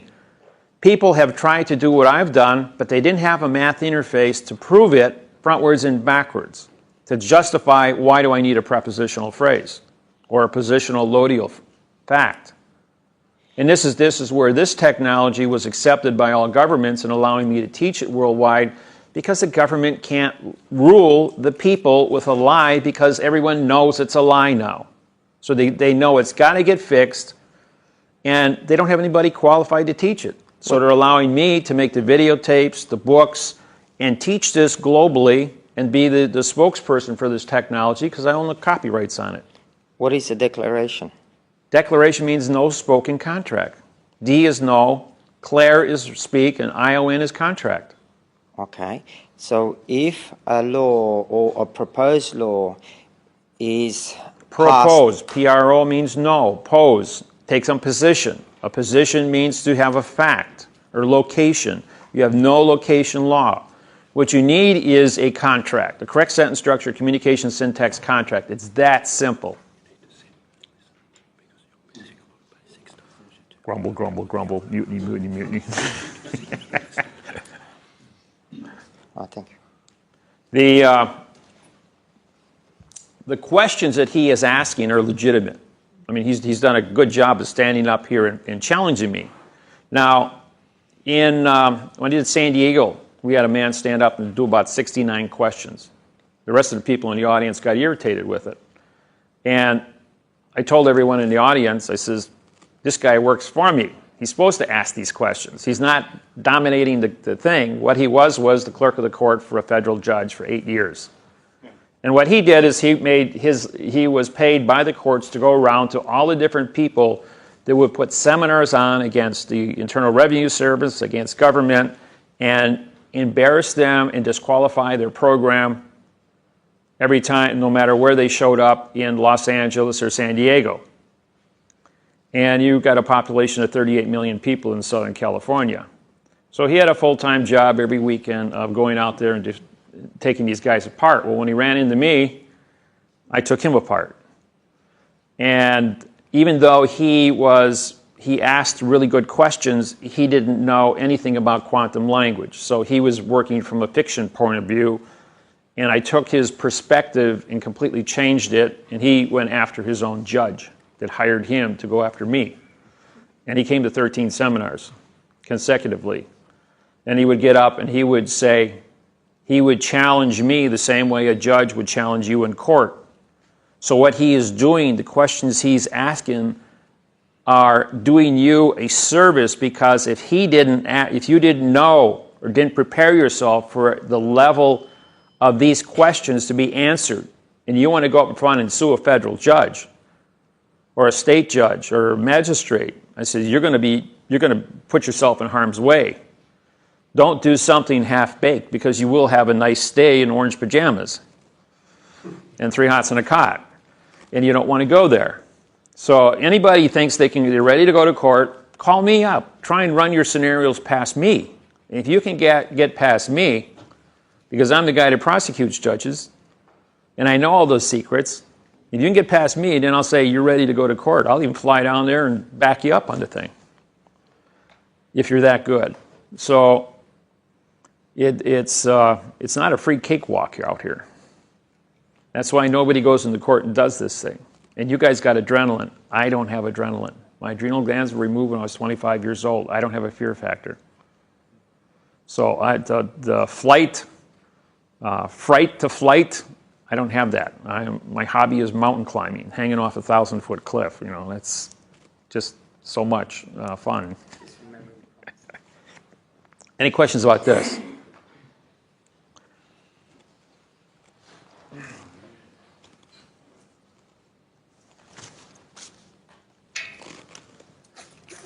Go ahead, ask me questions while I'm getting the next thing written up here. Got a question, David, before you rub too much there off. Okay. What I don't get about this is how you designate a part of speech to its word when it's used in a different way. Oh, that's easy. The words, an adverb modifies a verb. An adverb can connect the verb and can connect to a pronoun in front of it. But it modifies an adjective and it modifies a verb. And that's it, or another adverb. So the mathematical operations of syntax has to go frontwards and backwards evenly. Now, when the government created the adverb, adjective, and pronoun, these three parts of speech, they always get the operations of modification correct to create nothing. They don't use prepositional phrases or position-lodial facts. They don't make any declaration or rather, they don't make a claim about what is and are. Because they're misusing all the words that they're going to put up here. And if you go to a dictionary, you won't find most of these words in a dictionary. You can't find a verb flag in a dictionary. You only find it as a fact. It'll say noun in a dictionary. But then a noun, it'll have noun is spelled N-O-U-N, which is no-no. And the reason this is a no-no is because here it's used as an adverb verb. So they tell you it's a no-no in the dictionary, and you think that a noun is a fact, it's a no-no. And they're advertising that effect. If they were going to use a fact, they'd say a fact, but they don't use facts. In the entire dictionary, in 1828, Webster, when he wrote the first dictionary, he said the bastardization of the English language is the worst crime I could commit against mankind. I have to make a living, which means he was paid by the government to bastardize the dictionary. Webster was an attorney. Yes? To, in the dictionary, if you looked it up, would be a preposition, right? To has 38 definitions, and they're in the book. I have one complete page dedicated to the word to. It is the most bastardized word in the entire English language because, one, it's in the future, and you can use it I can use to in all conditions of language.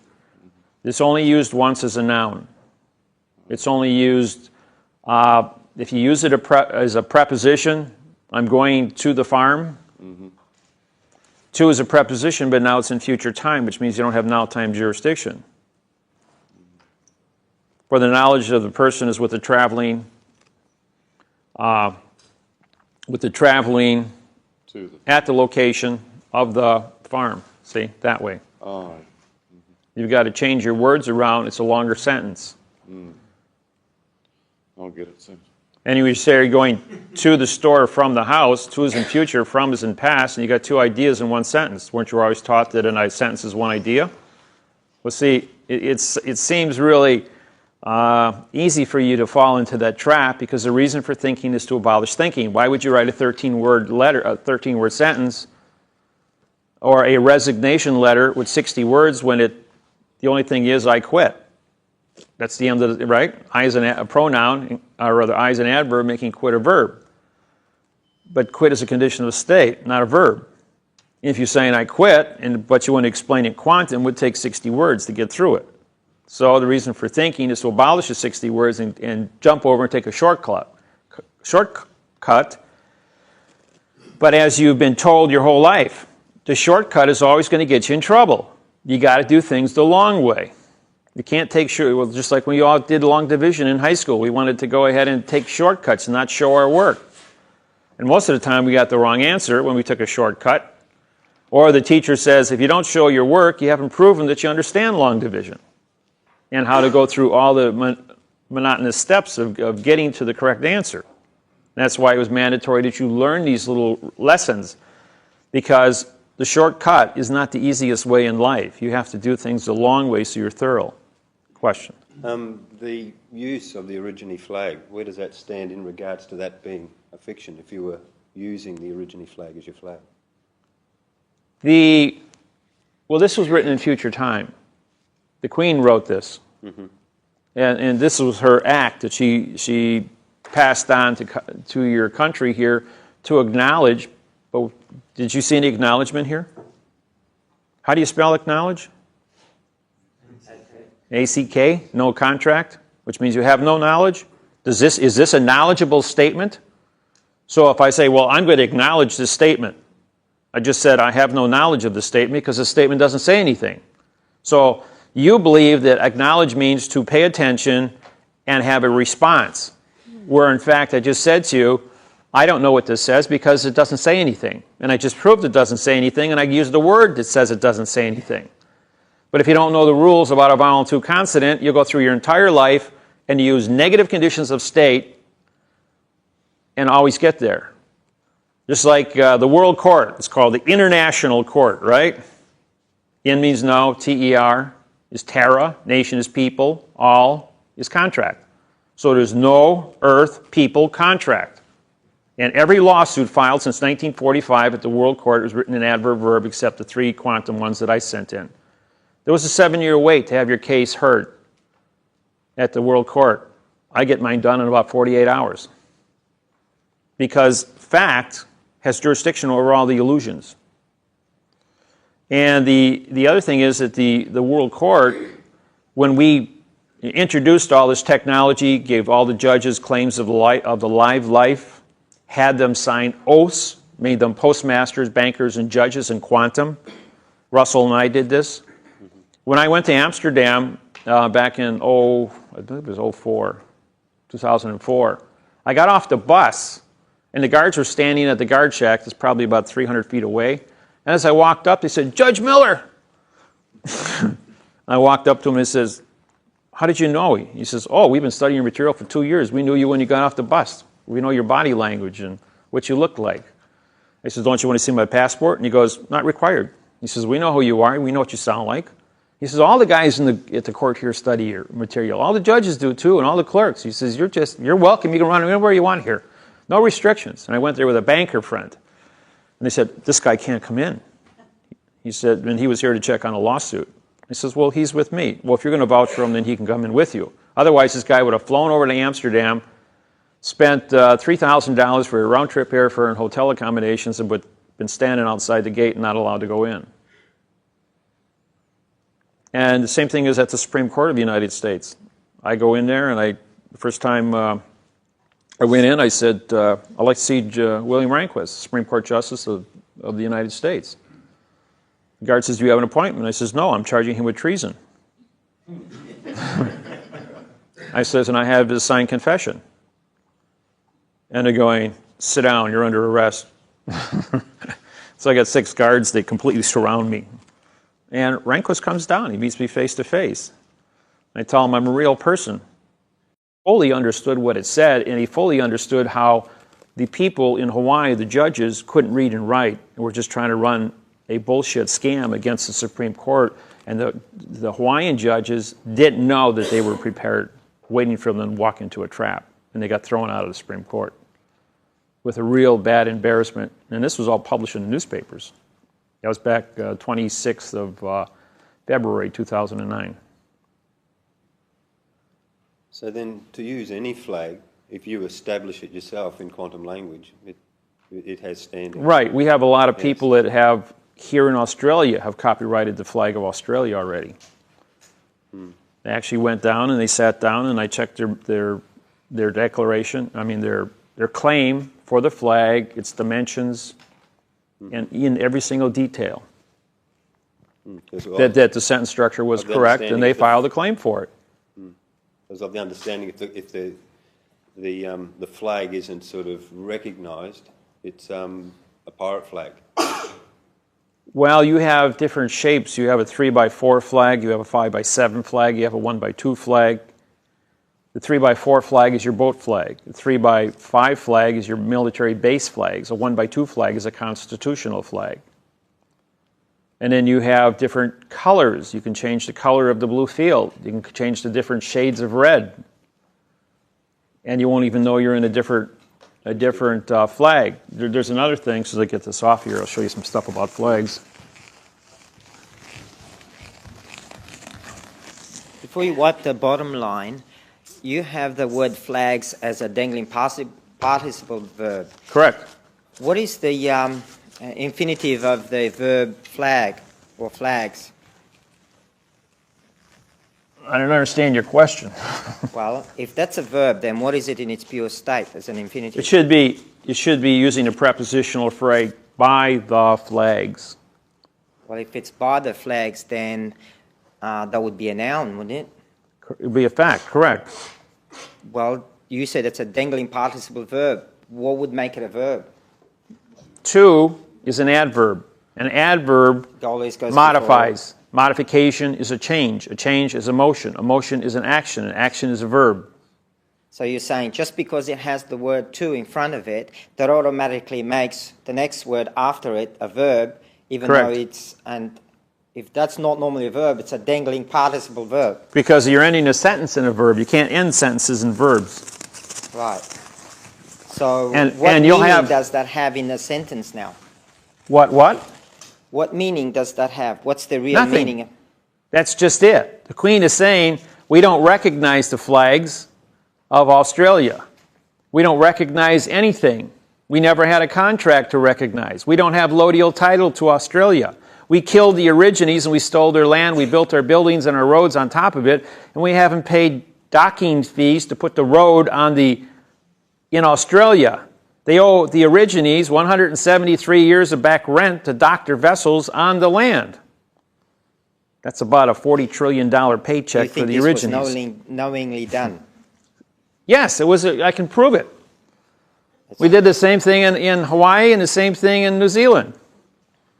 See, the unique thing about Australia, New Zealand, Hawaii, the Philippines, all these small places where Cook showed up and then the English showed up afterwards, the English, it might have been an English ship, but it was controlled by the post office. This is all about the post office, folks, from 1800 all around the world, all these sailing trips that took place. And these declarations that showed up, it was always the post office. What's the first thing that happens? One, the ship shows, the post office shows, the ship shows up, and it's always a military vessel. All military captains on a vessel are masons and postmasters. And they take their orders from the Masonic order in Bern, Switzerland, and the Vatican, and the Central Masonic Lodge in London. I don't care what government you're working with, it's all controlled by the Central Post Office. Then as a Mason, they use the philosophies to control people, and they initiate the kings and the queens of those jurisdictions that they go into. They tell them they will give them anything they want and teach them all these philosophies to manage people and be successful. But when they join the Masons, they have to give up and surrender their king and queen titles and do what the Masons tell them. The Masons will then compensate them and give them the royalty and all of the fluff that makes them look all powerful. Because the other people that control the banks, which is the money, control the shipping, the commerce, the import, the export, that do the engineers, that bring in educated people that have engineering technology. You put all these things together, every one of them are Masons. That's where the secret society issue comes in. They all work together to honor the head Mason, who is the king or the queen, but that's the puppet. He gets all the flack. He gets all the honor. It comes with the flack. While the postmaster, who is the postmaster general, runs everything, which is the port authorities, the money, and the transportation. Everybody wants to move. Everybody wants a freedom of movement. Nobody wants to sit in one place. You get bored. Boredom is a real bad pill to swallow. So the postmaster is going to make travel, build nice roads, and get the population, establish voting, and then put all these toys out there that you're going to vote on because you like your freedoms. You like your running water and your shower and your 200-channel TV and all these things at the expense of the people who own the land. But then the people who own the land, if they were stubborn enough to fight them, they all died of some natural cause, prematurely. And then the rest of the people that can't fight the technology. You watched the news last night, the Falkland Islands. They just discovered they have 60 billion barrels of oil off the Falkland Islands that the British are going to drill. The Argentine government is up in uproar because they claim that the Falkland Islands belongs to them, but they don't have the technology or the money to go to a war, another war, with Britain. Because Britain's got nukes and they got missiles and they got enough toys to do a lot of damage to Argentina. You mean they need a plenipotentiary judge to give him a hand? I could go down there, yes, and with a contract, I could say, this is illegal, boys and girls. Show us your contract. You're trespassing. This is an international violation. But England's a small island, and they need, you know, England's pulling this, we got squatters' rights because we got bigger guns and bigger clubs. That don't make it right. But that's always been the case. That's what they did here in Australia. That's what they did in New Zealand. Okay, back to syntax. On the word to, you've got 1.9. Does that mean it's a future tense of word? The adverb? It's not only it's an adverb, it's a future tense word, which makes the flag to be a future tense verb. So they're not only dishonoring the fact that it's a fact, they're taking the fact and they're changing it into something it isn't, and then they're moving it off into the future, so there's no now-time jurisdiction to say, we did a now-time violation. That's why all the twos come in. The United States Constitution has a Bill of Rights. The Bill of Rights says you have the right to travel, the right to write, the right to read, the right to propagate. You have all these freedoms. Why? In two, every single one of them starts with two, which means it's all in the future. We have no now-time rights. And the minute I said that, and I published that all over the place, the United States government goes ahead and they drop the World Trade Center and say, all your rights are gone, folks. You got to go through security, and everything is corporate. You want to walk into this building, you don't own it. You're going to be a trespassing individual. You need a passport. You know, Russell and I went to Europe. Russell mailed himself. He put a postage stamp and a flag on his chest and he mailed himself to Europe. Went down to the post office, sent his body registered mail, put a registered mail sticker on him, signed his name across it, and he mailed himself to Paris. First time in the history, since in 100 years, that somebody transported himself, a live body, between point A and point B of a foreign government and got away with it. And the reason he got away with it, and this is really weird, as the 747 landed in Paris, all of the immigration and custom officers went on strike. So they had 6 supervisors to handle 4,000 immigrants coming through the gates. We were backed up for a half a mile. I mean, this is really and they just opened the gates and they let everybody walk through, including Russell. They just said, hold up your passport as you walk through. And Russell was with me, and the guy goes, wait a minute, where's his passport? I says, he's a postmaster and he's mailed himself to Paris. I'm a postmaster, and I'm in charge of my cargo, and I've signed my name across his registered mail sticker. All right, you can go.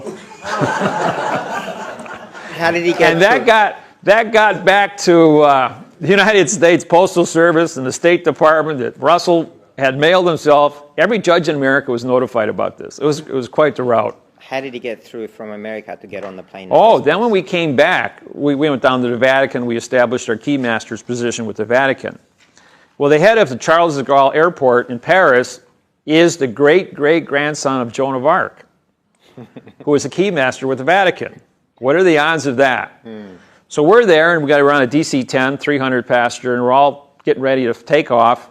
And here's Russell with a ticket, and he's mailing himself back to the United States. Well, the central of Bern, Switzerland, because we were just there and met with the United States Postal Inspector for the whole European continent, and we spent an hour and a half with him, so he vouched for Russell's knowledge as a postmaster. But then the immigration and customs officers would not allow Russell to board the plane. Said he didn't have a passport. Well, we had filled out the necessary paperwork to mail him back to the United States. And I was the postmaster transporting my cargo, who was a fellow postmaster. And this wasn't, the guy wasn't buying it. So he had to call up the supervisor at 2 o'clock in the morning to come down to the airport.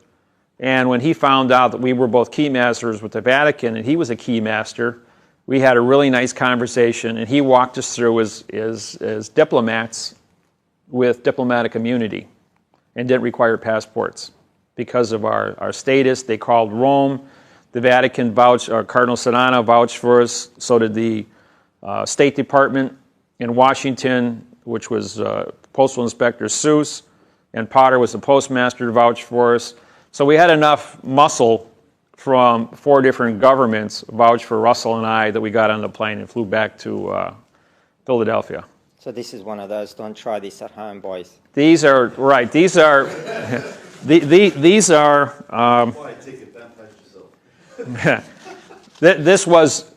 this was something that got through the cracks. Everything that Russell and I have done for 10 years has been the first time it's ever been done in history because it was done through syntax.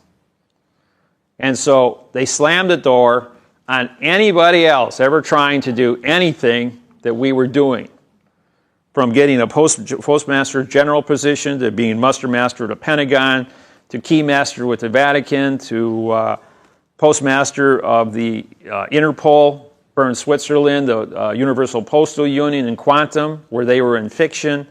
I mean, we captured Zurich, the World Court, Interpol, the Vatican, Washington, D.C., the Pentagon. I mean, we went around and we knocked all these things down, one after another. They couldn't keep up with us. They were spending thousands and thousands of dollars trying to keep up with the airfares of us. Captured Vatican? Can you elaborate? Sure. When we wrote a syntax quantumized international bank treaty with the Vatican, it was the first time they ever saw syntax. All their bank treaties worldwide since 79 AD were written in adverb verb and had no standing. Now that they've got a syntax quantumized bank treaty, it automatically vacated their entire position globally. And there's been nothing but trouble ever since that. So we still maintain our keymasters' positions and our postmasters' positions with the Vatican, and we do correspondence. Okay, well, talking about that later. I want to go back to the syntax. The word to, you said that's always in future tense? Well, they will use it as an adverb in future tense. So is there any time in Australia we use the word to in any, in future, past and present? And most of the time it's used in the present. You only think it is. It's not. The rest of the sentence, all the different words that are here are going to articulate why the value of that word is what it is. Now, the person that wrote this, you saw that there was a pattern. 1, 2, 1, 2, 1, 2, 1, 3, 4. And those patterns of the Queen don't change. I can look at any document I want. Queen Elizabeth has written. It's either written in 1, 2, or 1, 3, 4 patterns. Right. The reason I'm asking this, because we use the word to so much, and you said it is the most bastardized word in the English language, that means we're going to be offending our new knowledge of the syntax by being caught very easily using the word to. No, to is not found in my book. You got 107 pages. The word to doesn't appear anywhere in my book. Doesn't have to be there for us to use it. The point is your Freudian conditioning to use this word is only a conditioning. Right. Because you've been doing it so much for so long, you're not qualified to do nothing. And that's exactly what happens when you use to. You create nothing. Right, so teach us how not to use it. read the book. By the time you get done reading my book, you're going to see so many prepositional phrases and patterns and associations that your mind will automatically shift gears, because when you read an adverb verb, you're going, this is wrong. I can do this.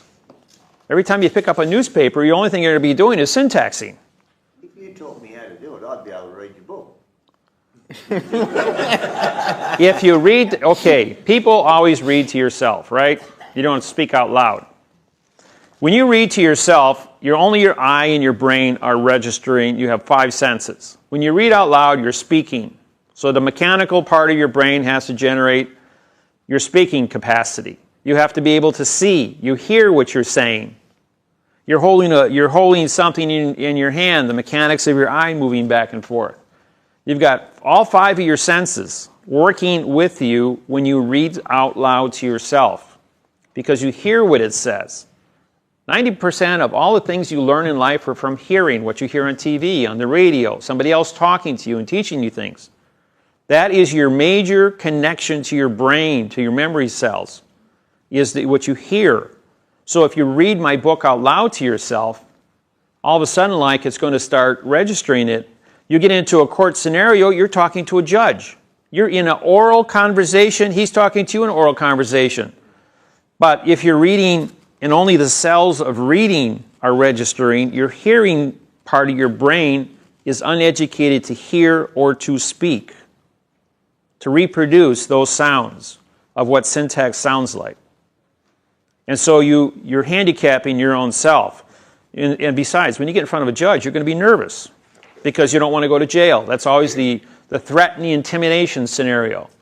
But if you read and you read out loud to yourself, you've got all these different senses working together. So if one gets nervous, you've got your other backups which are going to kick in and protect you. And it will calm you down. You'll be able to carry on a conversation intelligent. Not intelligently. Because you always want to put that ly, which makes all words that end in ly, are adverbs.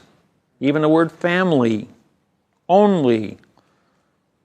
Those are 2 words that are used all the time, but they end in ly. It's the ly words that kill you. And usually ly words, when you end a sentence, you're talking and you're ending that sentence with the ly word adverb.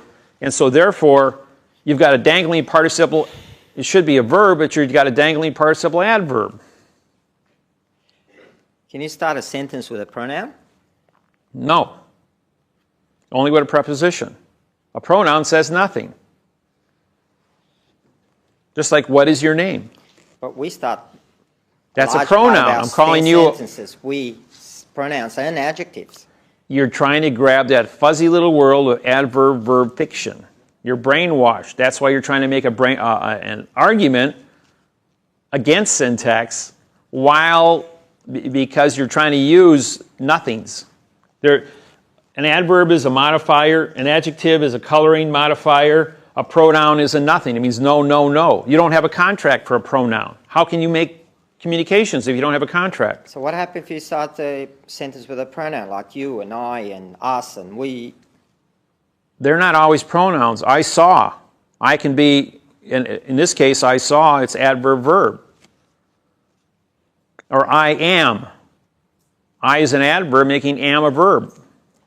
Or I can be the pronoun and am is the adverb because it connects to it in front. Both of them are wrong. So what you're saying is that if you use a pronoun or personal pronoun at the beginning, then it changes to an adverb if it's followed by a verb.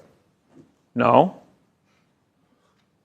In other words, if you're saying pen is a pronoun, is an adverb. Mm-hmm. Is pen would be an adverb verb. Both ways is wrong. You don't have a fact. You don't have a sentence. You don't have a prepositional phrase. You don't have a verb of thinking.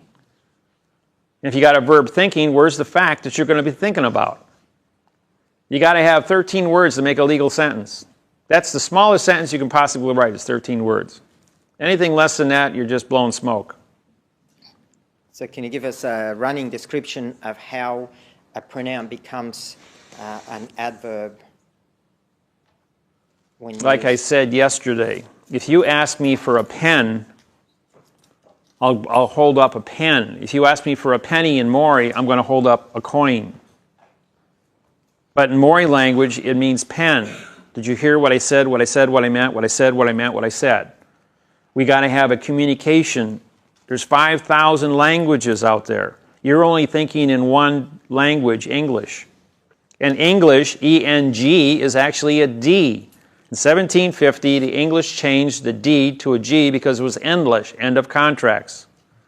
Somebody finally figured that out. So they changed it to a G so people wouldn't look for the word end, which means no. England was the end of the world, of Europe. You fell off it. Well, ever since Columbus in 1500 or 1492, they know that there was something else out there, and then people started exploring the world.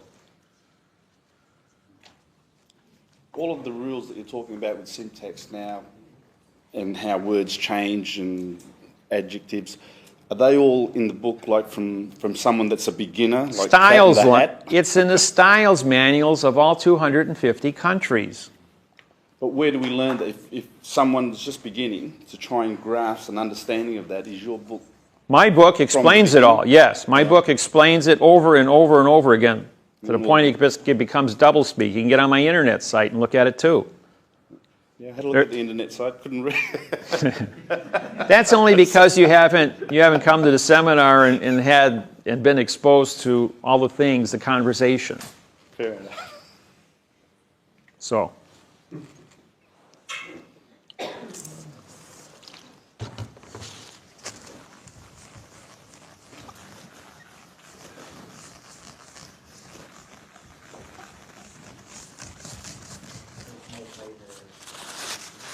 We don't need paper. We need a washcloth or something, because paper doesn't do a good job. We need. See if the management's got a ragger like we had here yesterday. Or get some get some markers that don't. See, what you need is a dry marker. A dry marker just wipes off with an eraser, because these things just smear. Yeah, if you ever take and accidentally grab a permanent marker and you put it on a whiteboard, the only thing that'll take a permanent marker is a dry marker. You immediately use that to erase the permanent marker and it'll come off. It's the only, it's because of the chemical that they put inside of it. And these are a little bit better, yeah. That's a real coarse paper there. Yeah, that'll look better.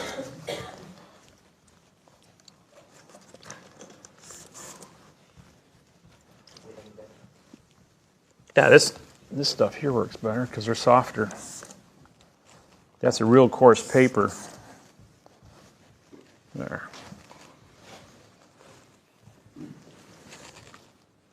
All right, now this here is a personal injury lawyer's writing.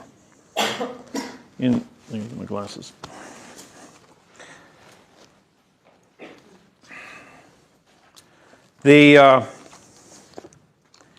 We're not going to use any names here because to protect the innocent. But this case has been going on for 3 years. The lawyer in this case is becoming frustrated because he can't get the insurance company to settle with him. Now, when you write a legal contract, there's a law that says you cannot sign a blank sheet of paper, and a paper must have 2 legal sentences on it. As you can see, there's only part of a sentence that was brought over from the backside of this one. So this is not a legal sentence, nor is the autographs legal because they're both initials. You have to actually autograph something, not simulate it. And then the claim section is put into a box because Federal Reserve notes or non-conclusive contract values are not legal. So therefore they box it, and anything in a box is an enclosed area and can't be considered. So therefore all of your IRS claims that they send you here in Australia, or the same as in the United States, are all boxed, written in adverb, verb, double space, and italicized. So they're using 4 conditions of fraud to remove it and create the illusion. We then take, how do you fight your case? How do you get a settlement from an insurance company? Well, this insurance issue here is the same as my mom and dad. They were involved in a car accident. They wanted to give my mom and dad $2,000 and they were senior citizens and they both had back injuries as a result of this car accident. This is an injury case also. It's almost parallel to all the experience I had in my dad's case. So, and my dad was, the insurance company sends out 350 questions for interrogatories that they want him to answer, giving him all his personal history of his life going back to when he graduated from high school and he's 72 years old. And he's going, this is ridiculous, and they want this before they're going to pay me. And I'm going, don't worry about it, Dad. I'll take care of it. So I went through and it says adverb verb, says nothing, has no condition. And I went through all 350 questions. It says this doesn't pertain to the car accident. Send it back to the insurance company, saying you can't read and write, your paperwork is all fraudulently conveyed, your questions are nonsense and have nothing to do with a car accident. Chuck it. And they did. So then the lawyer that they had would not take their phone calls. So I called him up and I says, I've syntaxed the work that you've done for the insurance company.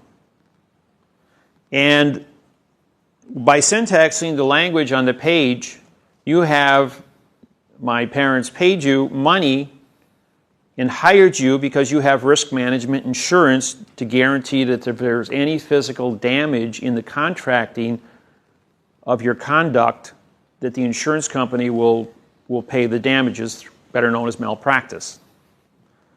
So I said to the lawyer, the language that you are using is fraudulently conveyed, and now you're talking about money. So this is bank fraud. And the insurance company's lawyers are also fraudulently conveying their language back to you. And they are submitting a paycheck to their insurance company while they are fraudulently conveying language to keep this thing floating in the air and never coming to a conclusion.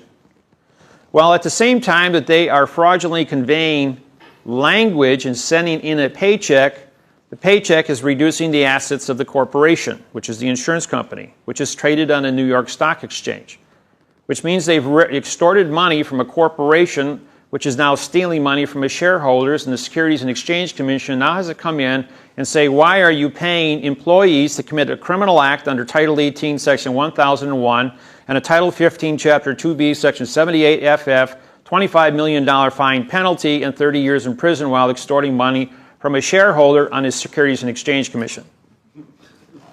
We only want $50,000. The penalty for fraudulently conveying language and extorting money from the Securities and Exchange is $25 million. And I've got a signed confession here. Well, can we settle this now, quietly?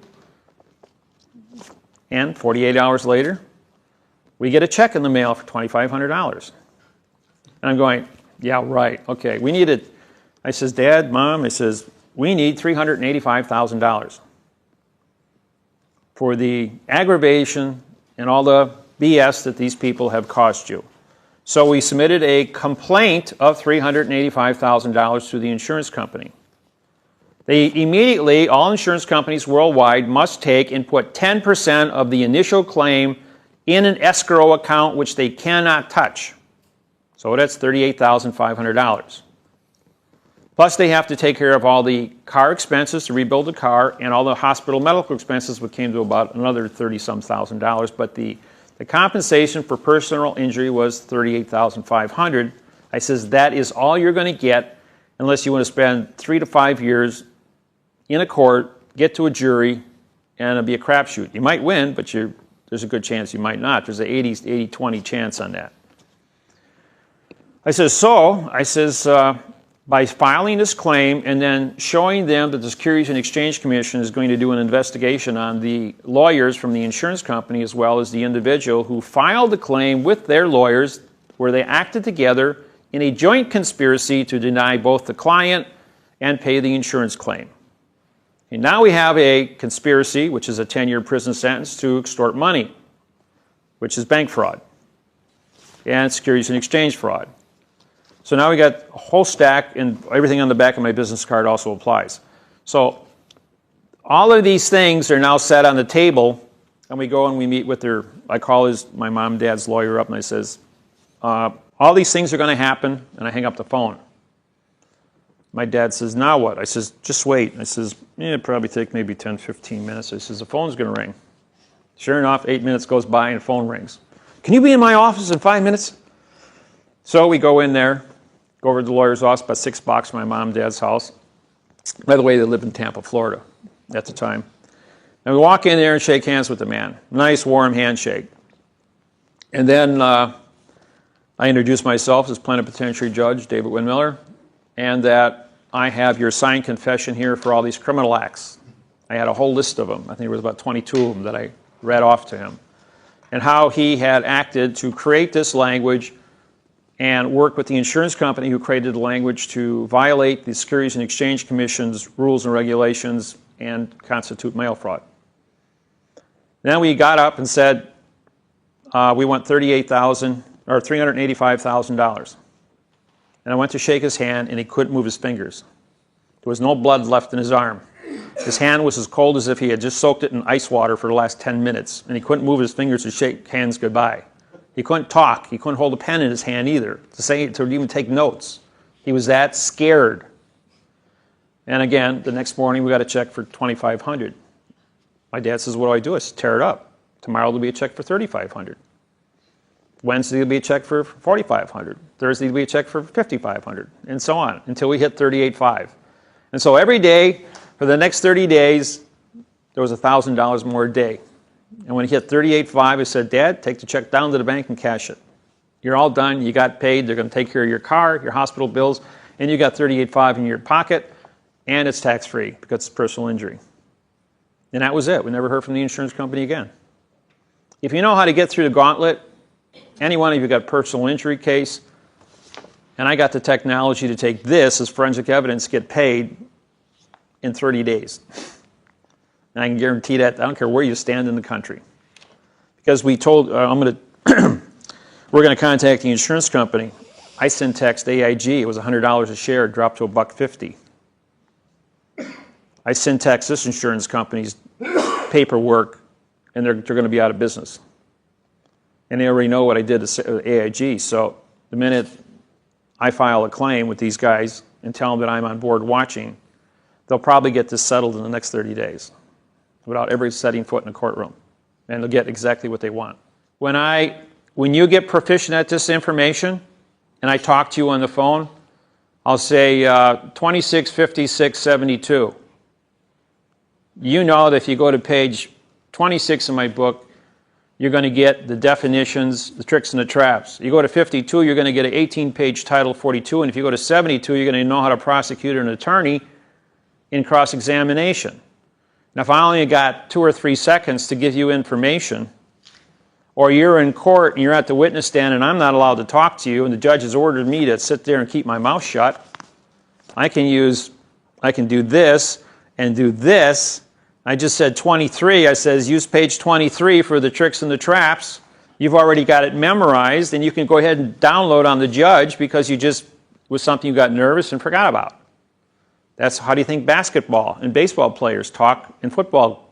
They're sitting there doing this here. You know, they're giving sign language to each other on the field. Soccer, hockey, doesn't matter what it is. They all talk in sign language because these are preempted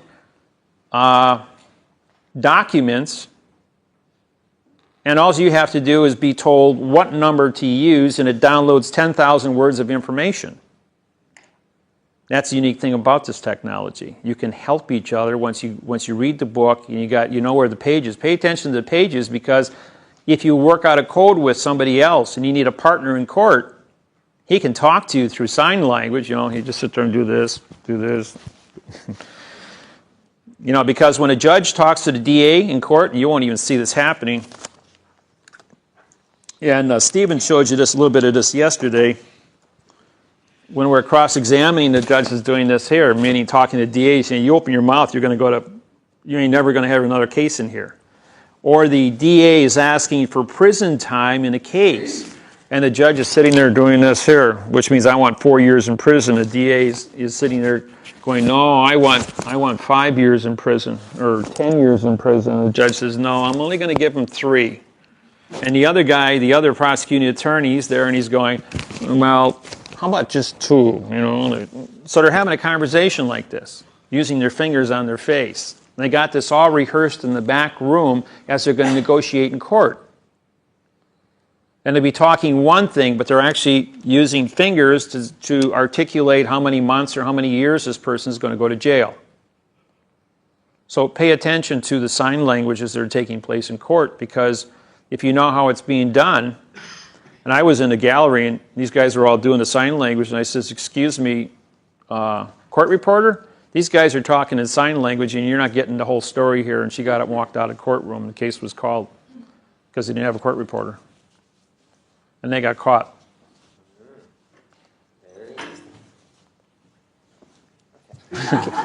With that sentence, there's still some serious issues I have with it. That's not in the first tense, not in the first person. It starts off with the third person, and it doesn't specify that you were the runner, that I witnessed you running. Yeah, your witnessing claim is here. Right, but it doesn't specify who the runner is. Okay, then we just add you as Sam's witnessing claim. How about Can that? we change the first Sam to my, for my knowledge, or for my personal knowledge?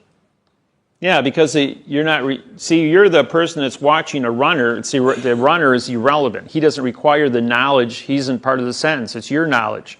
You're the witness. So can I use the word the personal pronoun instead of the name? Use what? The personal pronoun, my. No. My or mine. No, we don't use my. We don't use your. We don't use yourself. We don't use I or me. We don't use any of those because they're not first person specific. You have to have a specific name when you talk in a lawsuit. You have to specifically say that you are the claimant. Now, this is another thing I didn't tell you. When you write a lawsuit, at the beginning, the first thing says David Wynn Miller, claimant. My name will be used as the claimant throughout the next 150 sentences on the page. At no other time will my name be used as a first person specific, because claimant is first person specific. Now, when I'm in a case with 3 other people as a witness, so we have 3 claimants. Now, in every sentence that ends where it's witnessing or making a claim against the other parties doing the damage, it says by the claimants, because we are acting as a corporation suing this one individual, and the 3 of us witnessing 2 or more, it's going to be claimants. And that way I don't have to keep writing everybody's name. It simplifies the way documents are written in law. This is standard procedure. Whether it be fiction or in my technology, in fact, that terminology and that way of writing is standardized worldwide. So the personal names are interchangeable with claimant in whatever capacity it's on the documents, but never with a personal pronoun. Right. You can't use a pronoun because you immediately drop it. You didn't take jurisdiction for the pronoun. Right. Then on the end of the sentence, if you can't use a personal pronoun, what can you use to identify the person who was running? Well, if you have his name, you're just simply witnessing a runner, that's all. Right. No, I'm making a witness that I can identify the runner, not just witnessing a runner. You want to identify your son as being the runner? Then put his personal name in here. And you can go here for Sam's knowledge of and then put a specific name and drop all this, take out one runner and just put a specific name, is with a witnessing claim of the one runner. Who's the one runner? Well, instead of one runner, it would be your son's name as the runner. Right. But my letter or claim is against you. So would I put your name in? You It's mean not I'm the runner? Against, but making a statement. Yes, as if a you want to witness. state, because when you're going to swear out an affidavit that you witnessed somebody, you can't use generics. You have to be specific that I saw this person shoot this person. He used his full name at this time and place and location. And now everything is time sensitive in law. Everything is location sensitive because of jurisdiction in law, or in the law. Location sensitive. Location, right? Jurisdiction comes under. So a sentence is not only it's some location. You have to account for the time that the incident took place. You have to account for the location because of jurisdiction. You have to account for the specific individuals who are, and give as much specific information, the name, address, social security number. This has to appear someplace in the document. And any witnesses that will corroborate your position in another sentence, because a document is a bonded document. So all these points of information go together as a complete thought. If I were to write a document in the first person referring to myself as I did this, I saw that, I did the other thing. No, and you would then be I a gave claimant. and then I gave it to the judge, and the judge were to read it. Out loud, When he the was judge would be the reading, one being the he'd I. be saying, and the judge would be saying, I didn't do that. Right. Along the way, which is the reason why we need to be specific. That's So- why you're a claimant. You see, gold miners didn't file mortgages, they didn't file promises, they filed claims, because claim and gold go together. That's why we use the word claimant. It's the strongest position of who you are. You're not a defendant. That's no contract. You're not a petitioner because you're not there yet. A petitioner is asking permission in the future but is not a claimant because he has knowledge firsthand. You're not a respondent, which means no spoken contract. Now you're mute before the court. You don't want to be a respondent or a defendant. You are either vassallee, which is a servant employee of this document because your name's on it. You're better known as the United States. Two or more people coming together on a contract is the United States. The United States is defined as two or more people. You can either be the claimant or a vassallee. Vassalee. The word vassallee, I copyrighted in 1999. That word never existed. Look up EE in any dictionary, it says employee. It's a fact. It's a word. EE is a fact. You can use it in a Scrabble game. And that vassal is a servant.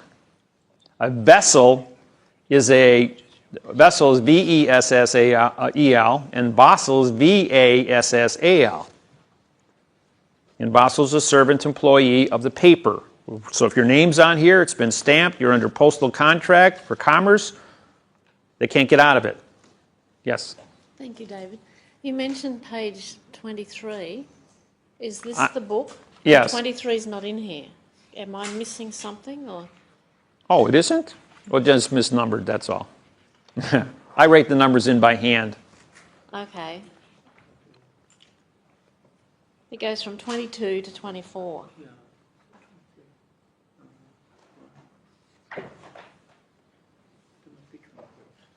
Did you lose one?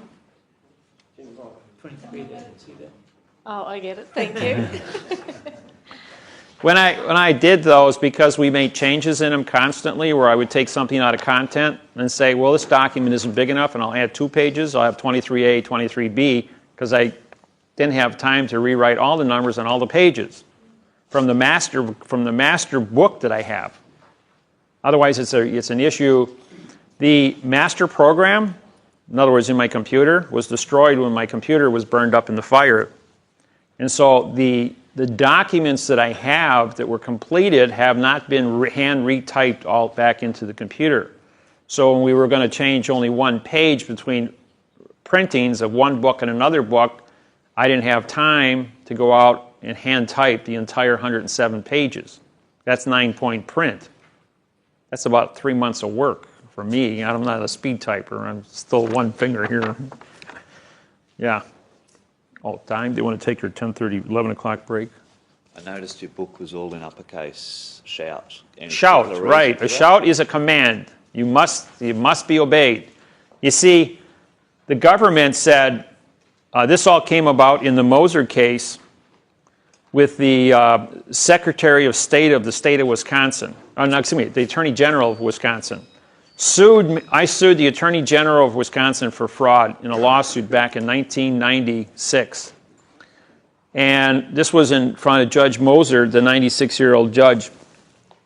And he went ahead and said, Mr. Miller, why did you write all of your 12-page document in uppercase? And he says, I noticed the E is a little higher too. I says, well, I had a 1952 Bell typewriter. He says, that's the same one I used when I went to law school. He says, that damn E they had a kicked up. He says, that was the old ribbon, the old ribbon typewriters you see in the black and white movies. Well, that's what I wrote my very first lawsuit on. And he kind of chuckled with that, and he says, how come you didn't write it in lowercase? I says, well, the lowercase key is busted on there. He says, well, how come your name's in upper and lowercase? I says, because I had to use a needle nose pliers to pull the key up and then tap it with a screwdriver to write my name in upper and lowercase to make it work, and to do a whole document like that would be kind of redundant. This was when I was real poor and starting out, So he says, well, I got to give you credit. He says, how long did it take you to type this? I says, 4 months. He says, just with one key at a time and making sure that the typewriter was working right and replacing ribbons. He says it was quite a mess. He says, yeah, I see all the smudges on here. So then he turns to McDermott. Now, McDermott was the Attorney General at the time of Wisconsin. He says, how come you wrote all your lawsuits back to Mr. Miller in uppercase? He says, well, I didn't know what he was doing, so I copied him. He says, you're the Attorney General. You're supposed to know syntax. The Attorney General says, what's syntax? Well, after the judge got on laughing, he says, all right, he says, it means shout. And that's when he educated me on the word shout and what I was doing.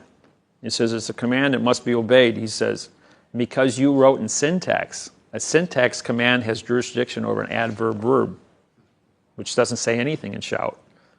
It's just shouting nothing. And I won that case because I wrote it in shout and I wrote it in correct syntax, and that's why my book has always been in uppercase shout, and so is my website. Even when I type on the computer, when I send messages back and forth on my emails, I put it in uppercase, and a lot of my students come back and, what are you shouting at me for? Some people know about it, but it's a word that most people don't know about. That's it.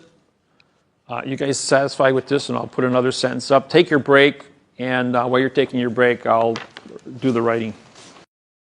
Yeah.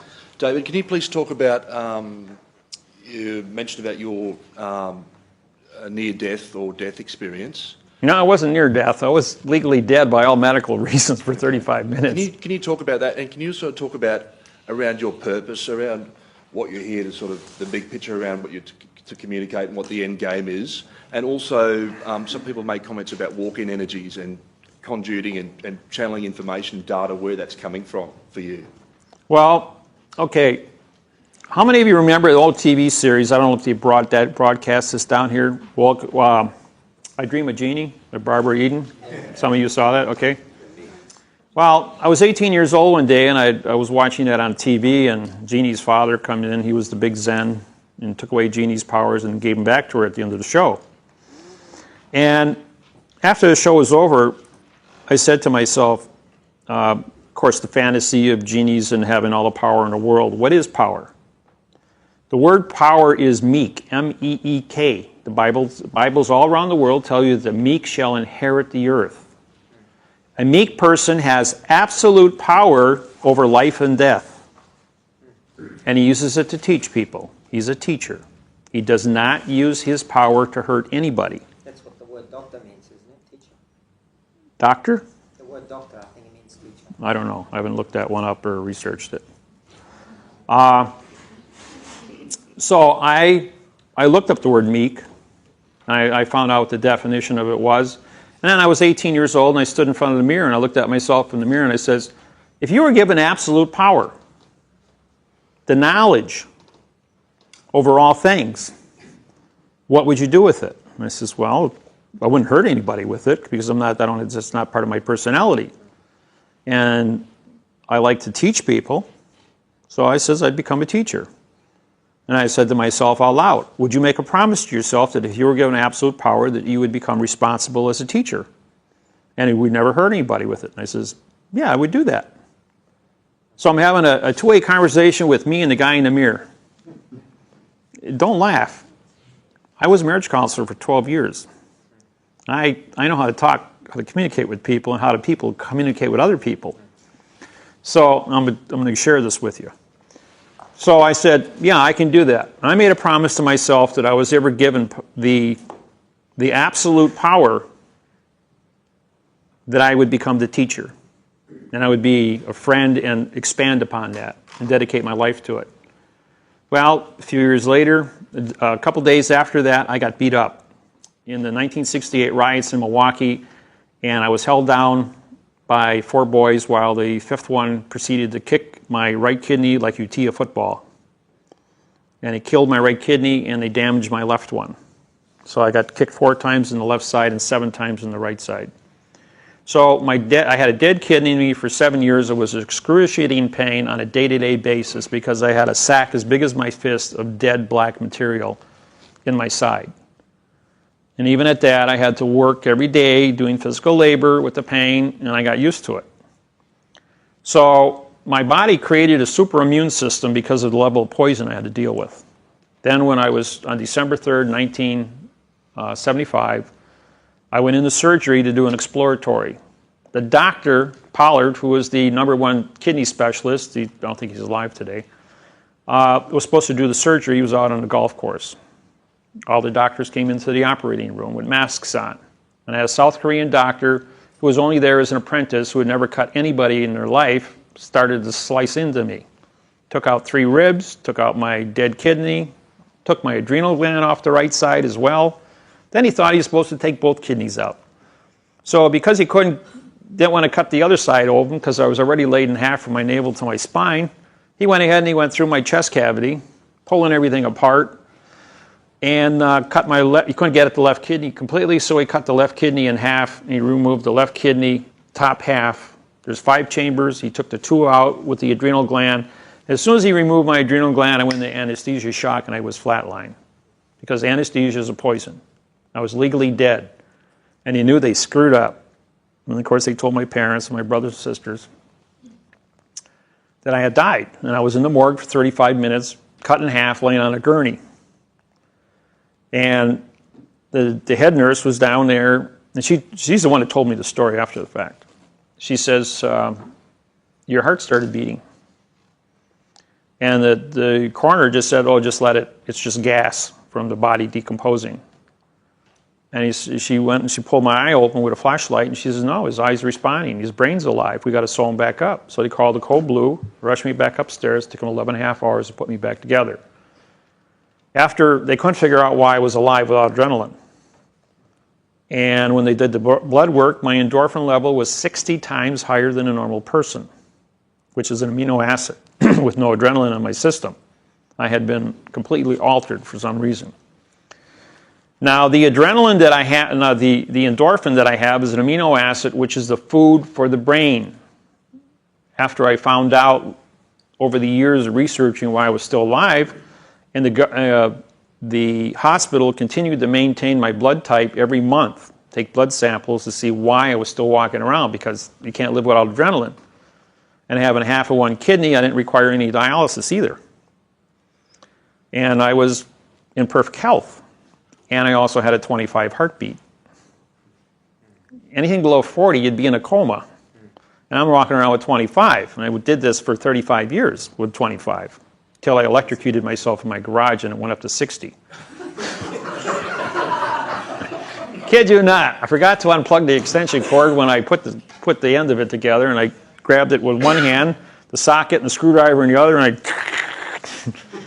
took 110 across the chest and reprogrammed my heart from 25 beats a minute to 60 beats a minute. Now it's back to like 30 beats a minute right now, 30, 35. About at 3 years, I had a lot of energy. But the endorphin levels, with me staying awake and maintaining an A average in school, working 2 full-time jobs at the same time, not sleeping, my nephew comes to me. He's having trouble staying awake. He's going to computer school, and he says, Uncle David, he says, how do you do it? How do you run 24 hours a day without sleep, go to college, and do all these things, that you do, studying, working. He says, what's your secret? And I says, well, it's the endorphins. I says, the endorphins that I have are brain food. Now, what they've done is they have accelerated my IQ from 140 to over 200 because it made neurons. Remember the movie Phenomena with John Travolta, where he had a brain cancer, which was fibristic and connected brain cells? Well, that's what happens when you increase your amino acid in the brain. You take a 400% dosage of the amino acid, which is the brain food, and it causes your neurons, instead of having 6 contacts per nerve, I got like 20. So the exponential contacts of all the nerves have given me a brain that's like a supercomputer. And then it grew both of my brains together. So I only have one brain. I don't have 2 hemispheres, I have one. They did this in a CAT scan to prove this because of all the connections. So I'll do this for you as soon as we get the board off of here. I write with both hands frontwards, backwards, and in both directions at the same time, legibly. I can write left-handed as easy as I write right-handed. Frontwards, though, I don't have to do this like Obama does.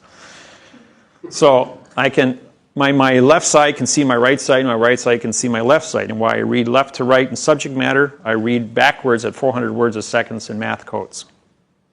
It's kind of something that only I do. I can't teach it to anybody. It's just something I do. And it allows me to absorb huge amounts of information.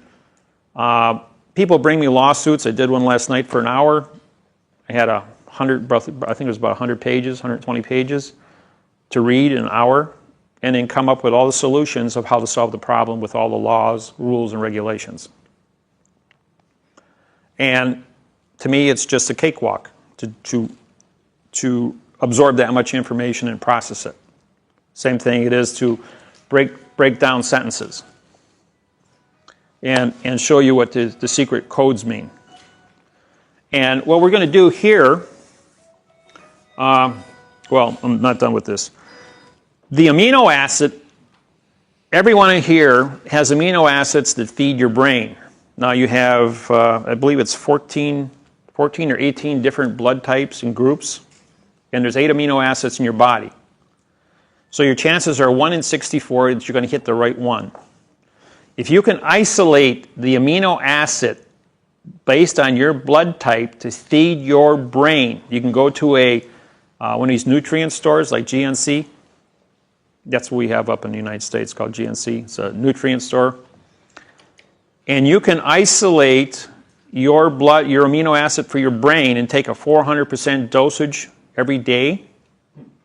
You can increase your IQ every day. Now, when I was in Denver, I had a man who was involved in an automobile accident, and he had part of his brain removed, and he was mentally retarded when he came to the seminar. Could barely speak. And he found his amino acid, and he went on a 400% a day dose, and he also used a frequency zapper to accelerate cell regeneration. And he came back to a seminar 12 weeks later. He had a full-time job, and his IQ went up 60 points.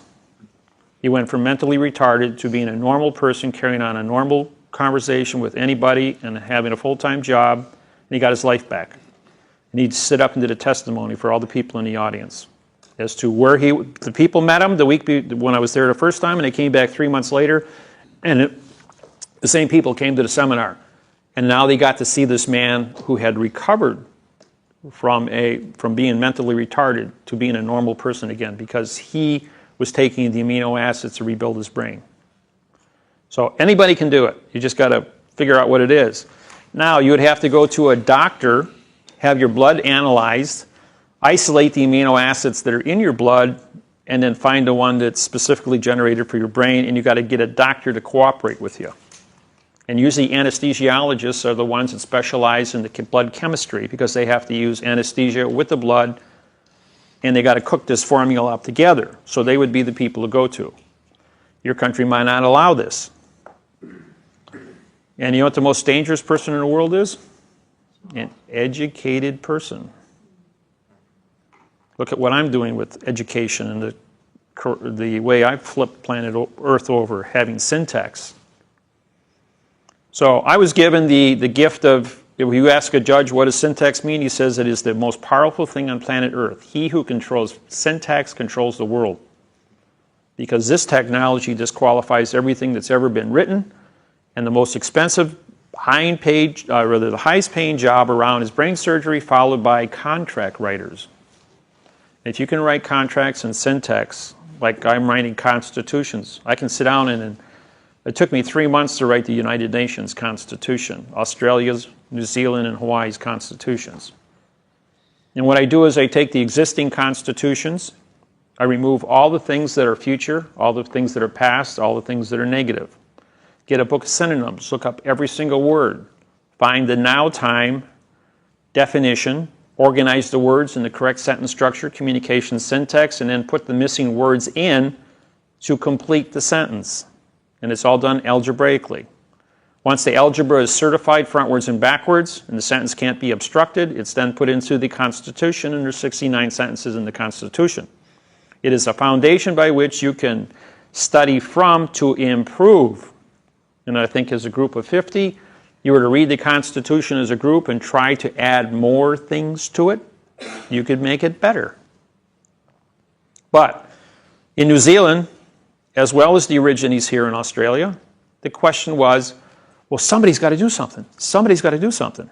The American Indians, somebody's got to do something. That's all I hear is somebody's got to do something. The Canadian Indians, the Eskimos, every place I go in the world, somebody's got to do something. I'm going, well, okay, I'm going to do it. And I went ahead and I wrote all these constitutions. I wrote these lawsuits. I wrote all these programs. I put everything together. I says, I don't need your permission to do it. You prove it's wrong or make it better than it is. And there's your motivation. What is meek? Meek means I have the power to control the thinking capacity of 6 million people, to take this planet screaming and hollering into the future. I want a world where my kids can grow up, that they don't have to play, what is the answer to 2? Or what is your name? Where word games can't be an issue. That everything is as black and white as a math problem because nobody ever went to war over a math problem. So I broke the code and I wrote the language in a math problem that no one can argue with. It removes anger. Some of you people have been like, I don't know, how many seminars have you been to now, Steve? 12? Besides the ones you do? And even the ones that he does when I'm not there. There's a philosophy of this teaching program because it's a math procedure. Your brain is looking at things mathematically. It's not looking at it from an emotional standpoint. Even me talking about religion yesterday. Who is God? I didn't see anybody in here get upset because I watched your faces and you all smiled. You said, that was how I learned religion from 1,000 different sources. And it was so unique to me that nobody else can tell me who my God is. And it's the same thing with this technology. Whether he teaches it or I teaches it, the audience are at peace with it because it's a math procedure. It doesn't irritate the brain of, this man lied to me or told me something that wasn't true. And after 940 seminars in front of tens of thousands of people, and nobody gets upset, we must be doing something right. And we don't get any negative feedback. And I want to make another statement about the scam site on the internet. All the people that are involved in the scam site were criminals, committed criminal acts, and went to jail for criminal acts. They tried to use truth to get out of criminal acts. Didn't work. So they went ahead and they put their thing up there saying, truth doesn't work, to save me from me doing something bad. And this girl called Colleen Darling Lloyd, who claims to be my wife, she worked at an employment agency. She downloaded my credit report, got my social security number, and then had 4 MasterCards issued as my wife because she had all the classified information under identity theft. She did it to 12 other men as well. She then went on a shopping spree for $100,000. She took $4,000 off of my card alone. Yeah, and I prosecuted her and put her in prison, Utah State Prison, for 5 years. And she worked for an attorney when all this was going on. He bought the Las Vegas Times newspaper to slander me. And she used to be an employee at that newspaper. And she followed this program because she got arrested several times and put in jail for wrongdoing. And I had her cases dismissed because I was doing seminars in Las Vegas, roughly 14 different seminars, and she came to follow the program. And because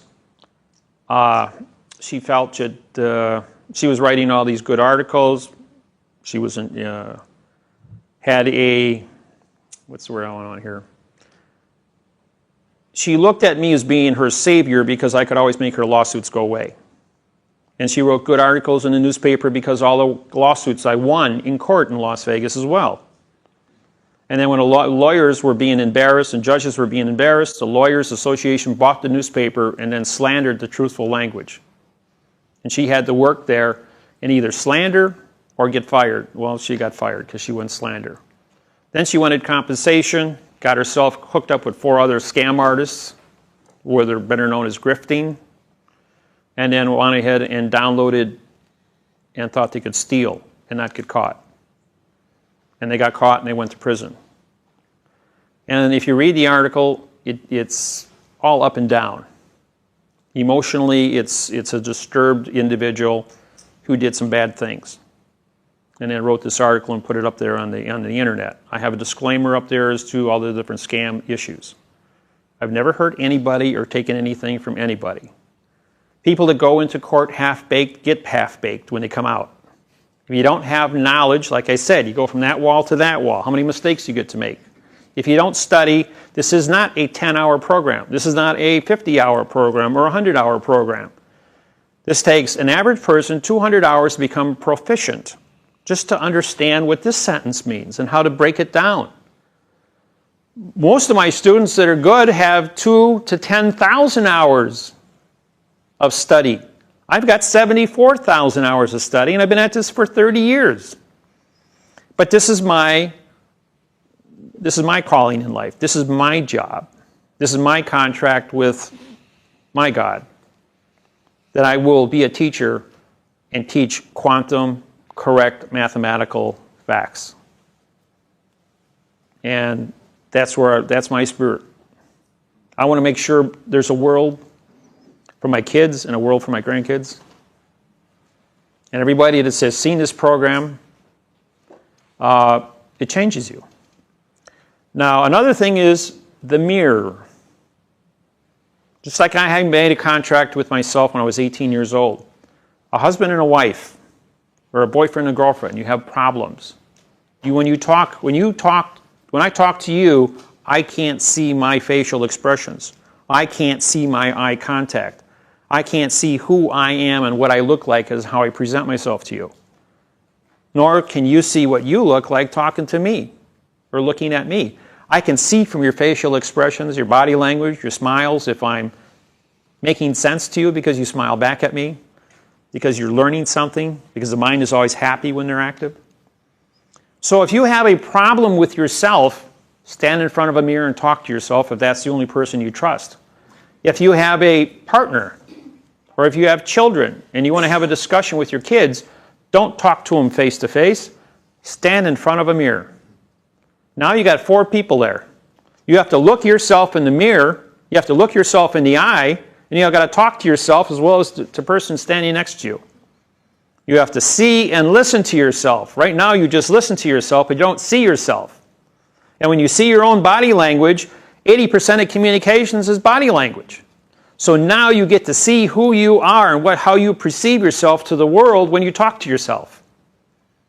And you'll learn much more about who you are. And whether you're talking to your child or talking to your spouse or your girlfriend or boyfriend, you'll be able to solve communications because you see body language and you get eye contact feedback. It's very powerful information. And it makes a difference between getting a divorce and staying together.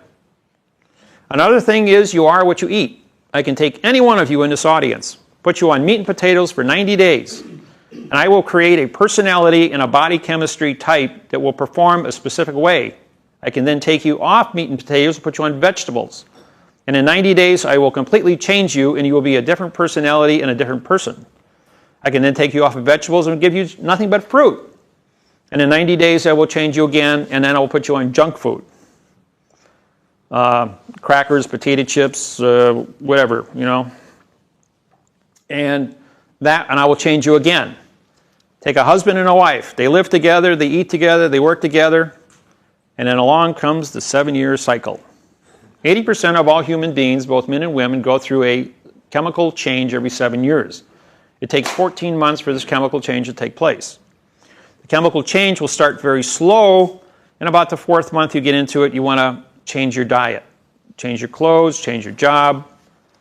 And by the time this thing accelerates itself, you want to get a divorce at the end of 14 months. You want to change partners, you want to change jobs, and you stop eating together. And the wife might be at home doing a normal meal, meat and potatoes and vegetables for the children, and the husband's out eating junk food or sandwiches or drinking beer or something and has a different diet because of a work schedule change. And all of a sudden, like, his body chemistry changes. When the body chemistry changed, the scent, S-C-E-N-T, changes.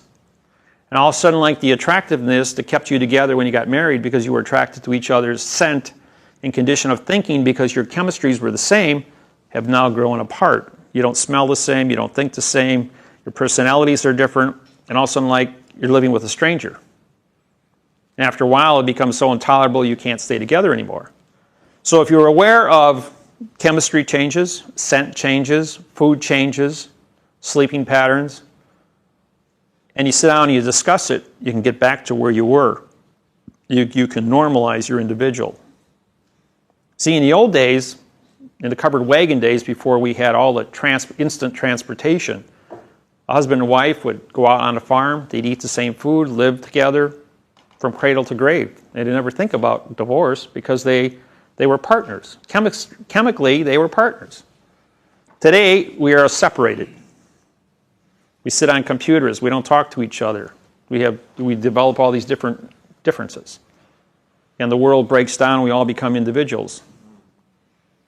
So, you can become anything you want to become in life. But you got to know what your diets are. You got to know what your personality is, your scent. You have to pay attention to things. Take your vitamins, your glucosamine. Know about zappers to stay healthy. There's 5 forms in life to take place. Your first rule is physical and mental health. Your second one is contract. You must honor all contracts that you make, because if you honor your contracts, your physical and mental health will be intact.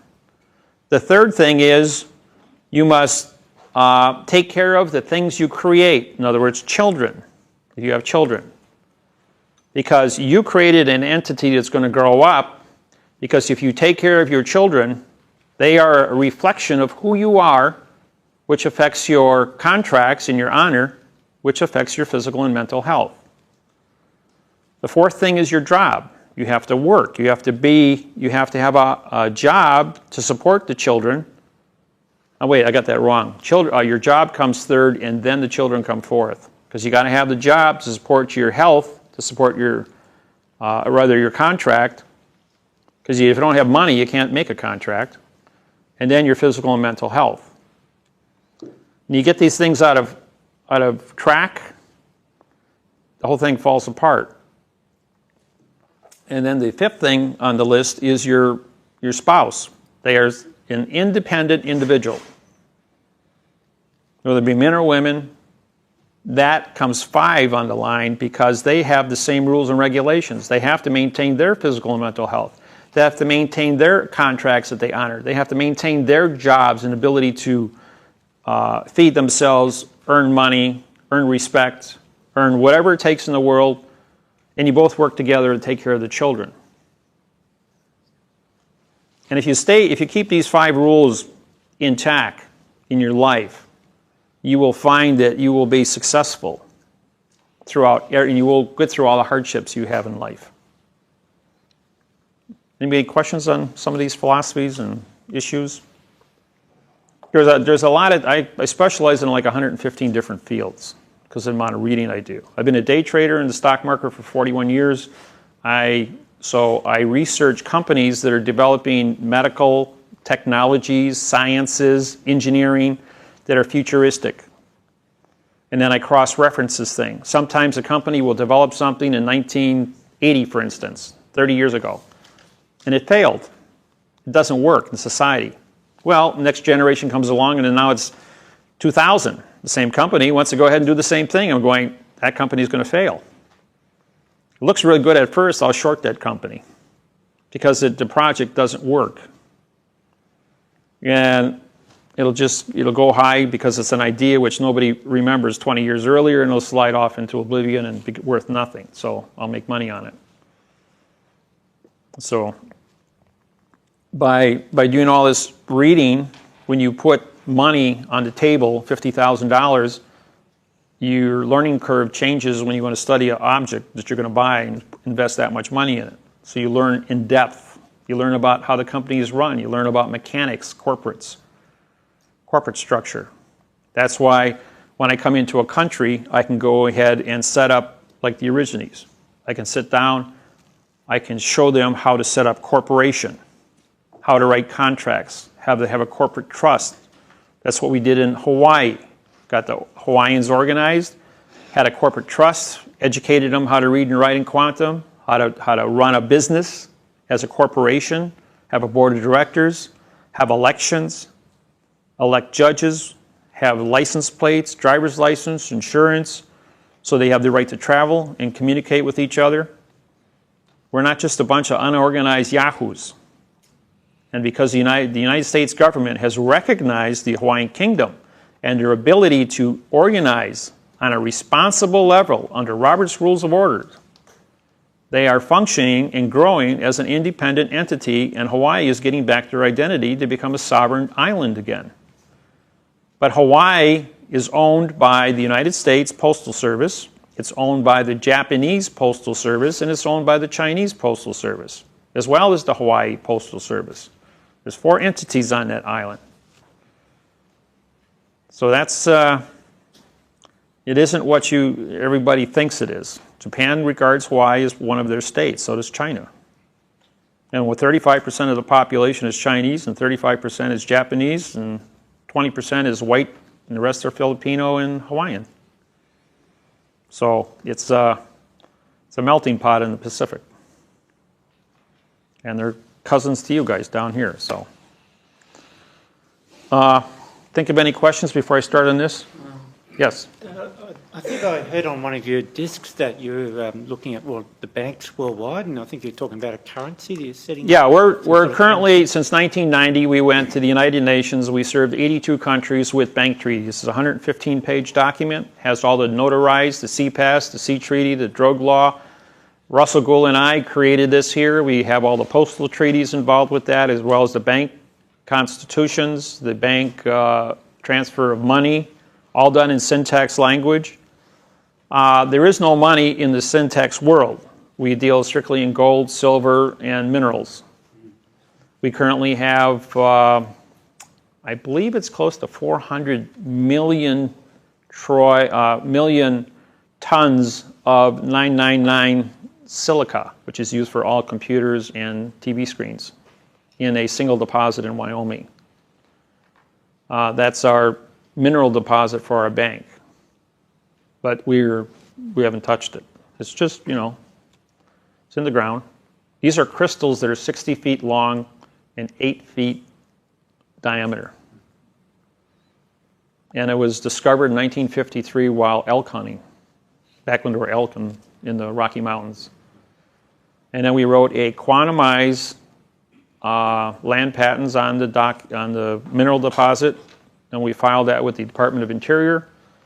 And the Department of Interior tried to sue for that our mineral claims were irrelevant by saying, yeah, in what language you guys, the Department of Interior, say that they own it. They don't have any constitution. They don't have any correct sentence structure, communication, syntax, they even have a charter or an oath of office. And our claims were upheld at the federal court level. So we We have access to these things if we want to go ahead and mine them. They started mining them last year. There's other areas around the world where gold and silver deposits have been contracted to go into a quantumized banking. Russell's currently overseeing that. We have activity taking place in Sydney, Auckland, Dubai, London, the insurance companies worldwide, with the Chinese on Syntax banking. Everyone has the banks. They've had 10 years to study the information and get their people in order, but the whole world has to shift together. You can't have a banking truth and a banking fiction simultaneously, because the truth is going to disqualify all fiction. Last year we syntaxed the insurance and the mortgage contracts, which created the Great Depression in the United States and collapsed our housing market. We have 5 million foreclosures taking place as a result of that. And so everyone's really upset, but it's got to change. I mean, it's got to get fixed. So we'll go ahead and we'll do this. So 10 minutes, 12. Yeah, we got 20 minutes. All right, this is a lawyer wrote this, and the lawyer who wrote this is got 4 wheels spinning in the mud and he's not moving anywhere. Now the adverb we is undefined. Will becomes the verb. Be making arrangements, which is a no contract word. So making is an adjective here, making arrangements to be a pronoun. Now for you, now he's calling the client a verb here. And he's calling his law firm a we. So the law firm is an adverb and the client is a verb. Where's my fact? Now to be is an adverb verb in future time, which means the possessive has been moved into the future. And then they put medical exam. Instead of saying medical exam, it's medically examined, adding ly to make it an adverb, modifying the exam to be no contract as a verb in past time, and becomes a conjunction neutral. For assessments, which means no contract, MENT is contract. And they're going to make that into a coloring with what? With is a pronoun. So they're going to color nothing. And he said nothing here, so he's coloring nothing. A is an adverb, making a doctor to be a verb because doctors only practice. PRA means no contract. Doctors will write the reports in boxes. They will write it in adverb verb, italicize it, and double space it so that there is no medical report that you can come back and sue for malpractice. The doctor will guess about most of the things he puts down. Because he doesn't know the history of an individual, he can only see what's in front of him at the time and can't certify collectively what a car accident does to an individual. Short of seeing a broken bone or a ruptured organ, he has to guess about everything else. So they turn him into a verb. In due course becomes an adverb, adjective, pronoun. But when you're dealing with an adverb over here, this adverb can make doctor to be an adjective and in to be the pronoun, and due course to be an adverb verb, turning it into a dangling participle verb. Now, when all possible, an attorney, if I look at all the rest of the sentence structures that this attorney has written in 125 pages, if he ends sentences in a dangling participle verb, that means that this is his volition to never complete a sentence. And then this will be correct because it is associated with all the rest of the patterns that he has been creating. And so this top line here is a fiction. So is the bottom line a fiction, but this is a more correct fiction based on the other patterns and associations that an individual has done. So in a medical examination or an insurance claim, we would go ahead and take, how would you write this? The question is, how would you write this? We showed you it's wrong as a syntax sentence. Well, first off, we doesn't exist here. Will, we're not going to use that word because that is undefined. Be is undefined. Making is undefined. Arrangements is a future tense thing. It doesn't, it's a no contract word. That comes out. But if they're going to make an arrangement, you got to have a contract.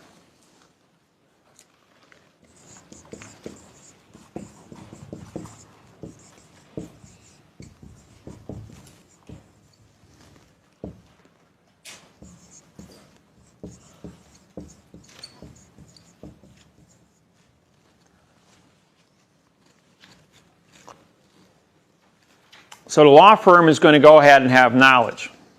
Oh, this here is interfering with us. This is the word justice, Justice. Ju is no law, S is speak, Ti is title, Ce is judge. Judge title speaks no law. That's what justice means. You want justice? You get the same justice as everybody else gets. No law. That's one of the traps. You know how we found that? The dome in the state of Wisconsin has Lady Justice standing like this. It's a mosaic on the ceiling of our dome, our Capitol dome. And it's Justice. I'm going, why would you break a word up like that? So I looked up the symbols of Justice in the Masonic codes, and this is what it says. So they were advertising. And authority always runs backwards, so there it means judge title speaks no law. Okay. The implication is for you. To be is in future time. We don't want anything to do with that. We know we've got to have something to be a medical exam. So that's relevant, but that's a compound word. But a medical exam, EX means no.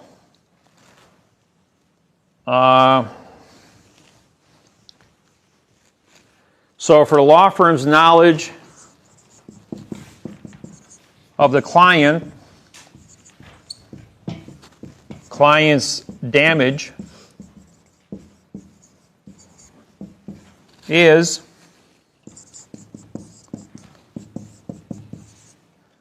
with the medical claim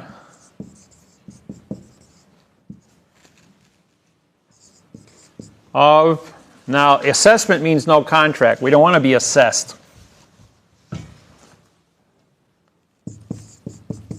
Of the evidence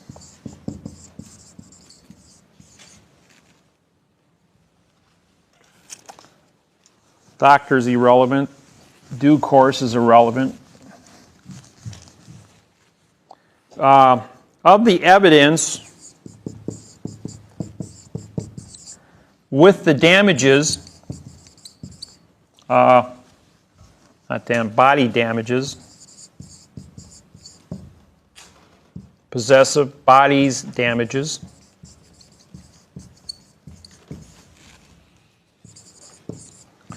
by a doctor.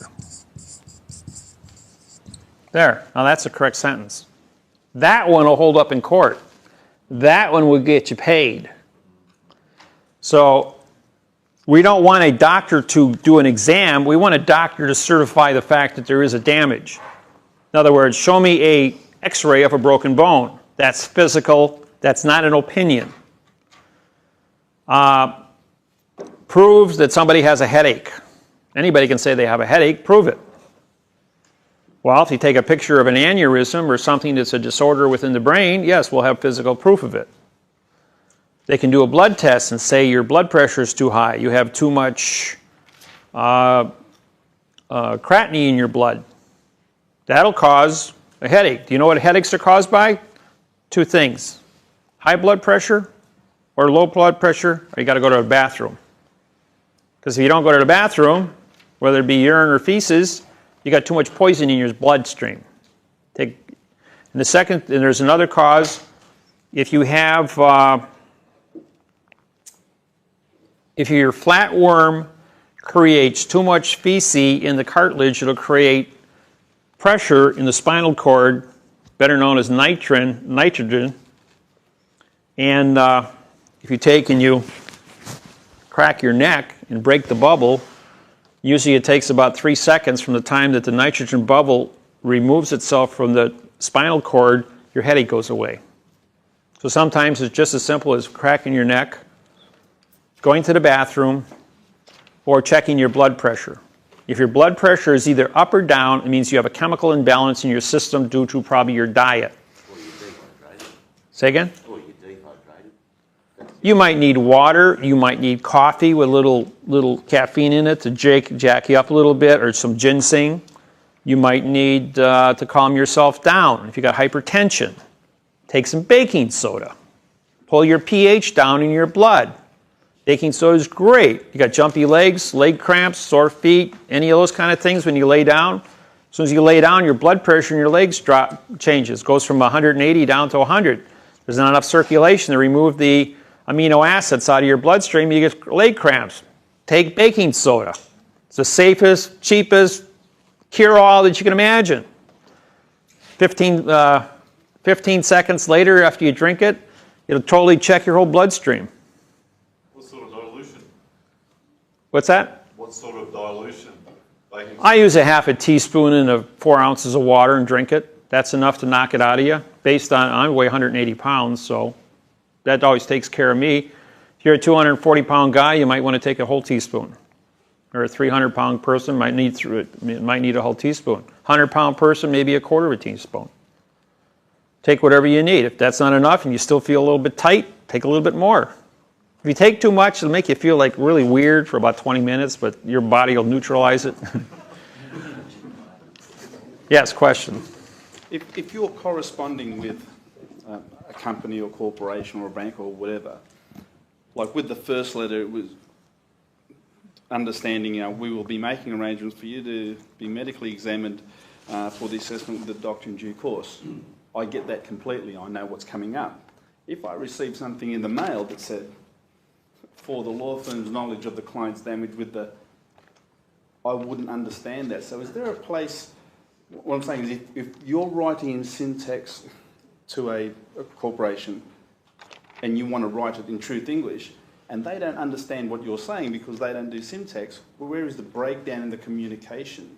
Write it both ways. So you could write it this and then... Sure, you can write it in adverb, verb, syntax, that you're used to, and then go ahead and say, well, we wrote it to you the same way a lawyer would, and make that statement.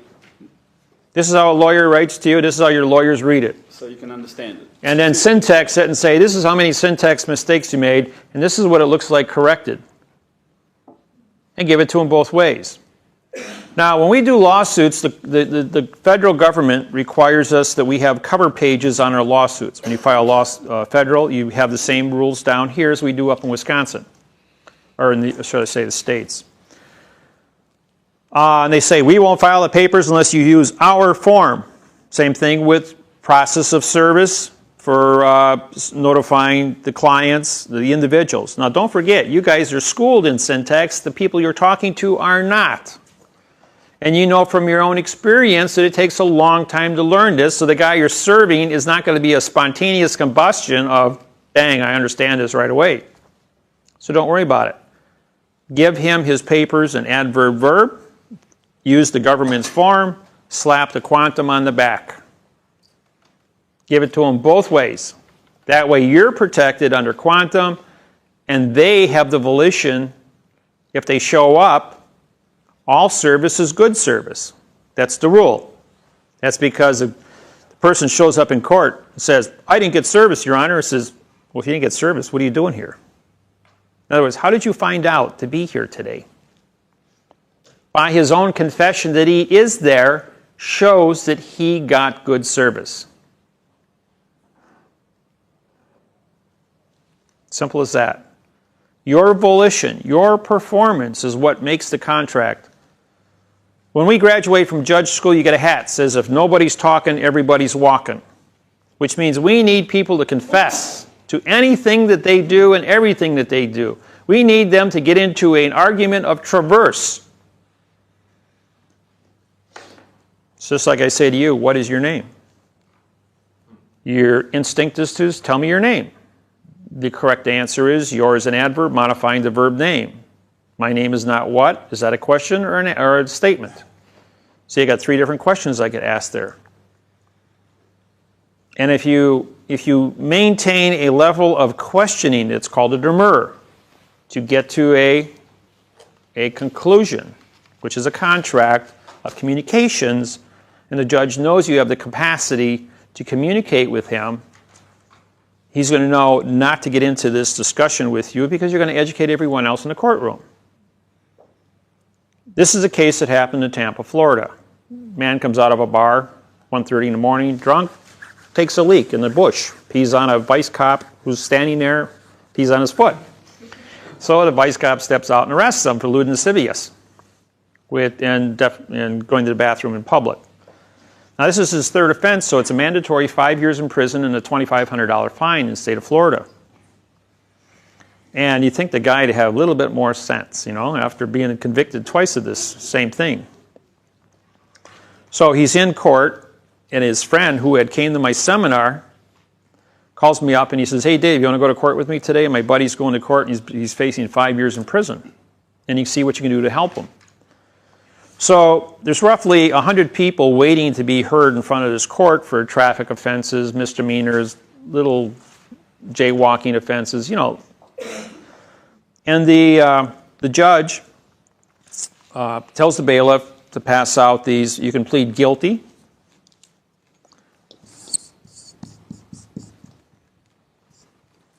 not guilty,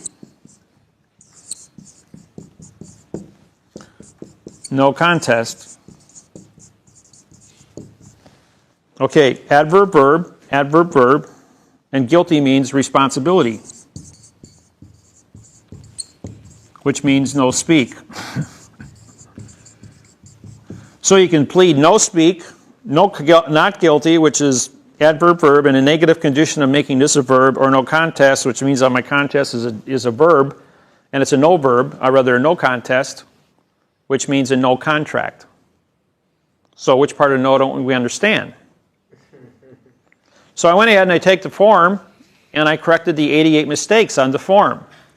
Then I assigned a Title 18, 1001, fictitious conveyance, under mail fraud to extort money, criminal activity under Title 42, 1985, subsection 1 for conspiracy, subsection 2 for obstructing evidence and witnesses, and subsection 3 for depriving evidence and witnesses for an act of racketeering under Title 18, section 1961. And then I said to the judge, you just caused a damage under Title 42, 1983 as a personal damage against this individual. Would you like to participate? The judge looking and says, "Oh my God," he says. And he looks at all the people. There's 50 guys in the audience. And he goes, "Give this back to the man. I'm not going to accept it."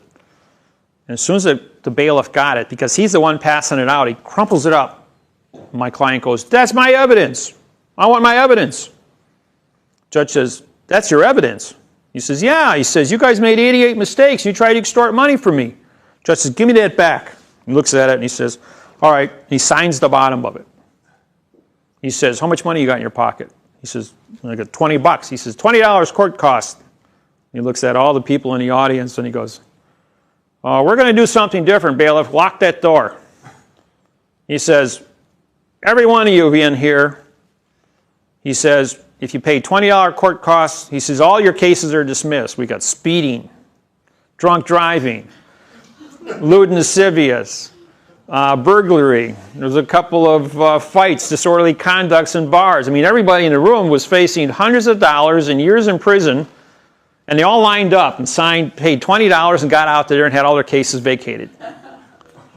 Because the judge just found out that he gave all 50 people a lie. And we just discussed how the paperwork was a lie.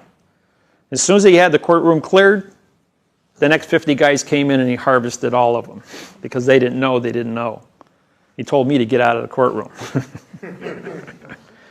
So the rest couldn't be harvested. So, but that's, I was in Milwaukee. I had a parking ticket. I sat there. A guy had a 125 mile an hour speed violation in a 55 zone and got $20 court cost. Because I was there to witness, and a judge can't commit a felony in front of the judge prosecutor. Everyone in the courtroom got $20 court costs in Milwaukee, was dismissed. And as soon as I walked out the courtroom door, the next group got he had tinted windows, $88 fine and 4 points against his driver's license. I mean, it's pretty serious stuff. Drunk driving, 6 months in jail, $2,500 fine, which is normally just about a $300 fine. But he threw the book. They had to reharvest everything that he lost before that. All right, on my 2002 tape, and probably secondary and third, fourth, fifth, and sixth part of people telling the story over and over again and how it's been moved around the world. Puerto Rico, on my tape, I said that things are part of Puerto Rico. The post office is the UPU. The UPU controls, all post offices worldwide control the port authorities. Port authorities are the ones that pay the judges because they work in a foreign vessel in dry dock. So the port authorities are not off of the tax rolls because of it being classified as a foreign vessel. When you enter a courthouse, you have left your country. That's why no constitution, rule, or regulation in your country has anything to do with what's going on in that courthouse. I don't care if the judge has got a whole bunch of revised statutes from his state or his federal laws sitting on his desk.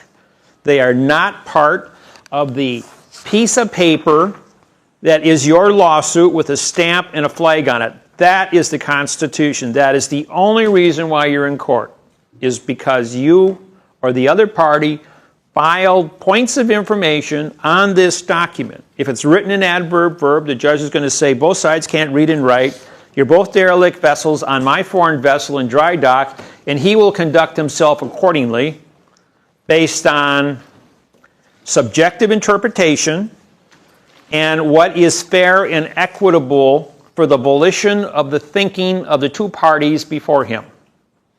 And if he thinks that both people are con artists and they're trying to rip off each other, he's going to allow the attorneys to go ahead and rip them off.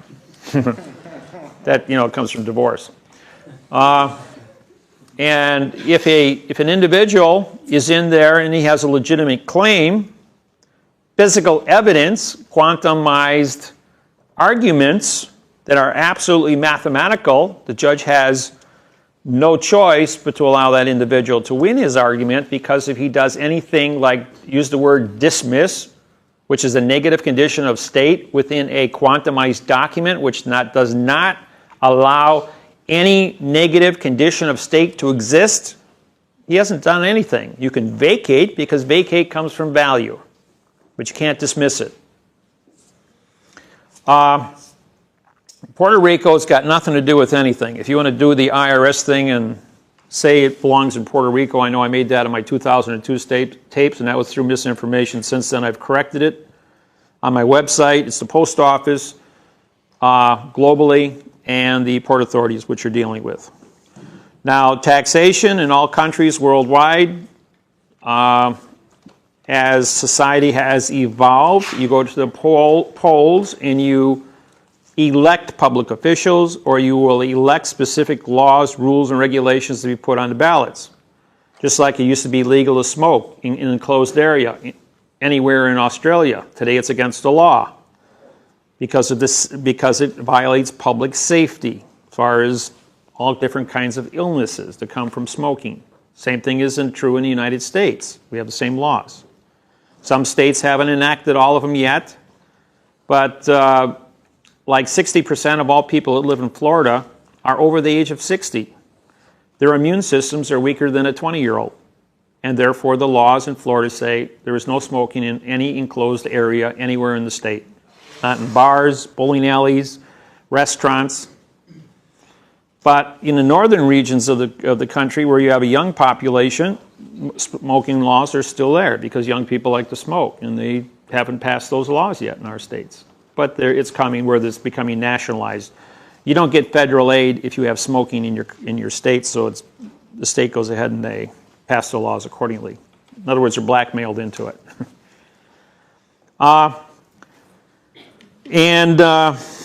There was comments made about the $400 million that was won at the World Court in the Jeb Ski cases. Those were all disqualified by me That never happened. That was misinformation that was circulated. And I went to The Hague and I personally got the lawsuits and they were all disqualified. So that never took place. There was never any banking monies transferred or judgments paid out on any of that stuff. Skiba was indicted by the Boston grand jury, and because he's a friend of mine, Boston grand jury did an adverb-verb indictment. Indictment meaning no. Well, I'll spell it for you.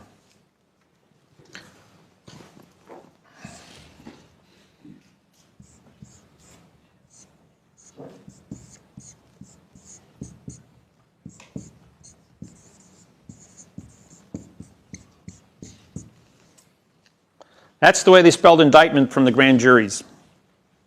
And what that says is, I is an adverb, modifies the adjective N, which modifies the pronoun D, which is connected by the adverb I, which is connected by the adjective C, the adjective T, the pronoun M, the adverb E, the adjective T, and the pronoun T. Because it's underlined and the continuance of evidence is broken, this here, all letters in the alphabet are facts.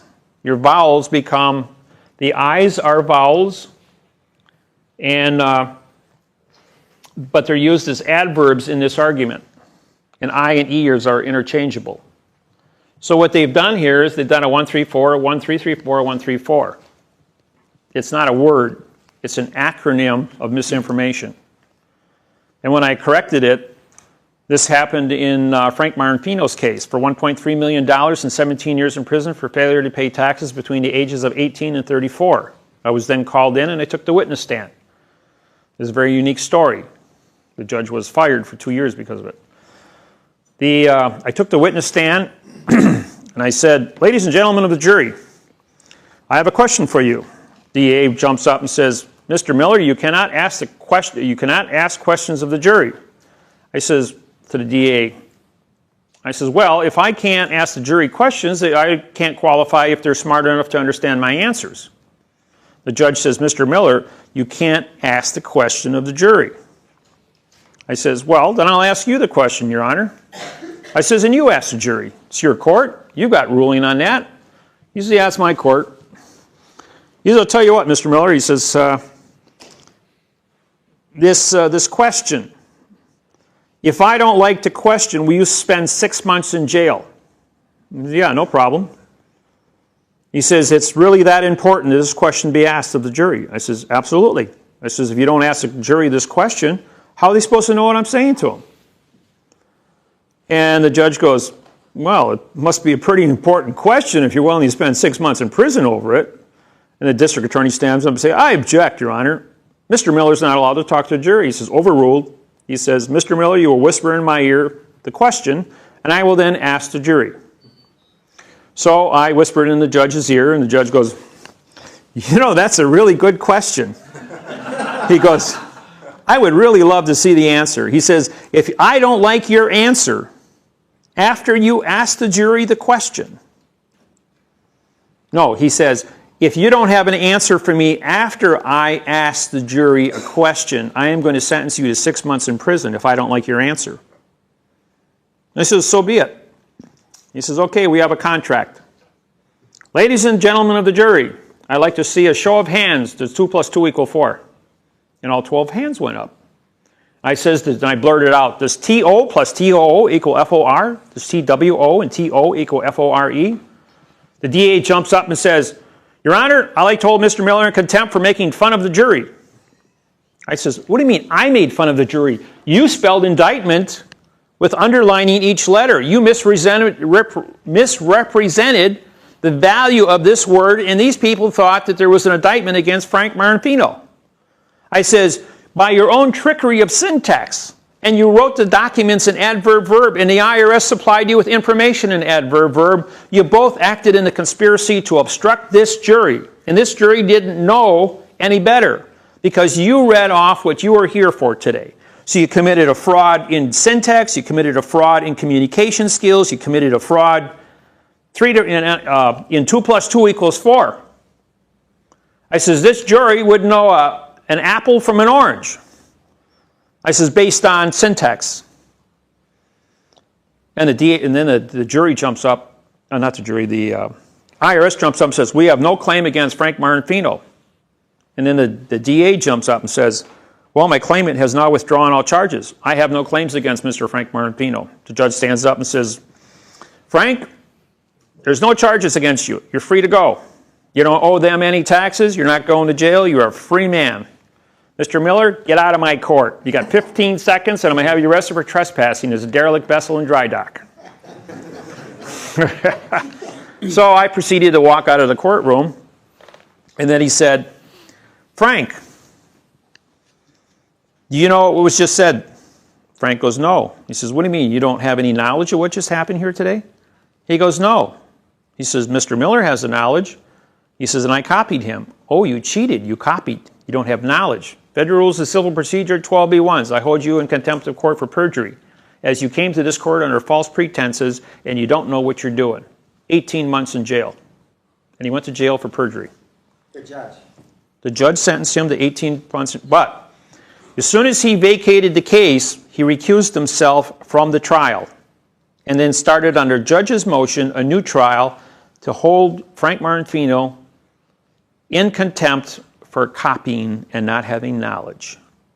And from that day forward, every judge in America used the rules and regulations of knowledge to certify if you are qualified to come into court and make an argument. So if you're going to write a syntax document and correct a fiction document and identify the facts on that as to be a lie, you better know how to walk and chew gum at the same time, just like I do in this program. And then, see, don't even challenge me anymore because the only thing they do is get beat up and really highly embarrassed. By the way, the judge on this case, Pregeson, his father is the Grand Masonic Master of the entire state of California and the Chief Judge of the Supreme Court of California. His father had to fire his son because I testified in court under syntax and used the fact in court and vacated a jury, as well as a DA in the Internal Revenue Service. No one in the history of California ever defeated the IRS or a jury, and the fact that I could go in and blow these guys out of the water, and I do it every time I walk into court, it became a danger to allow me even into the courthouse, let alone into a courtroom or even file a lawsuit. And I've got worldwide reputation for that. That's why you guys you hear so many stories about me out here in Australia and New Zealand. But it's always fun when I go to court. Any questions? Dave, if we get skillful enough to write in syntax and we turn up to court and correct documents and ask the other party why they've fraudulently conveyed language and committed mail fraud and all the other things, we notice them of that and of all the penalties, can't they turn the tables on us? Because if we've written to them in adverb verb or we've even signed documents in adverb verb... You're not held to a high standard. You're not a licensed bar attorney that went to college for 6 years to study how to mechanically and mathematically create fraud. They're held to a high standard. You're not. Simple as that. It's a culpable action on their behalf, is it? Yes. It's engineered. It's not an accident. It's a mathematical engineer. In the word indictment, you said 134, 133, 4134. They only just sent individual letters. How do we know? Because it's underlined. It's the underlining in the space between underlined because it's a word, a letter, a space, and another letter, and it's specifically broken with an underline. If it would have been a continuous line, that would have been a different story, but he specifically underlined it to separate each letter to be a separate entity. Because all words in the alphabet are, not all words, all letters of the alphabet are nouns, and it says so. You can look at any dictionary in the world. They identify them to be nouns, but A and I and E and O and U are used as independent letters, and they have multiple definitions. So the vowels? The vowels change or have values. Just like I is a person, A is a conjunction. I is also a conjunction. So what makes an adjective and what makes... Because when you put a noun in front of a noun, it becomes an adjective pronoun. It's a modifier. It colors it. Even though you don't think N is N is is a color, but when you do it in this format, this is called a syntax. This is specific engineered syntax, and you can't pay attention to the fact that this is a D and this is a N and a D. The fact is that if you put a noun in front of a noun, this is an adjective, and you have to have an adverb in front of that to make this a pronoun, and then it has to be connected by an adverb. That's the syntax, and the syntax says that this is a lie, that this is not the word indictment. It's just a series of letters that were written independently with a fraudulent syntax, with a modified condition of syntax, and not a word.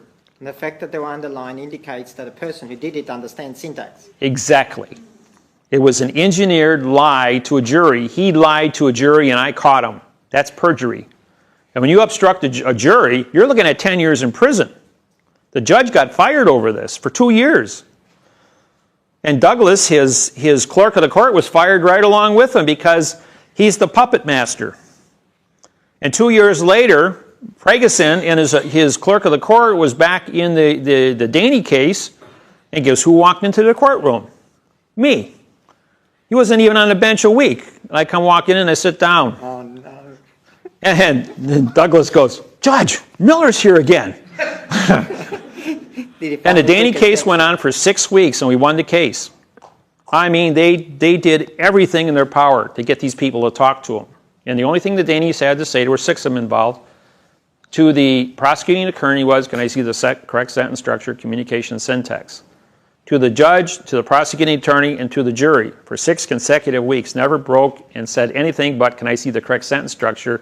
And in the end, they vacated the case. 18 months later, they intimidated them enough to get lawyers. And the minute they got lawyers, it was about a week later, they all went to prison for 3.5 years because their lawyers silenced them from using syntax and volunteered for them to go to jail and put them all in jail. Nice solicitors. Yeah. And in the middle of the word, you've got the C and the T. Well, how come the C didn't become a modifier for the T, for the other noun, for the phone? Because M, anytime you can have a whole bunch of nouns. I can have 20 adjectives in front of a pronoun. But I can't have a pronoun can't be in front of a pronoun. Only an adjective can appear in front of a pronoun, and the only thing that can follow a pronoun is an adverb. These are rules and regulations that cannot be violated in syntax. So M is a pronoun. M here is used as a pronoun because it's followed by an adverb. Oh, it's affected from, of course. Right, frontwards and backwards. Right, thank you. Yes. Yeah, g'day, David. My question's not exactly about Yeah. where we're at there. I have an international commercial shipping certification. Right. That's issued to me by a body called AMSA, which is the Australian Maritime Safety Authority. They issue a document called the STCW 95. You've got to go away and do a course, and you've got to do all kinds of things to get that. During that course, they're getting you ready for your life out at sea, doing commercial shipping. And they made a couple of points very, very clear to us at this course. And that was, basically your qualification became irrelevant because that just got logged on the system and you were. Your passport was irrelevant because you might be in a home port. Right. Okay? But the moment I step off my ship and I go down that gangplank and get onto that wharf and I want to walk back up that stairway and get back onto the ship, I need to make sure I've got one very important thing in my pocket. Your medical certification that you are not transporting any contagious diseases. And it's the most important piece of paper I have. Public safety has jurisdiction over all things on planet Earth. And I'd just like to make this point. How many of you have seen some of these? There's a disaster movie where a plane comes from Europe and there's a terrorist on board releases a noxious a virus on board the plane. The The plane is ordered to be vaporized by the military before it enters U.S. airspace.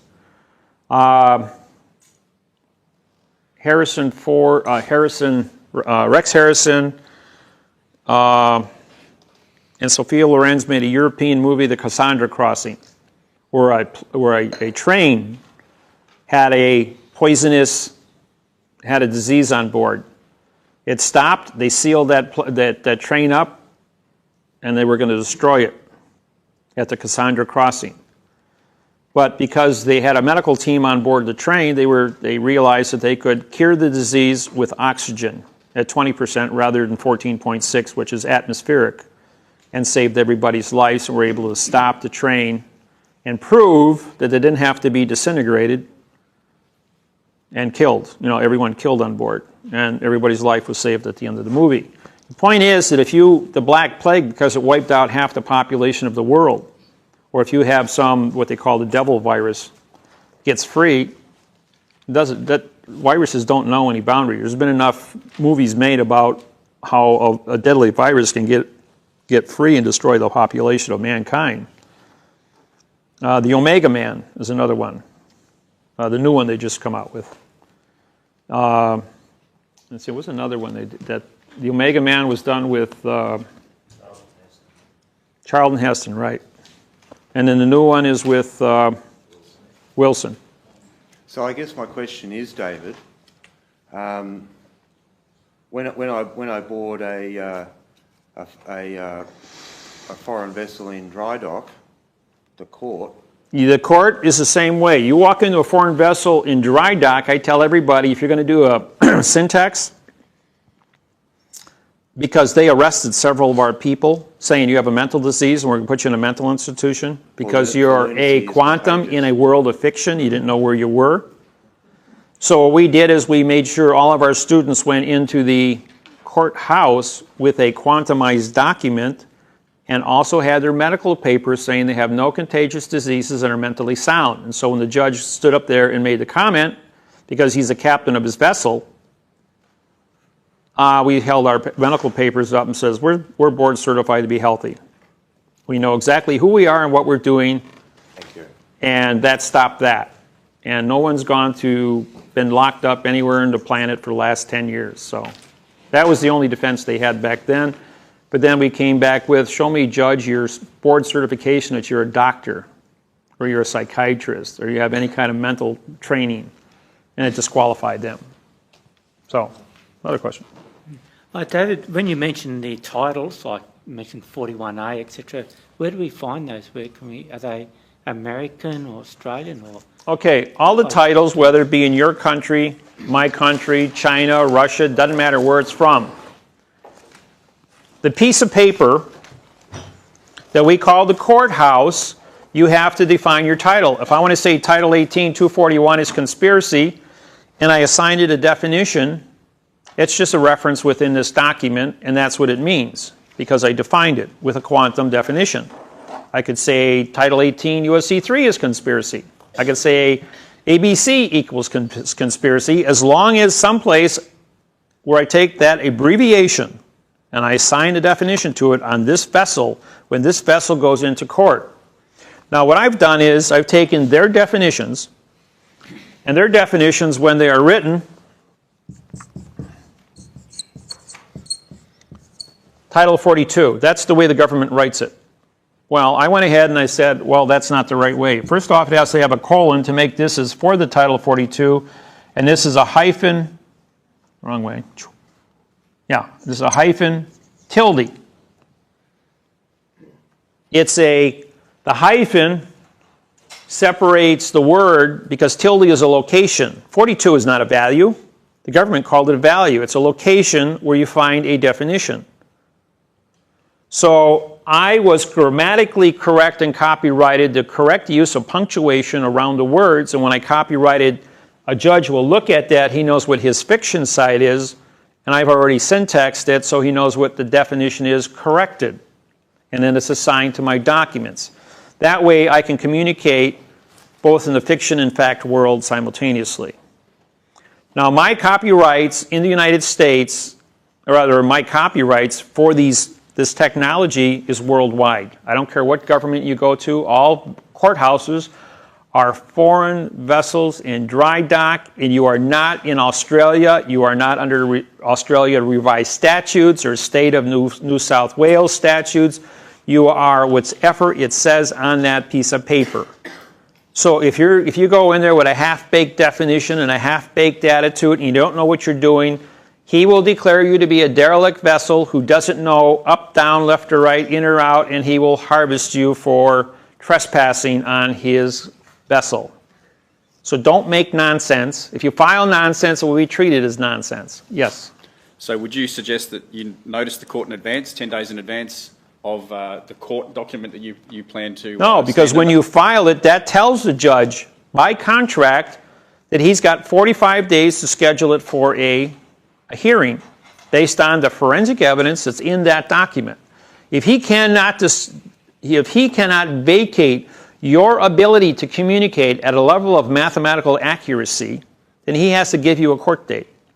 Now, from the time you file the papers, you're going to get a received document stamp, which starts a clock that runs for 30 days. At the end of 30 days, you must have within that 30-day window service upon the people that you are talking to, and that information of service back to the judge, and the judge then will issue a summons to answer the court within 20 working days. Saturdays and Sundays don't count in a state, and it's 60 days for federal because Saturdays, Sundays, holidays, they all count. But it all comes out to be a 45-day trust law then because they're giving you 45 working days of the 60. Now, the 60 days that they are talking about, that the federal courts always tell you that you've got an answer, is a trap. We don't give them 60. That's in their world of fiction. You take 45-day trust law, which vacates, you've got 10-day answer and a 10-day answer back to the answer, that's 60 days. You vacate your own case because you don't know the difference as to what you're supposed to be doing. So you only allow 20 days for an answer, and because it's a syntax document, you set down the rules and regulations, Can their answer not them. Can their answer be that they need more time? Oh, don't give it to them. Okay. Also, They're going to ask, because the minute you waiver your time, your 45-day speedy trial, they can wait 10 years before they answer you back. They can't win in syntax. The only thing they're going to do is tie it up in time. Don't give them the time. Also, if we feel we're proficient enough to speak, to write in the truth, but maybe not to speak in it.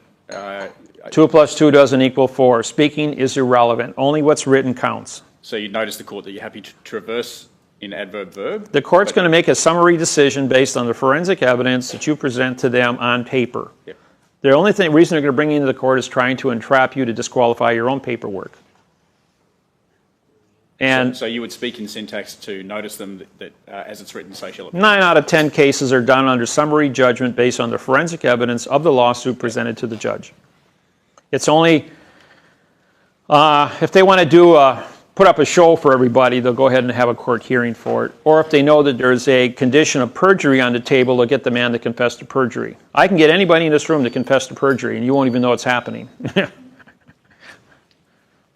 See, if you drop a frog into hot water, he'll jump out. If you drop a frog into cold water and bring it to a boil, you will cook him, and he won't know he's being cooked because he's cold-blooded.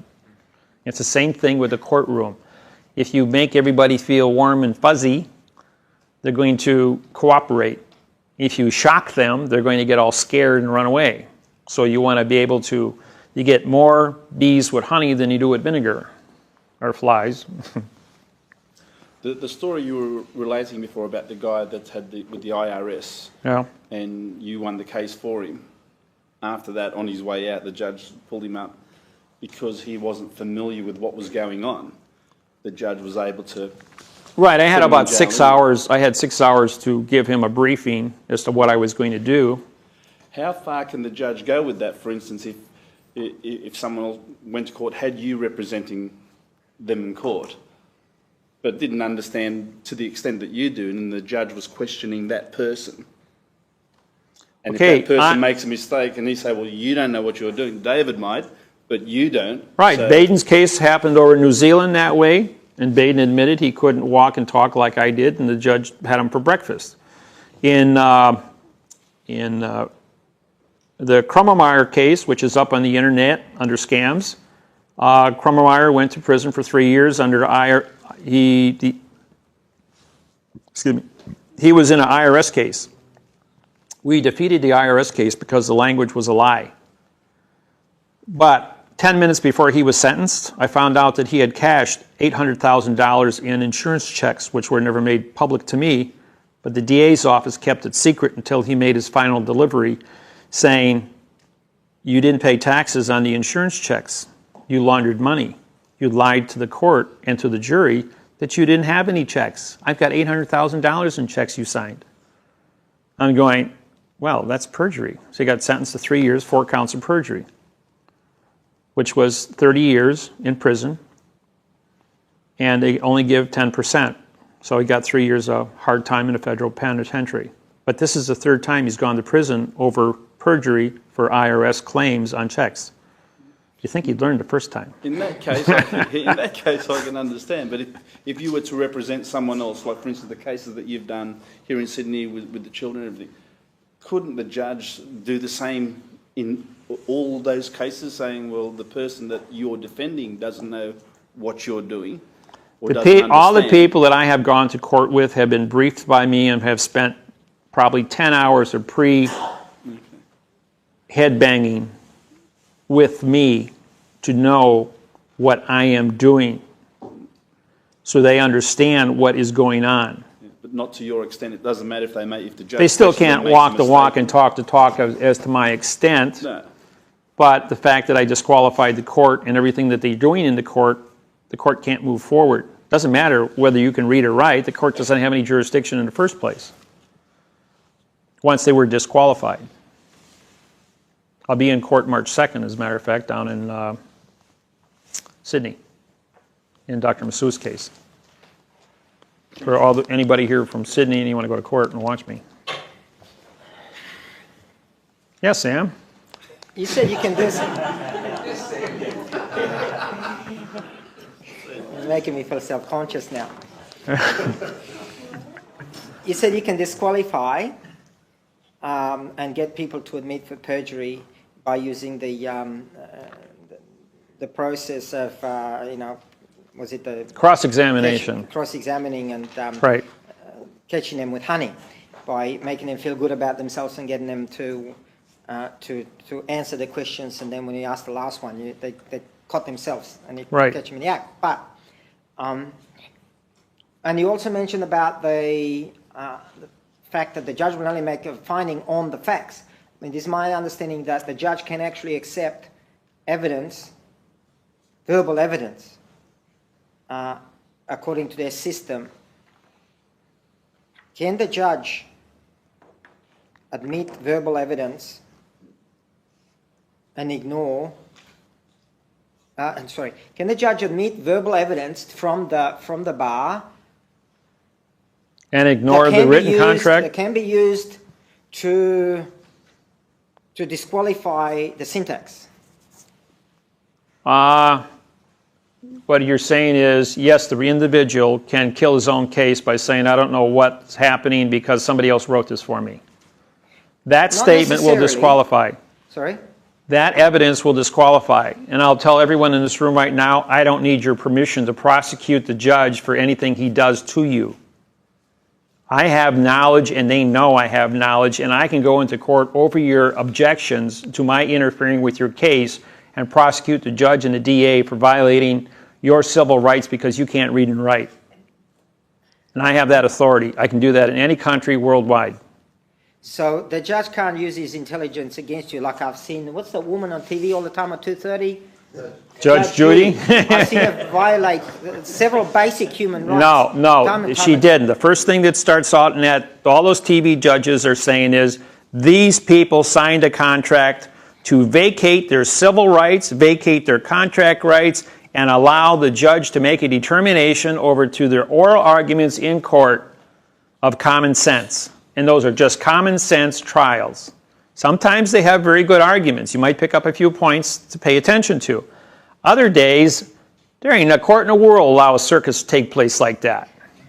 It's totally up to the discretion of the judge.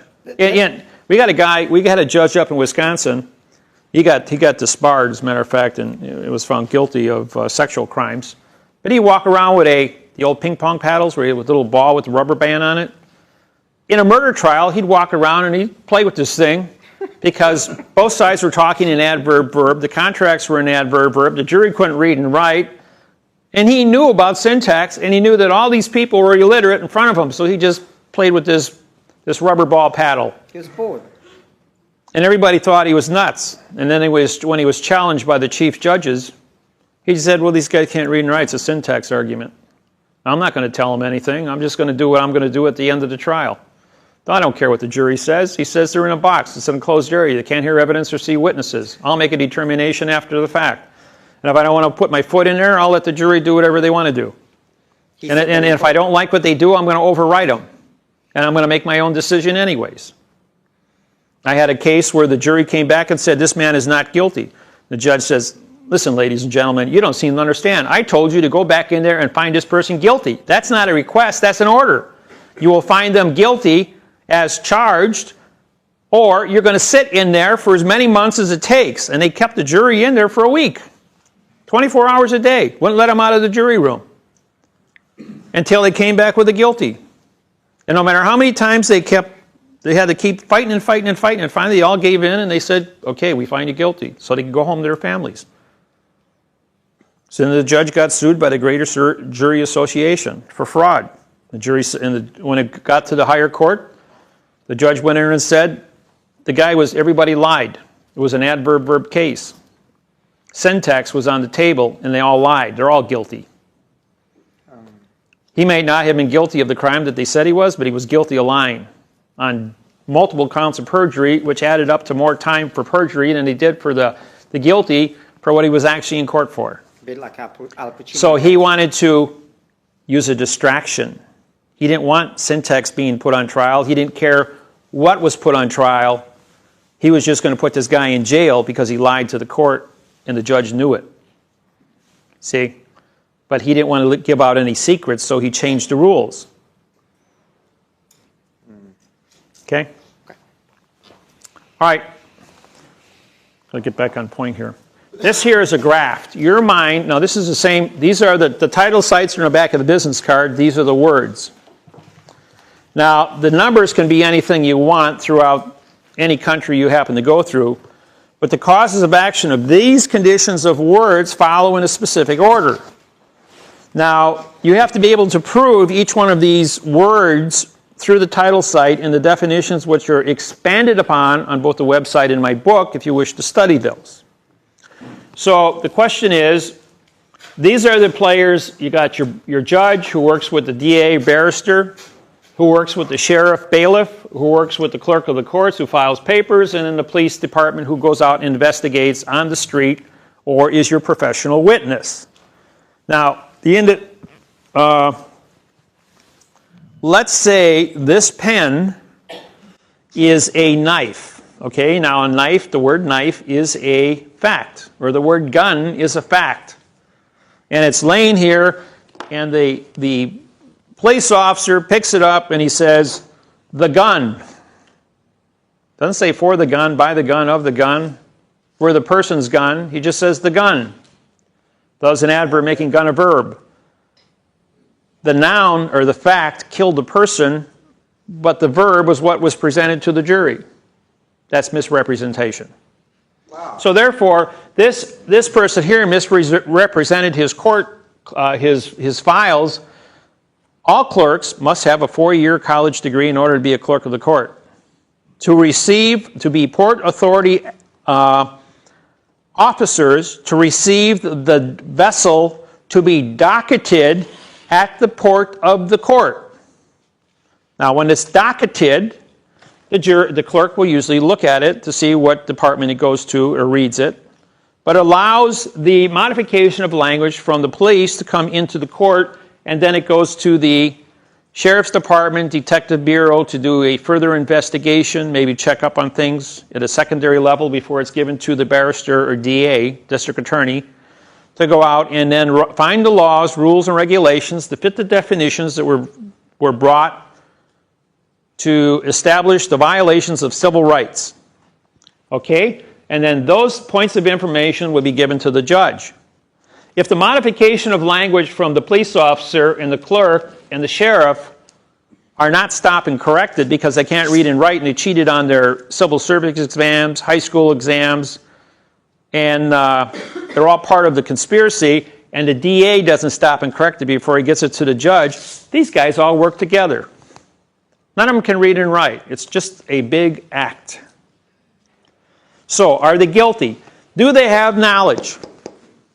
Well, I take their paperwork, and I syntax it, and I prove that everybody who touched this piece of paper in all things from the street to the jury and back to the finished order from the judge making a determination that it's a lie. It's a syntax lie. Did they have knowledge? Absolutely, because it was mathematically certified by every one of them. It wasn't just where one made the mistake, they all made the same mistake. They all acted together. If we don't lie together, we will lay together. So they all lie together. All right? Now you have to give closure. Did any of these individuals give closure that they were going to use the modification of language to extort rights or to obstruct the information that was presented in the courtroom? The answer is no. None of them stopped to give closure as to use syntax to define the words and prove that they were wrong. So the closure of every one of these individuals participated. Did they port the knowledge into the court? In other words, did they docket the evidence? Yes, they were all guilty of docketing evidence to go ahead and damage somebody through fraud. Did they all participate in fiction language? The answer is yes. I have everyone that touched the documents had to sign off, so we have a signed confession that they all participated. And did they now port a correction? Once you have to give closure and port it, then you have to certify the fiction modification and port it.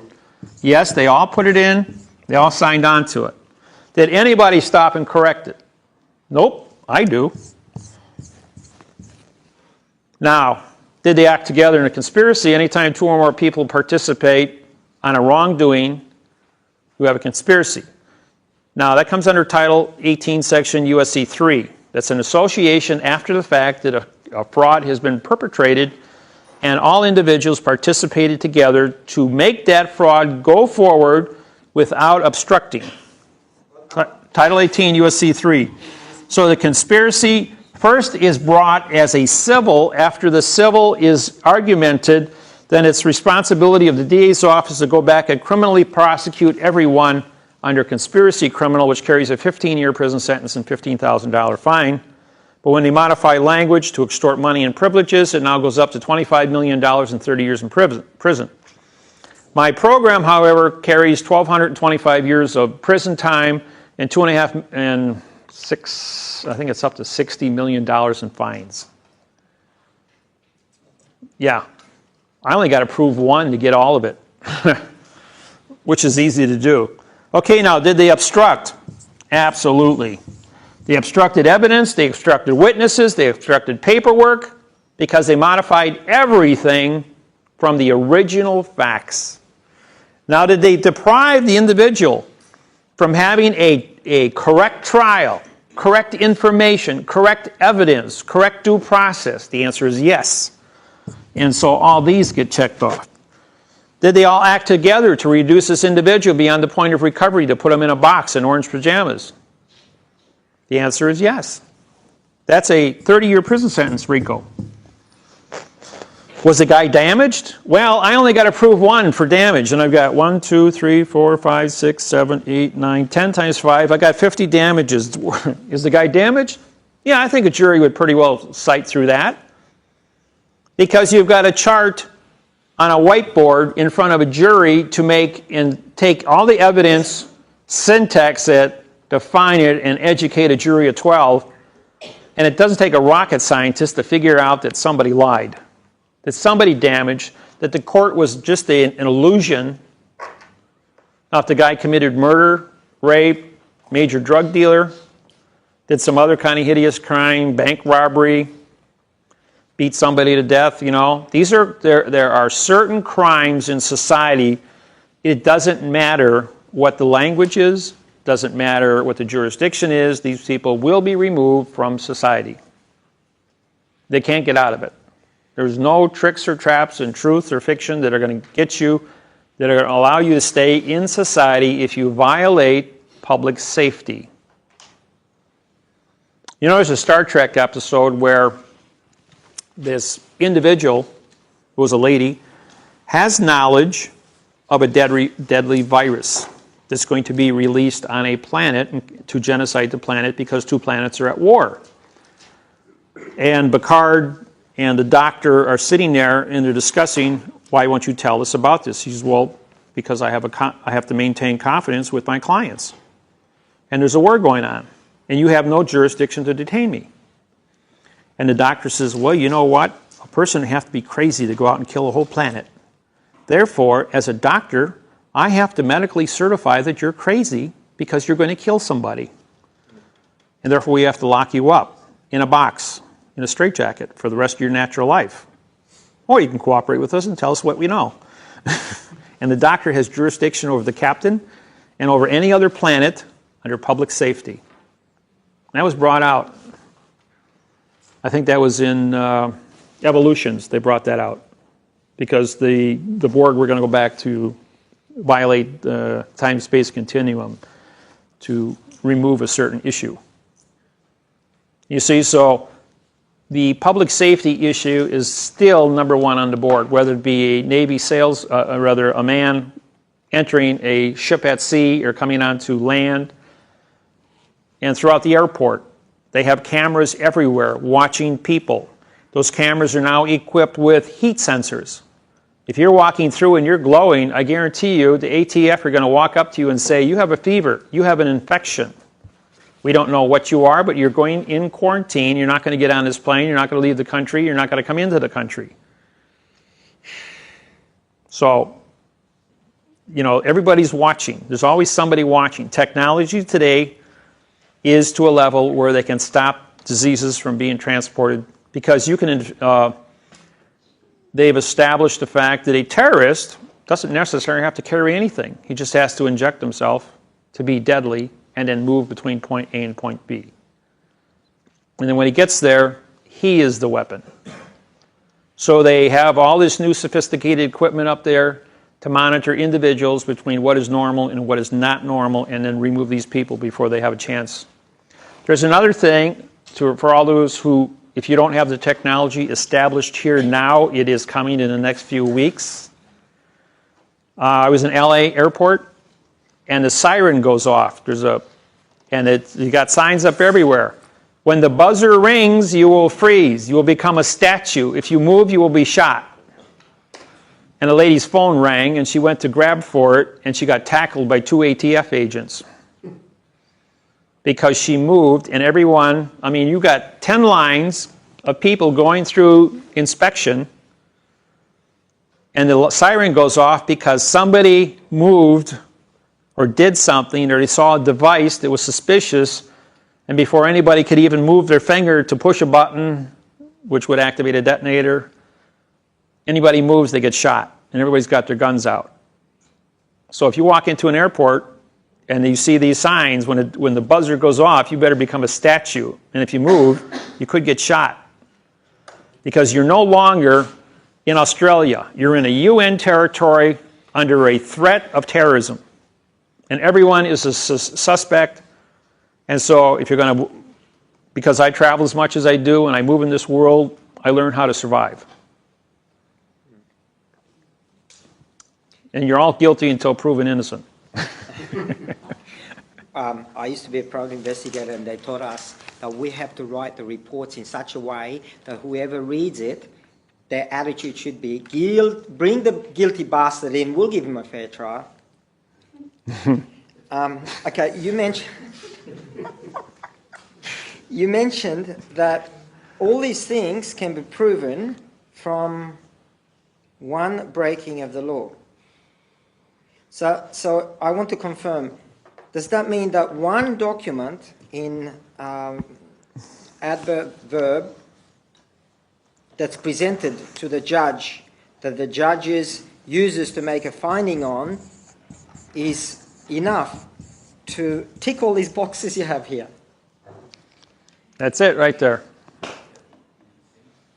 Anything times a lie is a lie. Anytime 0 is a 0. Anything divided by 0 is a 0. So you've just given us the formula for winning 100% apart from of a everything. criminal action, any civil action not done in quantum.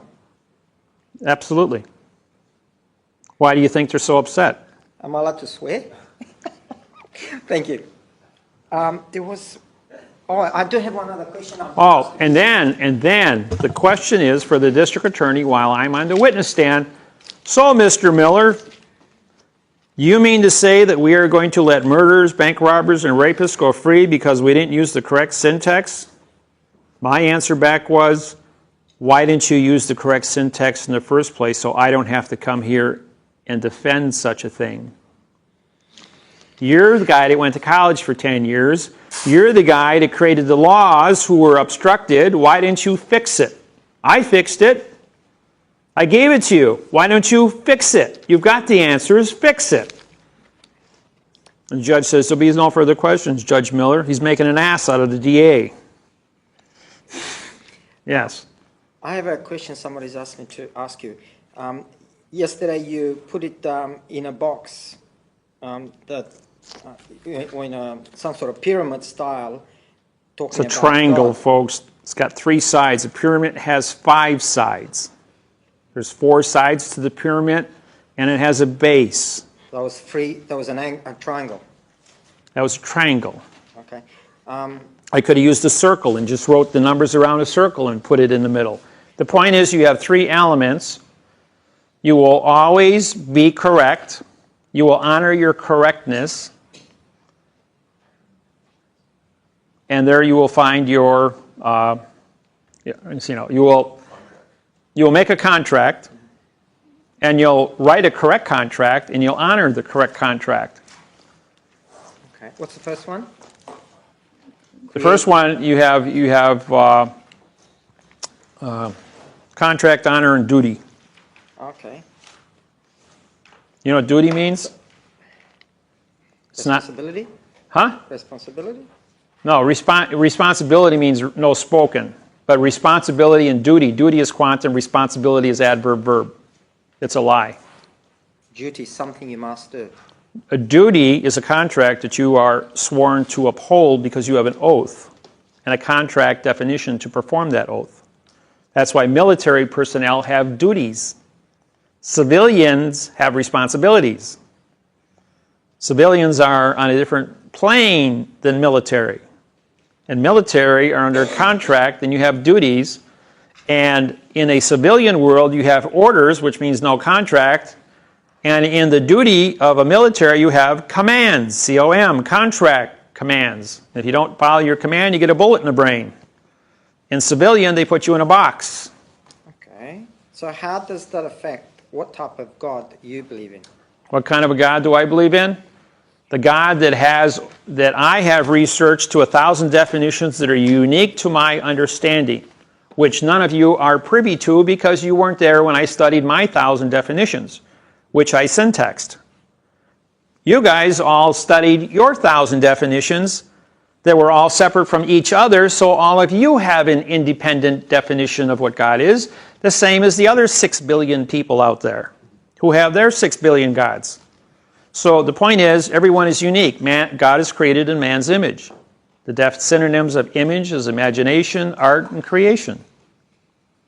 End of story. It can't get any simpler than that. It only takes 15 seconds to explain it. Yeah. I just wanted to clarify something I think you said yesterday in relation to now working for the American military. Was it to put in place something in syntax to prevent them from any future prosecution against, was it genocide, war crimes, things like that? Well, okay. As muster master, what is a muster? A muster is an individual when you go on a cruise ship. The muster, you'll go to your muster stations, learn how to put on a life jacket, where to go to your lifeboats in the event the boat sinks after Titanic. Number 2, you get onto an airplane. For those of you who have flown, the stewardess tells you how to put on a life jacket, how to put on a seat belt, what to do in the event the plane's going to crash. That's a muster. All musters are marshals. All airline stewardesses and personnel on cruise ships, which are musters, are also U.S. Marshals. What does the word U.S. mean? United States Marshals. 2 or more people coming together in a closed area called a vessel, better known as charter vessel. Charter vessel means you paid, you get a receipt, bill of lading, you become cargo on a vessel. The cargo could be a ship, a plane, a train, a bus. That's why you always get a receipt. You get on your city bus. You're on a charter vessel. You paid money, which made you a postal employee traveling under the Department of Transportation as a vessel, which now became cargo on the bus, or the train, or the plane, or the boat, and so on. And it's all about maritime commerce and contracts.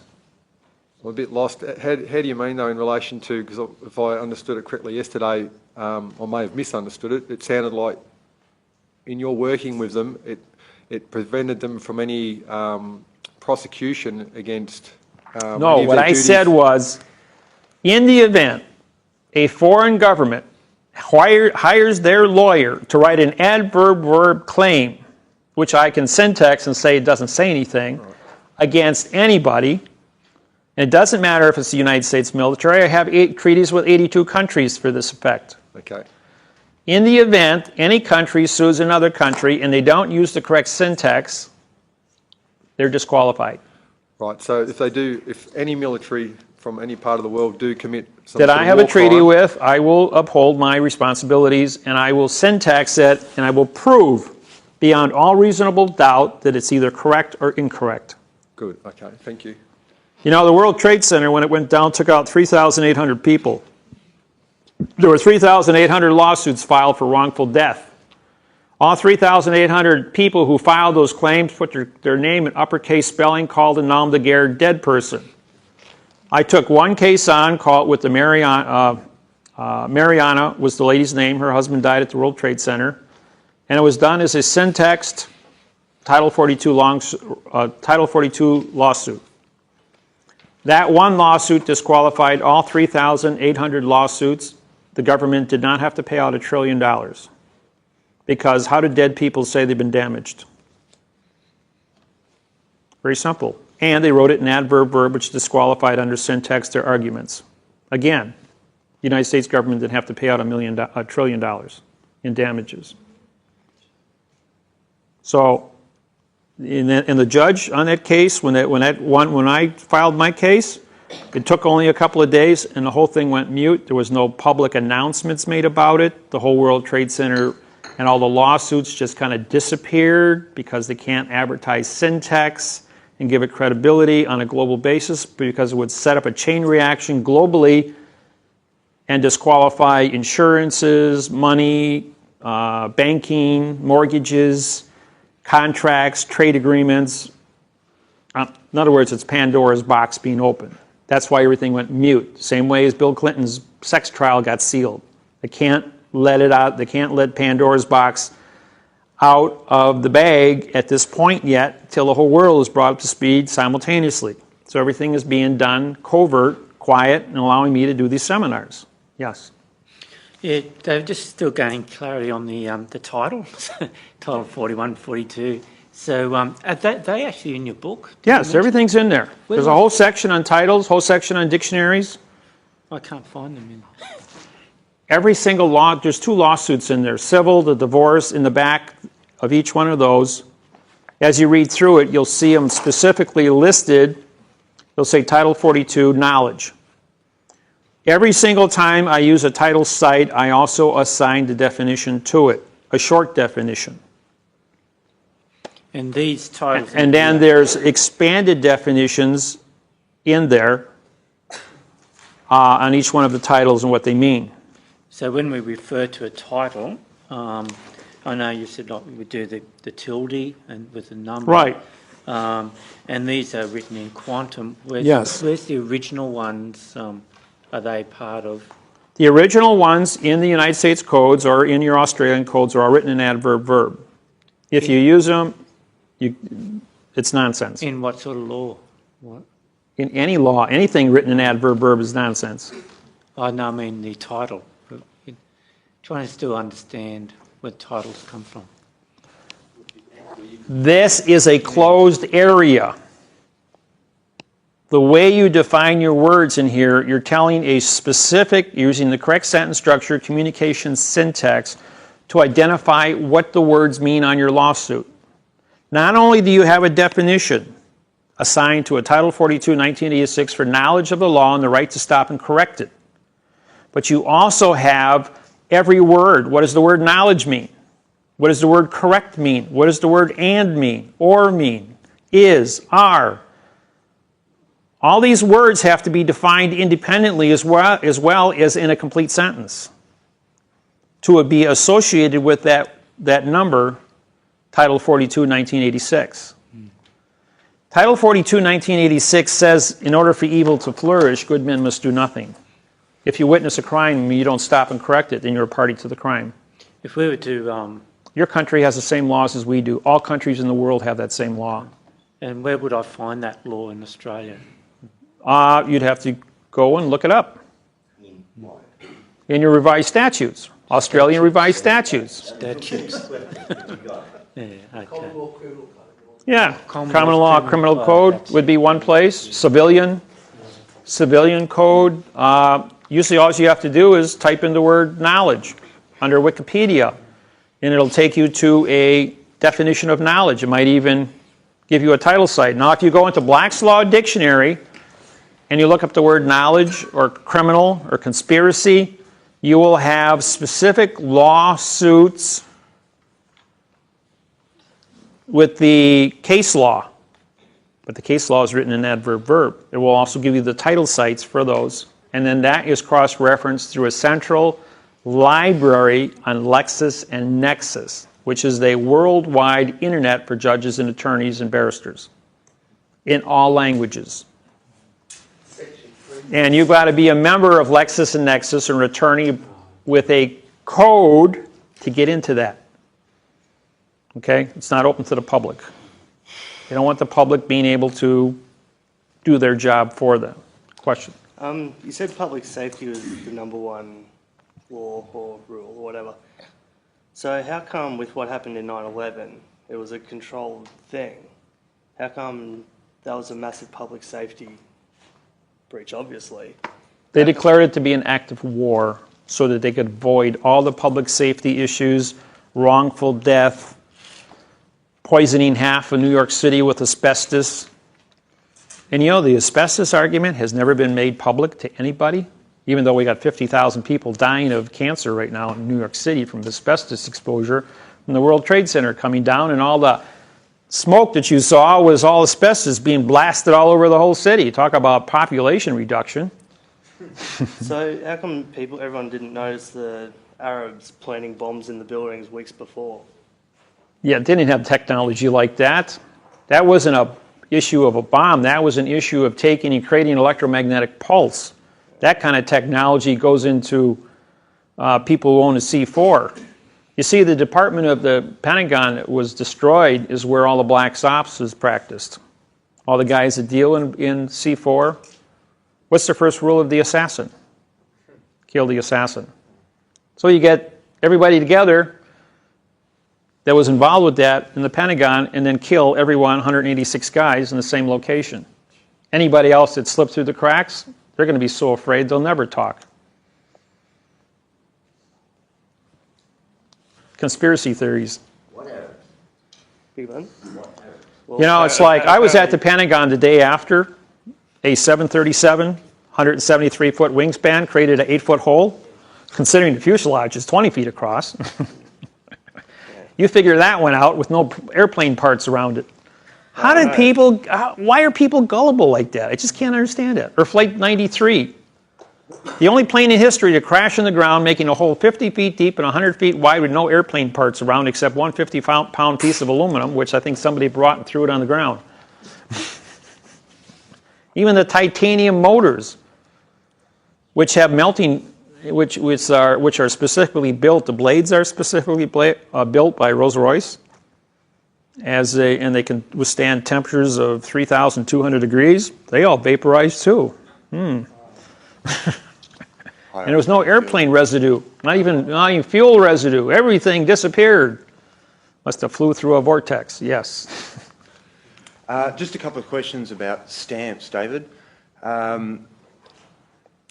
Values, the stamp values. When do we use whole denominations? I always use whole denominations because if there's any discrepancy about fractions, there's no such thing as a fraction in law. That's right. Don't open it up. 1873 for a 2-cent stamp.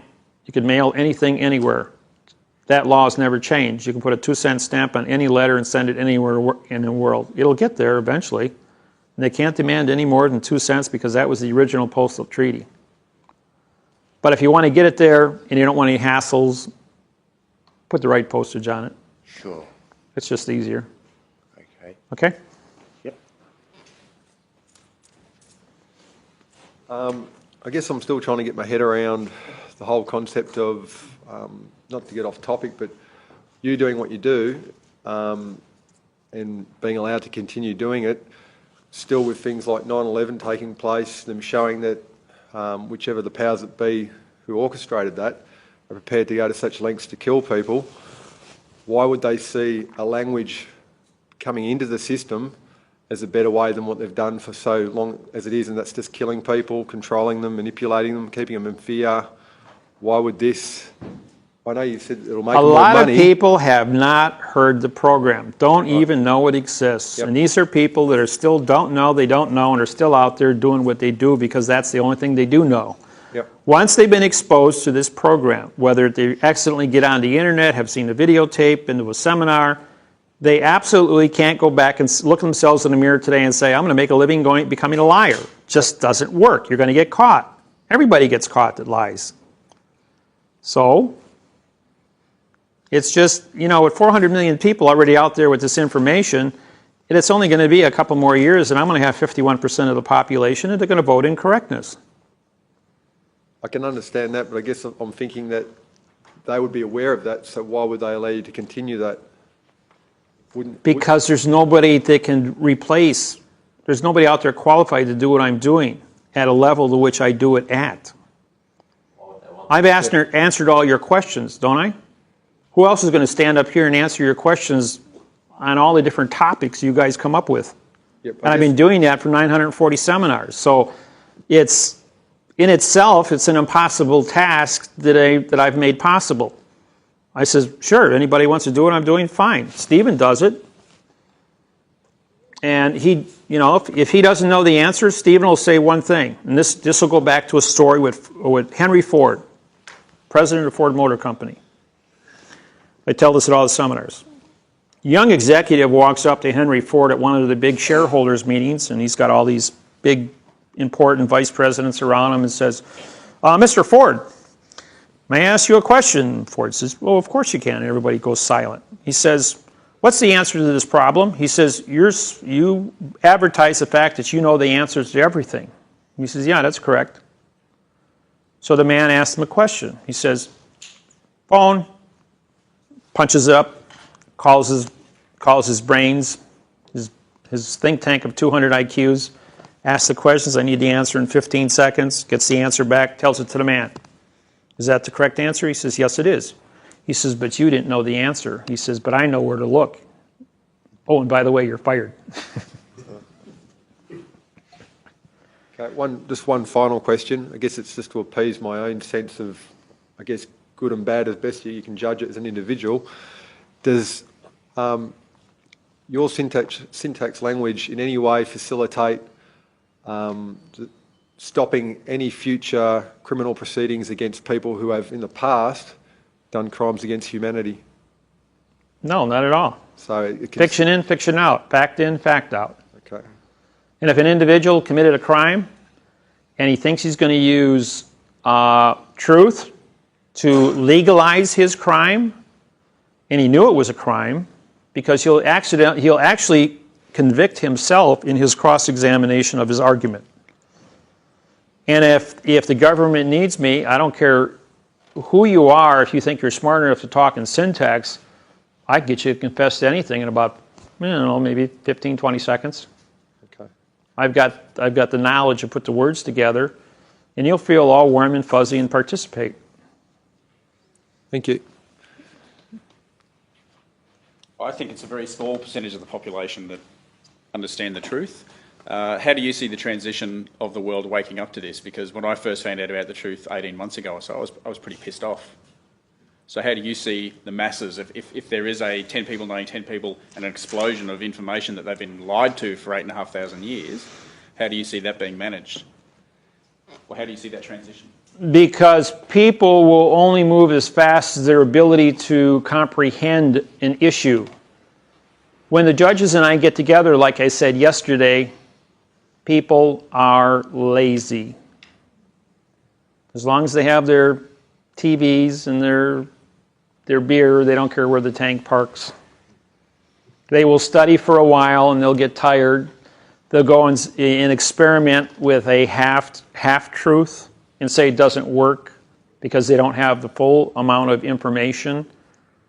Or they get tired or they don't have enough spine to complete the task and they just quit. They drop off. It's easier to be part. It's like the movie in The Matrix. One of the guys says, I'm tired of living in a crappy submarine, eating crappy food. I want to go back to my illusion and have a steak and be somebody important in my dream world. And people are that way. They made those statements in the movie Matrix because the average person who has sued the government or who has brought action against the government, as what you call the patriot groups or tax protester groups or anything else, they find that the individual has an attention span of 24 months. That's it. And they're gone. They go back to their own little world of an illusion. I've been at this 30 years. I am the longest running individual worldwide that has stood up against the matrix because I have syntax and I have continually promoted and expand and define the accuracy in all the different parts of the world that it's going to touch upon. Setting up the constitutions, Robert's Rules of Orders, getting the trusts together, getting the organized people to teach them how to use a trust, to create a organized body of thinking, to appoint judges and how to elect judges, how judges have to think to make a determination as to what is right and what is wrong and know when they're being lied to. And so there's 1,800 branches of government that have to be certified. But the first issue is you've got to have a contract to explain what your job titles are. And that's what I'm doing. I'm teaching the syntax to get to the contract and writing the contracts as fast as I can at my own expense, publishing them nationally, worldwide on my internet site, so that everyone can study equally at the same time. And I tell everybody, improve it. I'm one guy with a bunch of ideas. Get together and tear it apart. Make it better. Always make it better. Today is the first day of the rest of your life, and every day you will beat your own record. Improve, educate yourself, and you'll have a better world for both you and your children. Okay? On the subject of stamps and the values that we use, we've got gold stamps, and then we're just talking about stamps with whole denominations and not using fractions. Now, we've had the instance where we use claim of the life and we use a gold stamp, and then in other documents we're using whole value stamps, but we have had occasion where we've used stamps like 55 cents. So... yeah, I use 42-cent stamps on service documents. I put the $1 stamps on my court filings for docketing stuff. So with the stamps that when Still makes you a postmaster transporting the vessel. When we've used a fraction, that would be because that stamp has already been authorised by the fiction as being valid for the transport of the vessel of right. In other words, the governments have set up the fact that it costs 42 cents US and maybe 55 cents Australian to transport 1 ounce of weight, which is your Class A letter or first class mail, which has been established worldwide in all denominations, and it is, then you go to your foreign exchange, and you have your exchange rates between countries and currencies. So And everything is directly proportional. It's the same worldwide. So working with the reverse of that, if a court wasn't to accept your document because it had a 55 stamp on it, they'd have to be disqualifying the Universal Postal Union to do that. Yeah. So And they're that's all paid you by the need to port be aware authorities, of. and the judges are postmasters, so therefore they would be shooting themselves in the foot. And then they're also acknowledging that you've actually carried out a correct process, but they're trying to find a hole in it. And then that would expose the fact that they're never doing the right process with their That's correct. And all the rest of the lawsuits would now become null and void by their own self-confession. Okay. And it's time for a break. Over the break, we were doing, this is the Russian for your cup, Russian translation.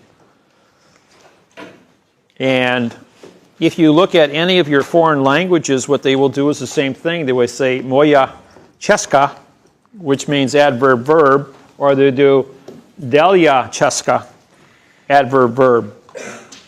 See now, in 1917, the Russian, Stalin went to Rothschild to borrow money and put Russia into bankruptcy to fight the Bolshevik Revolution. Under international bankruptcy, you had 70 years and you get 1987 plus 90 days and 45 days of trust, and you get 1988. And what happened in 1988? President Ronald Reagan said, "Tear down that wall, Mr. Gorbachev."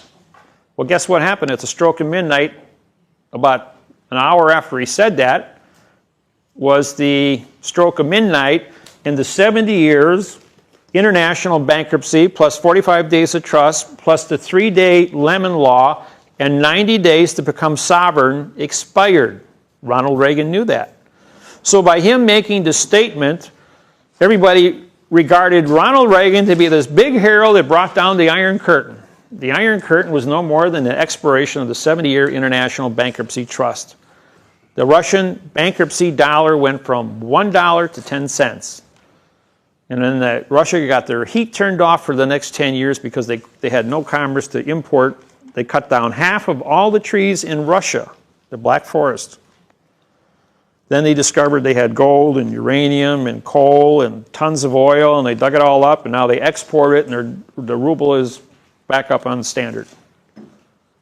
But they're just barely becoming capitalistic, and they're just finally coming out of the 1988. It's been 23 years, and they're getting themselves back on their feet. But they've been out of bankruptcy as a sovereign country, exporting their oil and their coal and their gold to rebuild their country, their infrastructure.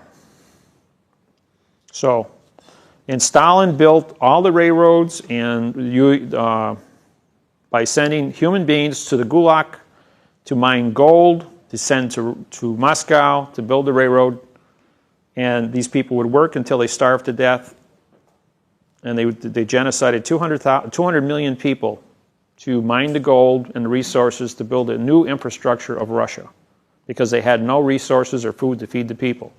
So they had to reduce the population because they couldn't import the food nor grow enough food to feed the people. They didn't have technology. These are events that take place when a society breaks down. And they dealt with it internally. They didn't want anybody knowing what their problems were. You guys got the same thing down here. You have your timetables. When your bankruptcy took place, and you're still in bankruptcy, but by the time you become sovereign, and you may come out of bankruptcy before that because you have, I don't know, probably 1,000 gold mines. They're punching out stuff. Your dollar's worth more than U.S. currency today. You control 20% of the world's lithium out here, which is going to be the battery technology of automobiles. So you guys got a lot of resources. You got all your oil reserves offshore as well as onshore that you're discovering. So you guys got lots of years of resources to keep Australia up and running. But you know what? The Aborigines own the land, and everybody else has trespassed on it. So That's why they're looking to me to, under Robert's Rules of Order, set up a government of corporation. Whereas they used to be in faith, they realize that corporate structure is the only way that they're going to survive in a corporate world and maintain the status quo of their assets. Yes, Sam? Some of us here have been to courses where we have heard that the Australians have printed out as much as 10 times the amount of fiat money or paper money as opposed to the amount of gold that the Federal Reserve has got in stock. Therefore, throughout history, the gold value has increased and the paper value has decreased to meet up at some point, looking at a variety of graphs which have been sent through the email. From what you've just said, is that Australia, due to its natural resources, may come out of bankruptcy much earlier than 2022, I think was what you had on the board. Right. Because of our resources. How, you shook your hand from left to right, which means you didn't agree with the fact that the currency, or I should say the paper money that we have, is that much of a difference between what we have in reserves and what is actually in circulation. If your government wanted to pull all the gold out of the ground, and we wanted to pull all the gold out of our ground, and the Russians wanted to pull all the gold out of their ground, and their coal and their oil and all their mineral resources, there'd be such a surplus of everything that it would devalue all of its values. Okay? Money is just a means of exchange on any given day. And how deep in the ground have you dug? 100 feet? Okay, you can go down 50 miles and find stuff, you know. They got mines down in South Africa that are 3,000 to 4,000 feet deep. 50 miles is 80 kilometers. No, you say if you go down 50 miles in the ground, you can probably still find gold down there, you know. But the temperature, when you get down to a certain level, it gets hot because now you got heat from the earth coming up. You know, if you go down only I don't know, I think it's 20 feet in the ground, the temperature is 50 degrees year round. I don't care if it's the Arctic or it's in the middle of a desert. The temperature is the same underground. All the caves in the world maintain their same temperature year round because it's an underground. So all this stuff about the papers not being worth any because it's not backed by gold, what's your view on that? That's nonsense. You got to import. What are your roads worth in this country? That's backed, you know, your roads, your buildings, your cars, your infrastructure, your intellectual intelligence, the minerals in the ground are still there. You can sell. You buy stock in Hecla mines based on how many ounces of silver and gold and copper are still in the ground and what it's valued at. And then they go ahead and they take the daily exchange rate and they multiply it times what the reserves are in the ground, and that's what establishes the price of the stock. It has nothing to do with what's already above the ground. No, that's irrelevant. Because what they do is they pull all this gold out of the ground and they refine it down to probably a 25%. I was up in Alaska.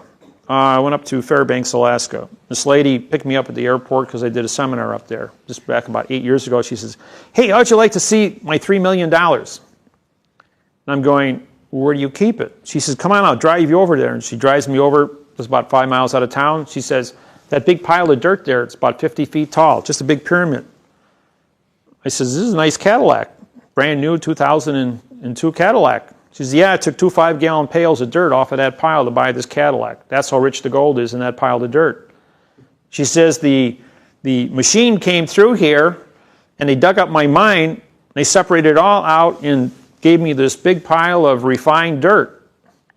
And every time I need money, I just go there and shovel up another 5-gallon pail and take it down to the assay office, and they give me so much cash, and I pay taxes on whatever gold I shovel up and break out. As long as it's in that refined state, it's tax-free. Can I have her address? Point is, that's the way everywhere. You go down to all your mines all throughout Australia, they will dig it out of the ground, and they'll pile it up there. They know exactly what its assay value is per ton, and as long as it maintains a specific ore to dirt ratio, it's tax-free sitting there. And of course, you have security cameras around there. Nobody's going to go up and pick a 5-gallon pail up and walk off property with it. So, and as long as the gold is, like right now, it's $1,000 an ounce. They know exactly how much they need to run the business and refine it, pay the taxes, pay the insurance, satisfy the shareholders, and not disrupt the status quo of how many ounces of gold are available planet-wide. So they keep the price stable. Then they go ahead and they say, well, you know, if gold jumps at $2,000 or $3,000 an ounce, that pile of dirt just might disappear overnight. And that's how fast they'll refine it down. Okay. Now you also mentioned in your answer before that what the roads, what the buildings are worth. That's all part of value. So you're saying the dollar is backed by infrastructure. Infrastructure as well. Yes. So the money that the country has borrowed, what is it, 78 billion or something that we've borrowed over the last couple of years, it's gone into infrastructure.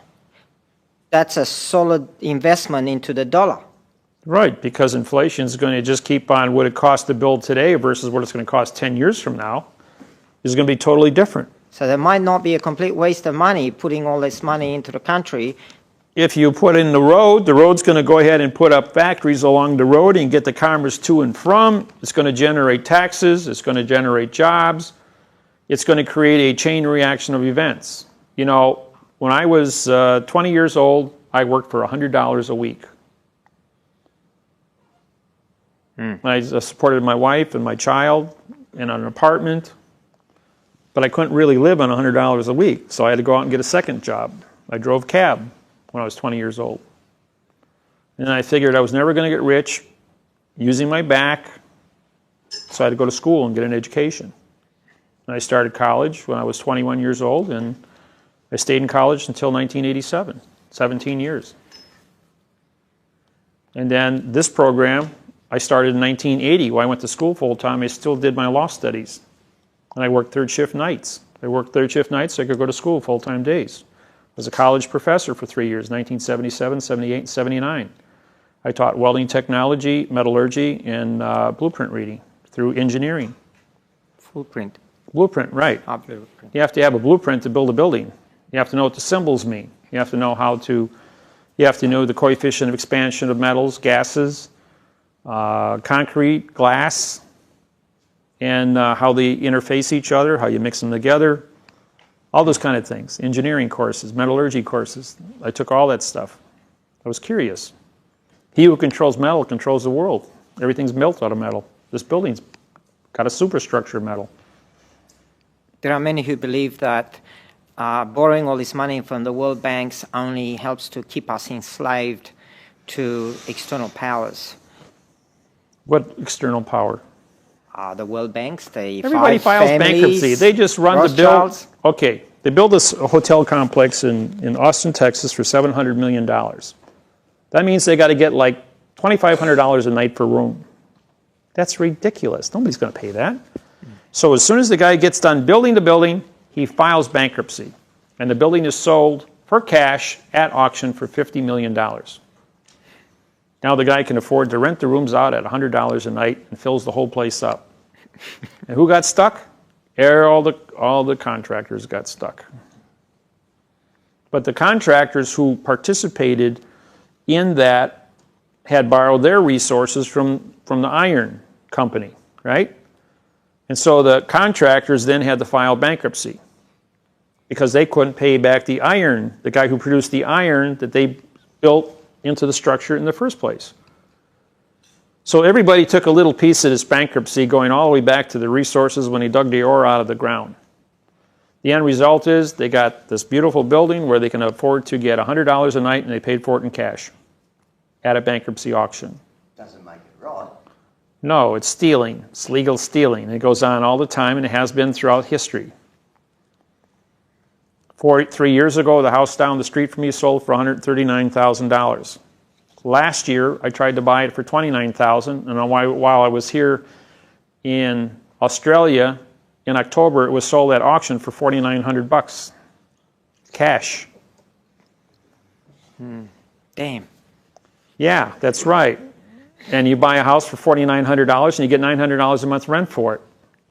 Pretty good at return, wouldn't you say? 100% a year for the rest of your life. Nice retirement paycheck. Do that on 10 houses, and you're living on a cruise ship for the rest of your life. Okay, thank you. There's no shortage of ways to make money. There's a shortage of ambition to get the money made. Question. Hello again. Maybe I heard wrongly, but you named natives, not only of this country, but other countries as well, as Aborigines. Is it the way you pronounce it? Because you didn't say AB means no. Aborigine means no origine. Therefore, I dropped the negative condition of state when I told the Aborigines back in June last year that your name is not an Aborigine, you're an origine. Stop calling yourself a no original person. Well, 3,400 Aborigine tribes immediately adapted the word origine and said, we're no longer Aborigines. The American Indian was the same way.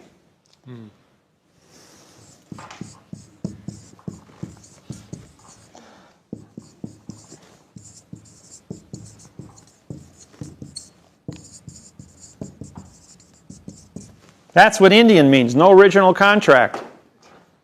That's because they wrote everything in hieroglyphics. They didn't have written contracts.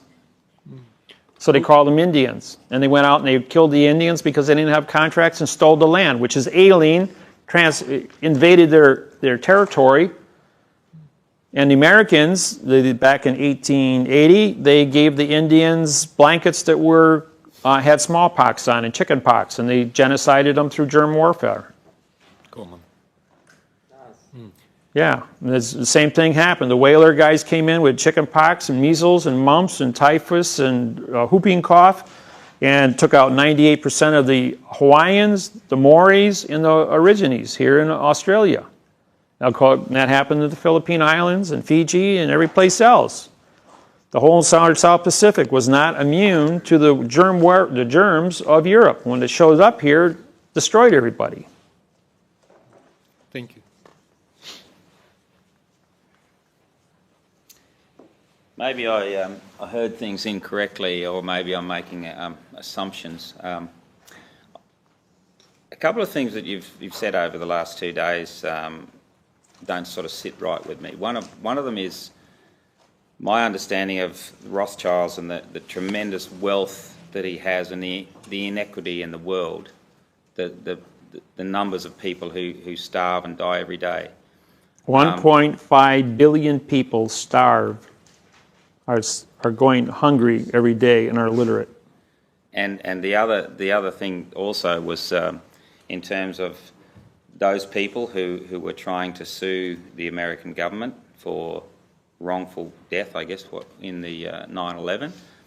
And in both those instances, in the first instance, you mentioned that you have gone to Rothschilds and said to him, this is the way we're going to structure things in terms of the language, and you're going to be more wealthy than you have been if you follow this, and also put the situation with those other people, the wrongful death. I would have thought that that's inequity in both instances, and the not allowing those people the wrongful death when it was actually the government that instigated that whole process. Correct.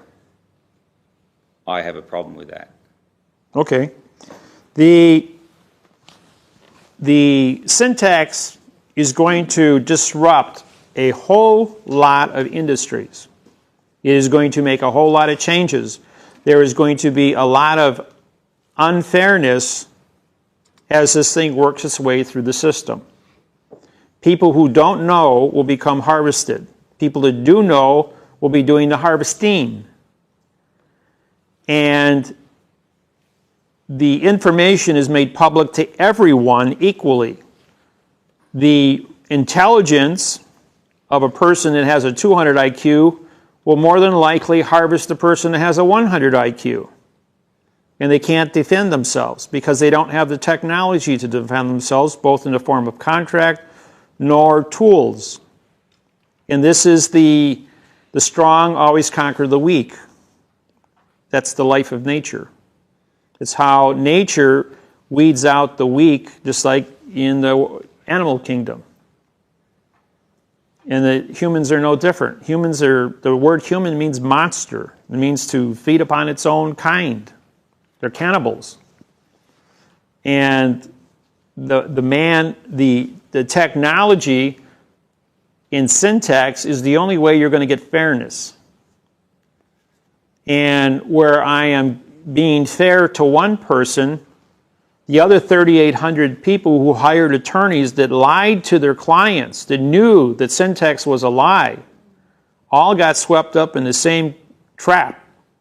But did any of those attorneys who knew how to read and write stop and fix it and correct their clients? Did their clients sue to be corrected? No, not one single one of them came forward to do it the correct way. They had copy. Martino's case was not Martino, but Mariana's case was public record. But because they didn't understand syntax, they didn't have the knowledge, because they hadn't been to a seminar, to use it in the first place. So it isn't that it's unfair. People don't know they don't know. And when you don't know what you don't know, you find out what you do not know. And then you study until you get to a position where you know what you know, so you can go out there and stop and correct it. And the only thing I can do is teach seminars like this here, make videotapes, put stuff up on the internet so that the world can study. Everybody has a different learning curve.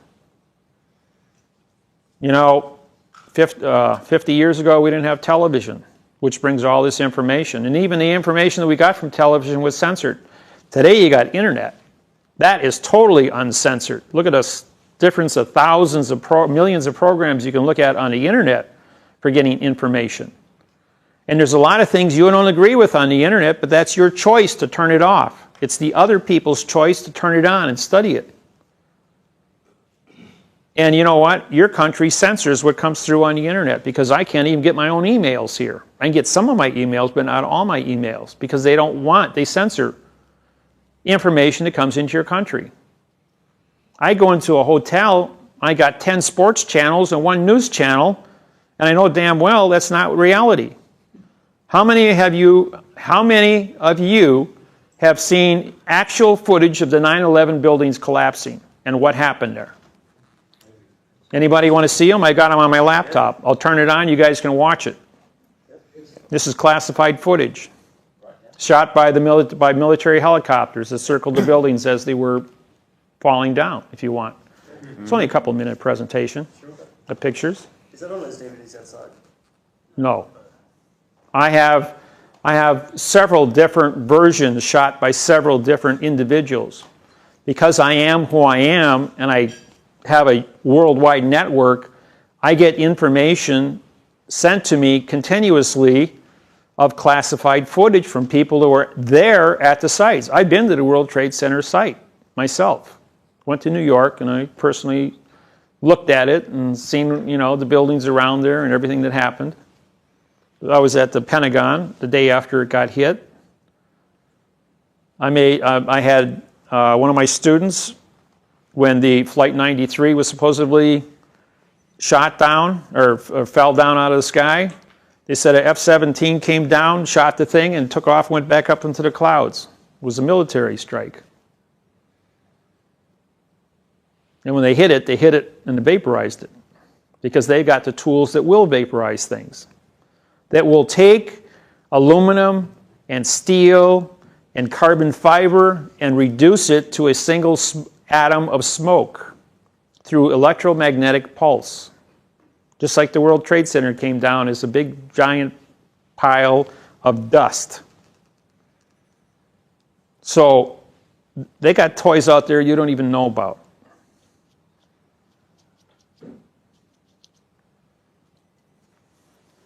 Enough said about that. On the situation with the World Trade Center, I'll have to agree to disagree.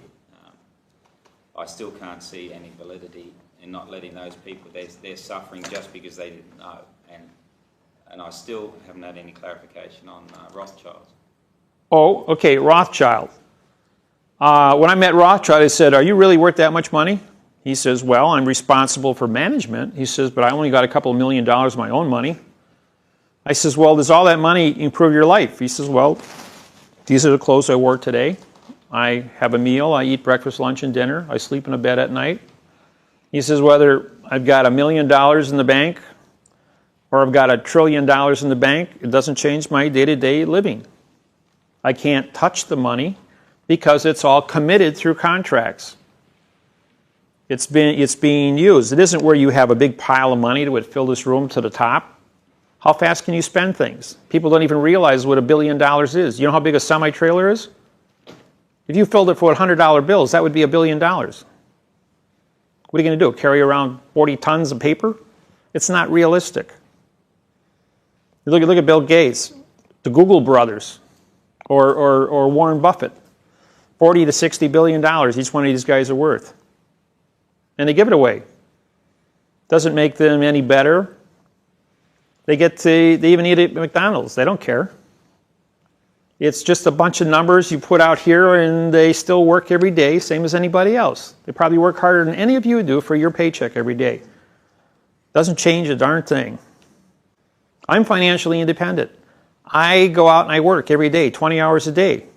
Whether I get paid or not isn't going to change my life one bit. I go to the casino and I gamble.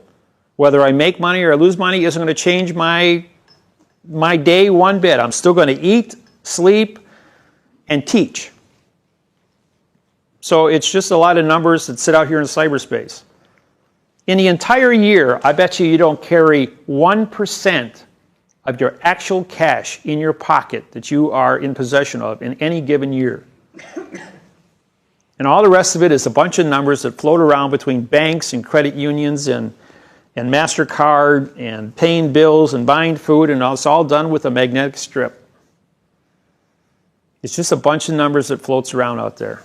And that's the same thing with Rothschild. It's just all electronic numbers that go here and there. It's bookkeeping.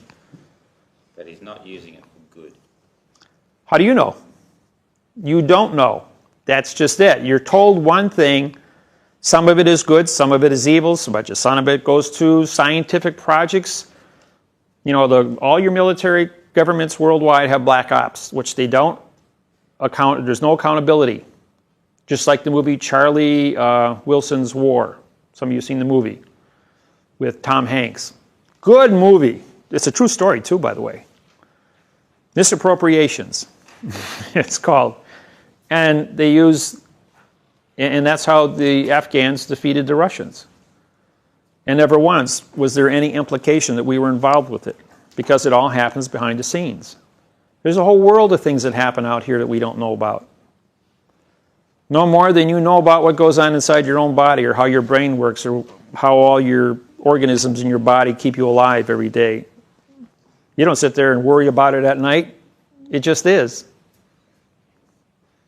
We're only the sum of our knowledge that we can actually put our finger on, and we only can talk one word at a time. We can't absorb all the knowledge in the world simultaneously. I'm a guy, you ask me a question and I'll download like a computer. Same thing with that computer there. You ask it a question, it'll give you an answer. And if that computer doesn't have its capacity to log onto the internet, and I will go out and get the answer for you. Or you can go down, before I had computers, I had to go down to the Milwaukee Public Library and sit there 40 hours a week reading books, the old-fashioned way. Do research. And then when the computers came out, it exponentialized my ability to learn, because it gave me information instantly.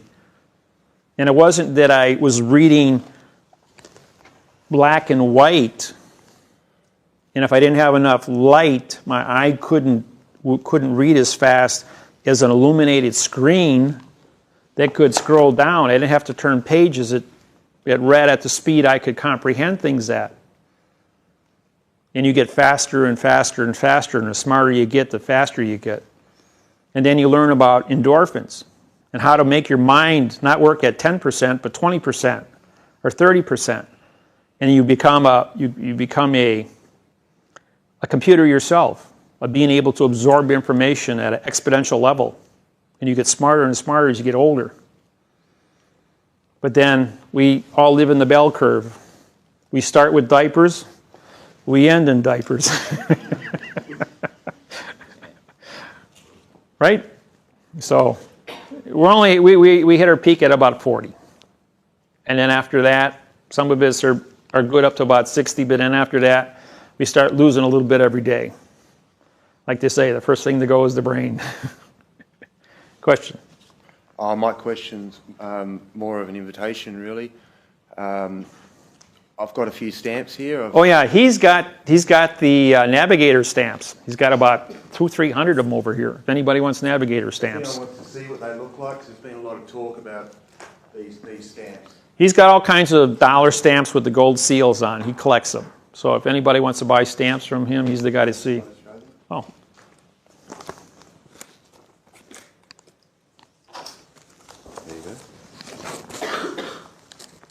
And if you're a stamp collector, you know anything about this? If you've got full sheets that are virtually like this, they're worth a lot more than independent stamps. And stamps are really good value, especially gold stamps. These kind of things like this here are collector's items. You can put them away, and when you're 65 years old, you can go out and sell them on eBay. That's the unique thing about today, is the eBay opens the entire world to you for advertising. So if you guys need stamps, this guy will sell them to you. And a lot cheaper than you'll get them on eBay, and you can't buy whole sheets on eBay. Are they the sort of stamps that we need to produce documents? Those would be for gold certified documents if you have something like that you want to do. In other words, claims of the life we use the Red Fox stamps on because those are your life documents.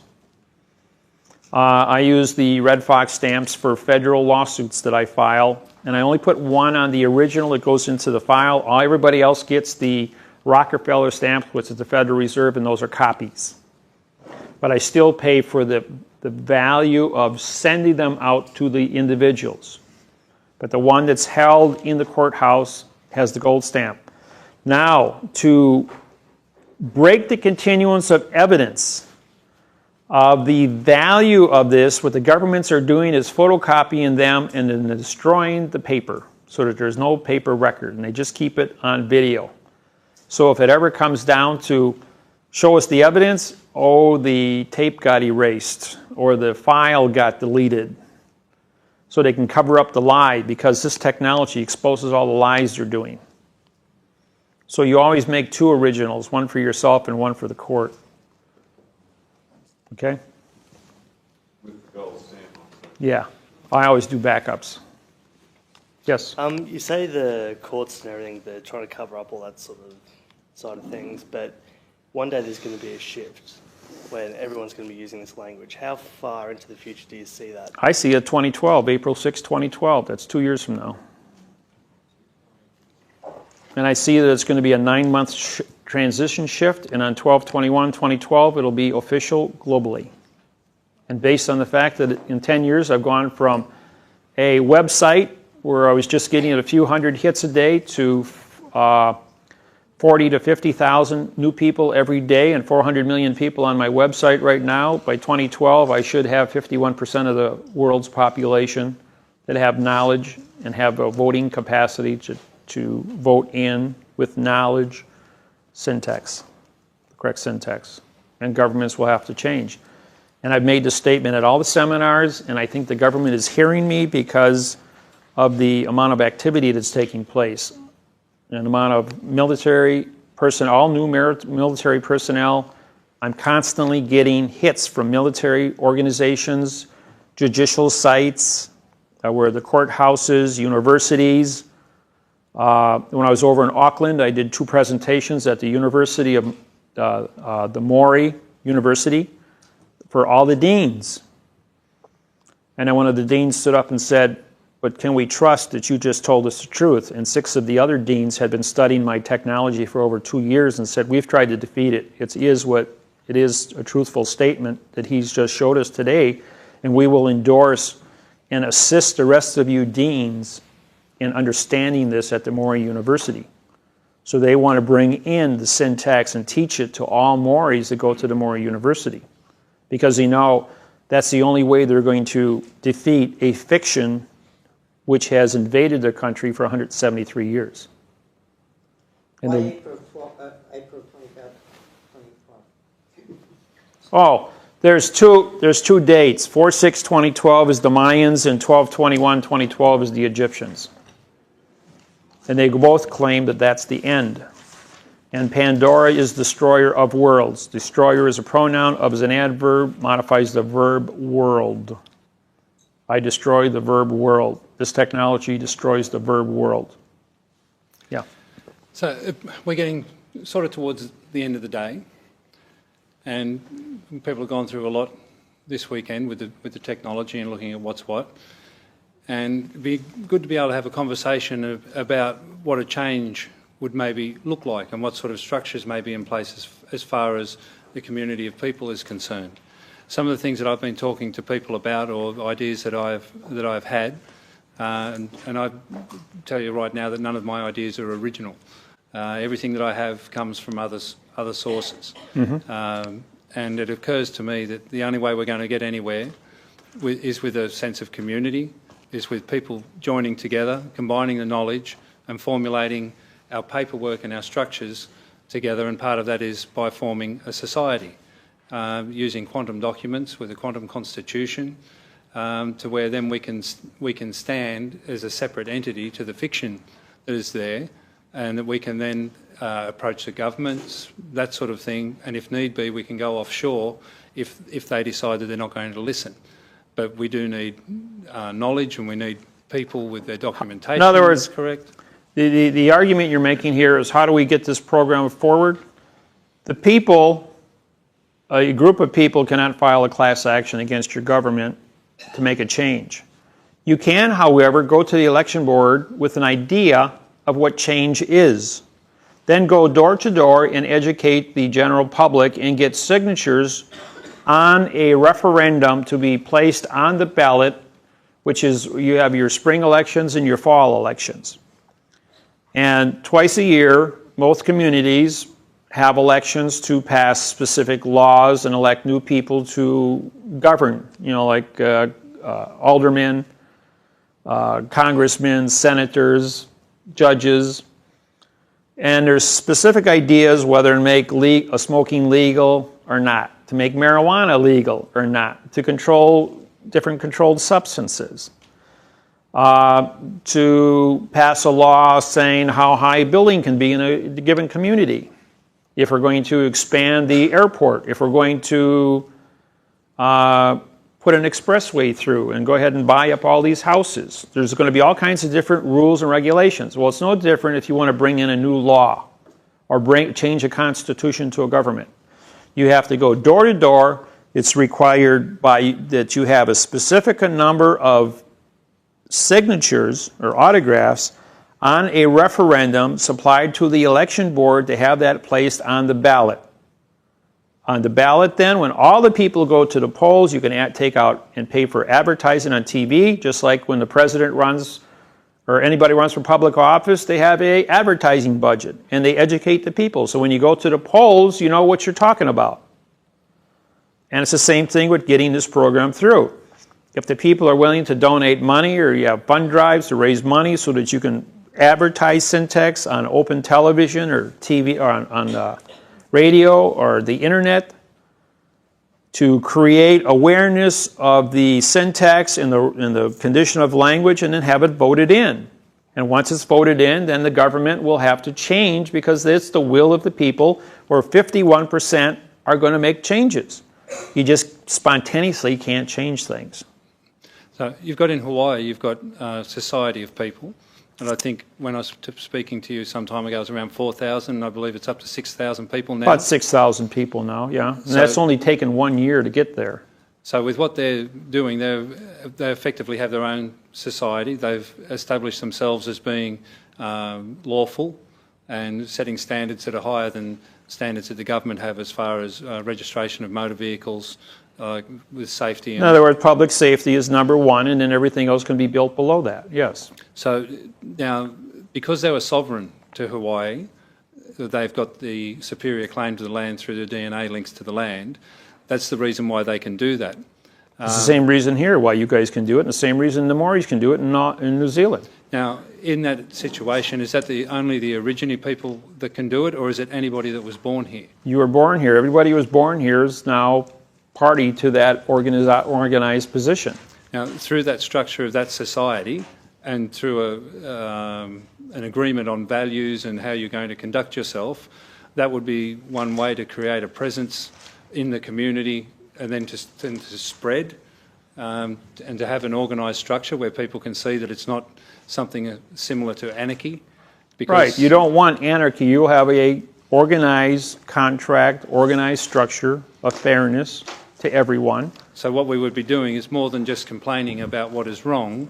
We would be acknowledging what is wrong, but bringing the solution to what is wrong so that people can see what the alternative is. Correct. Did I complain about anything today at the seminar? I gave you solutions. Solutions through syntax. We know what's wrong. We've lived in this wrong world our whole life. The only thing this program does is shows you an alternative way of thinking to improve yourself. That's it. We didn't say the government was bad. You guys still get your 3 hots in a cot. You like driving on your roads. Your cars run really nice. You got safety equipment everywhere. Nobody's sick. There's no anarchy in the streets. You don't have to worry about diseases. You got hospitals and pharmacies to give you medicine. I mean, all the different things that give you all the luxuries of life. TVs, computers, electricity, running water, sewer, take a hot shower, carpeting. I mean, it's really nice. You're not living on dirt floors in a hut someplace. If we're to develop our own society and we work in quantum, it then gives us the opportunity to provide access to some of the technologies that have been suppressed by challenging the documents that are in place to keep those technologies suppressed. If there's a negative technology, yes. If you want to improve, again, get your people together and get laws passed by election. Even the World Court said, what you're doing, Dave, is right, but until you get people to vote on it, what we did in Hawaii. The Hawaiians were only recognized because the Hawaiians got together and they voted for the Constitution.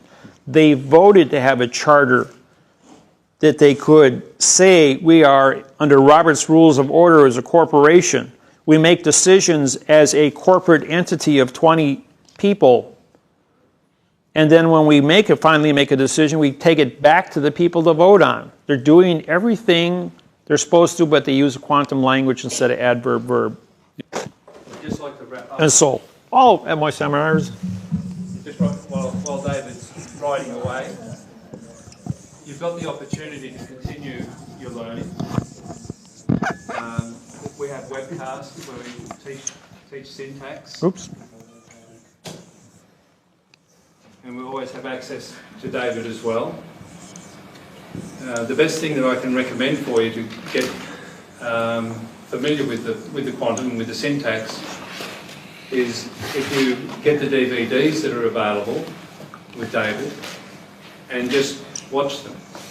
Don't try to sort of study and remember like you did at school. Just listen, because as you do, you gradually pick up more and more pieces. It just becomes part of what you're aware of. And time is the best thing that you can utilise. Or you got bad writing. What's that? I thought mine was bad. Well, the point is I can write frontwards and backwards with both hands, both ways, or both directions simultaneously. Never doubt. So I'd like to thank David very much for making himself available to us.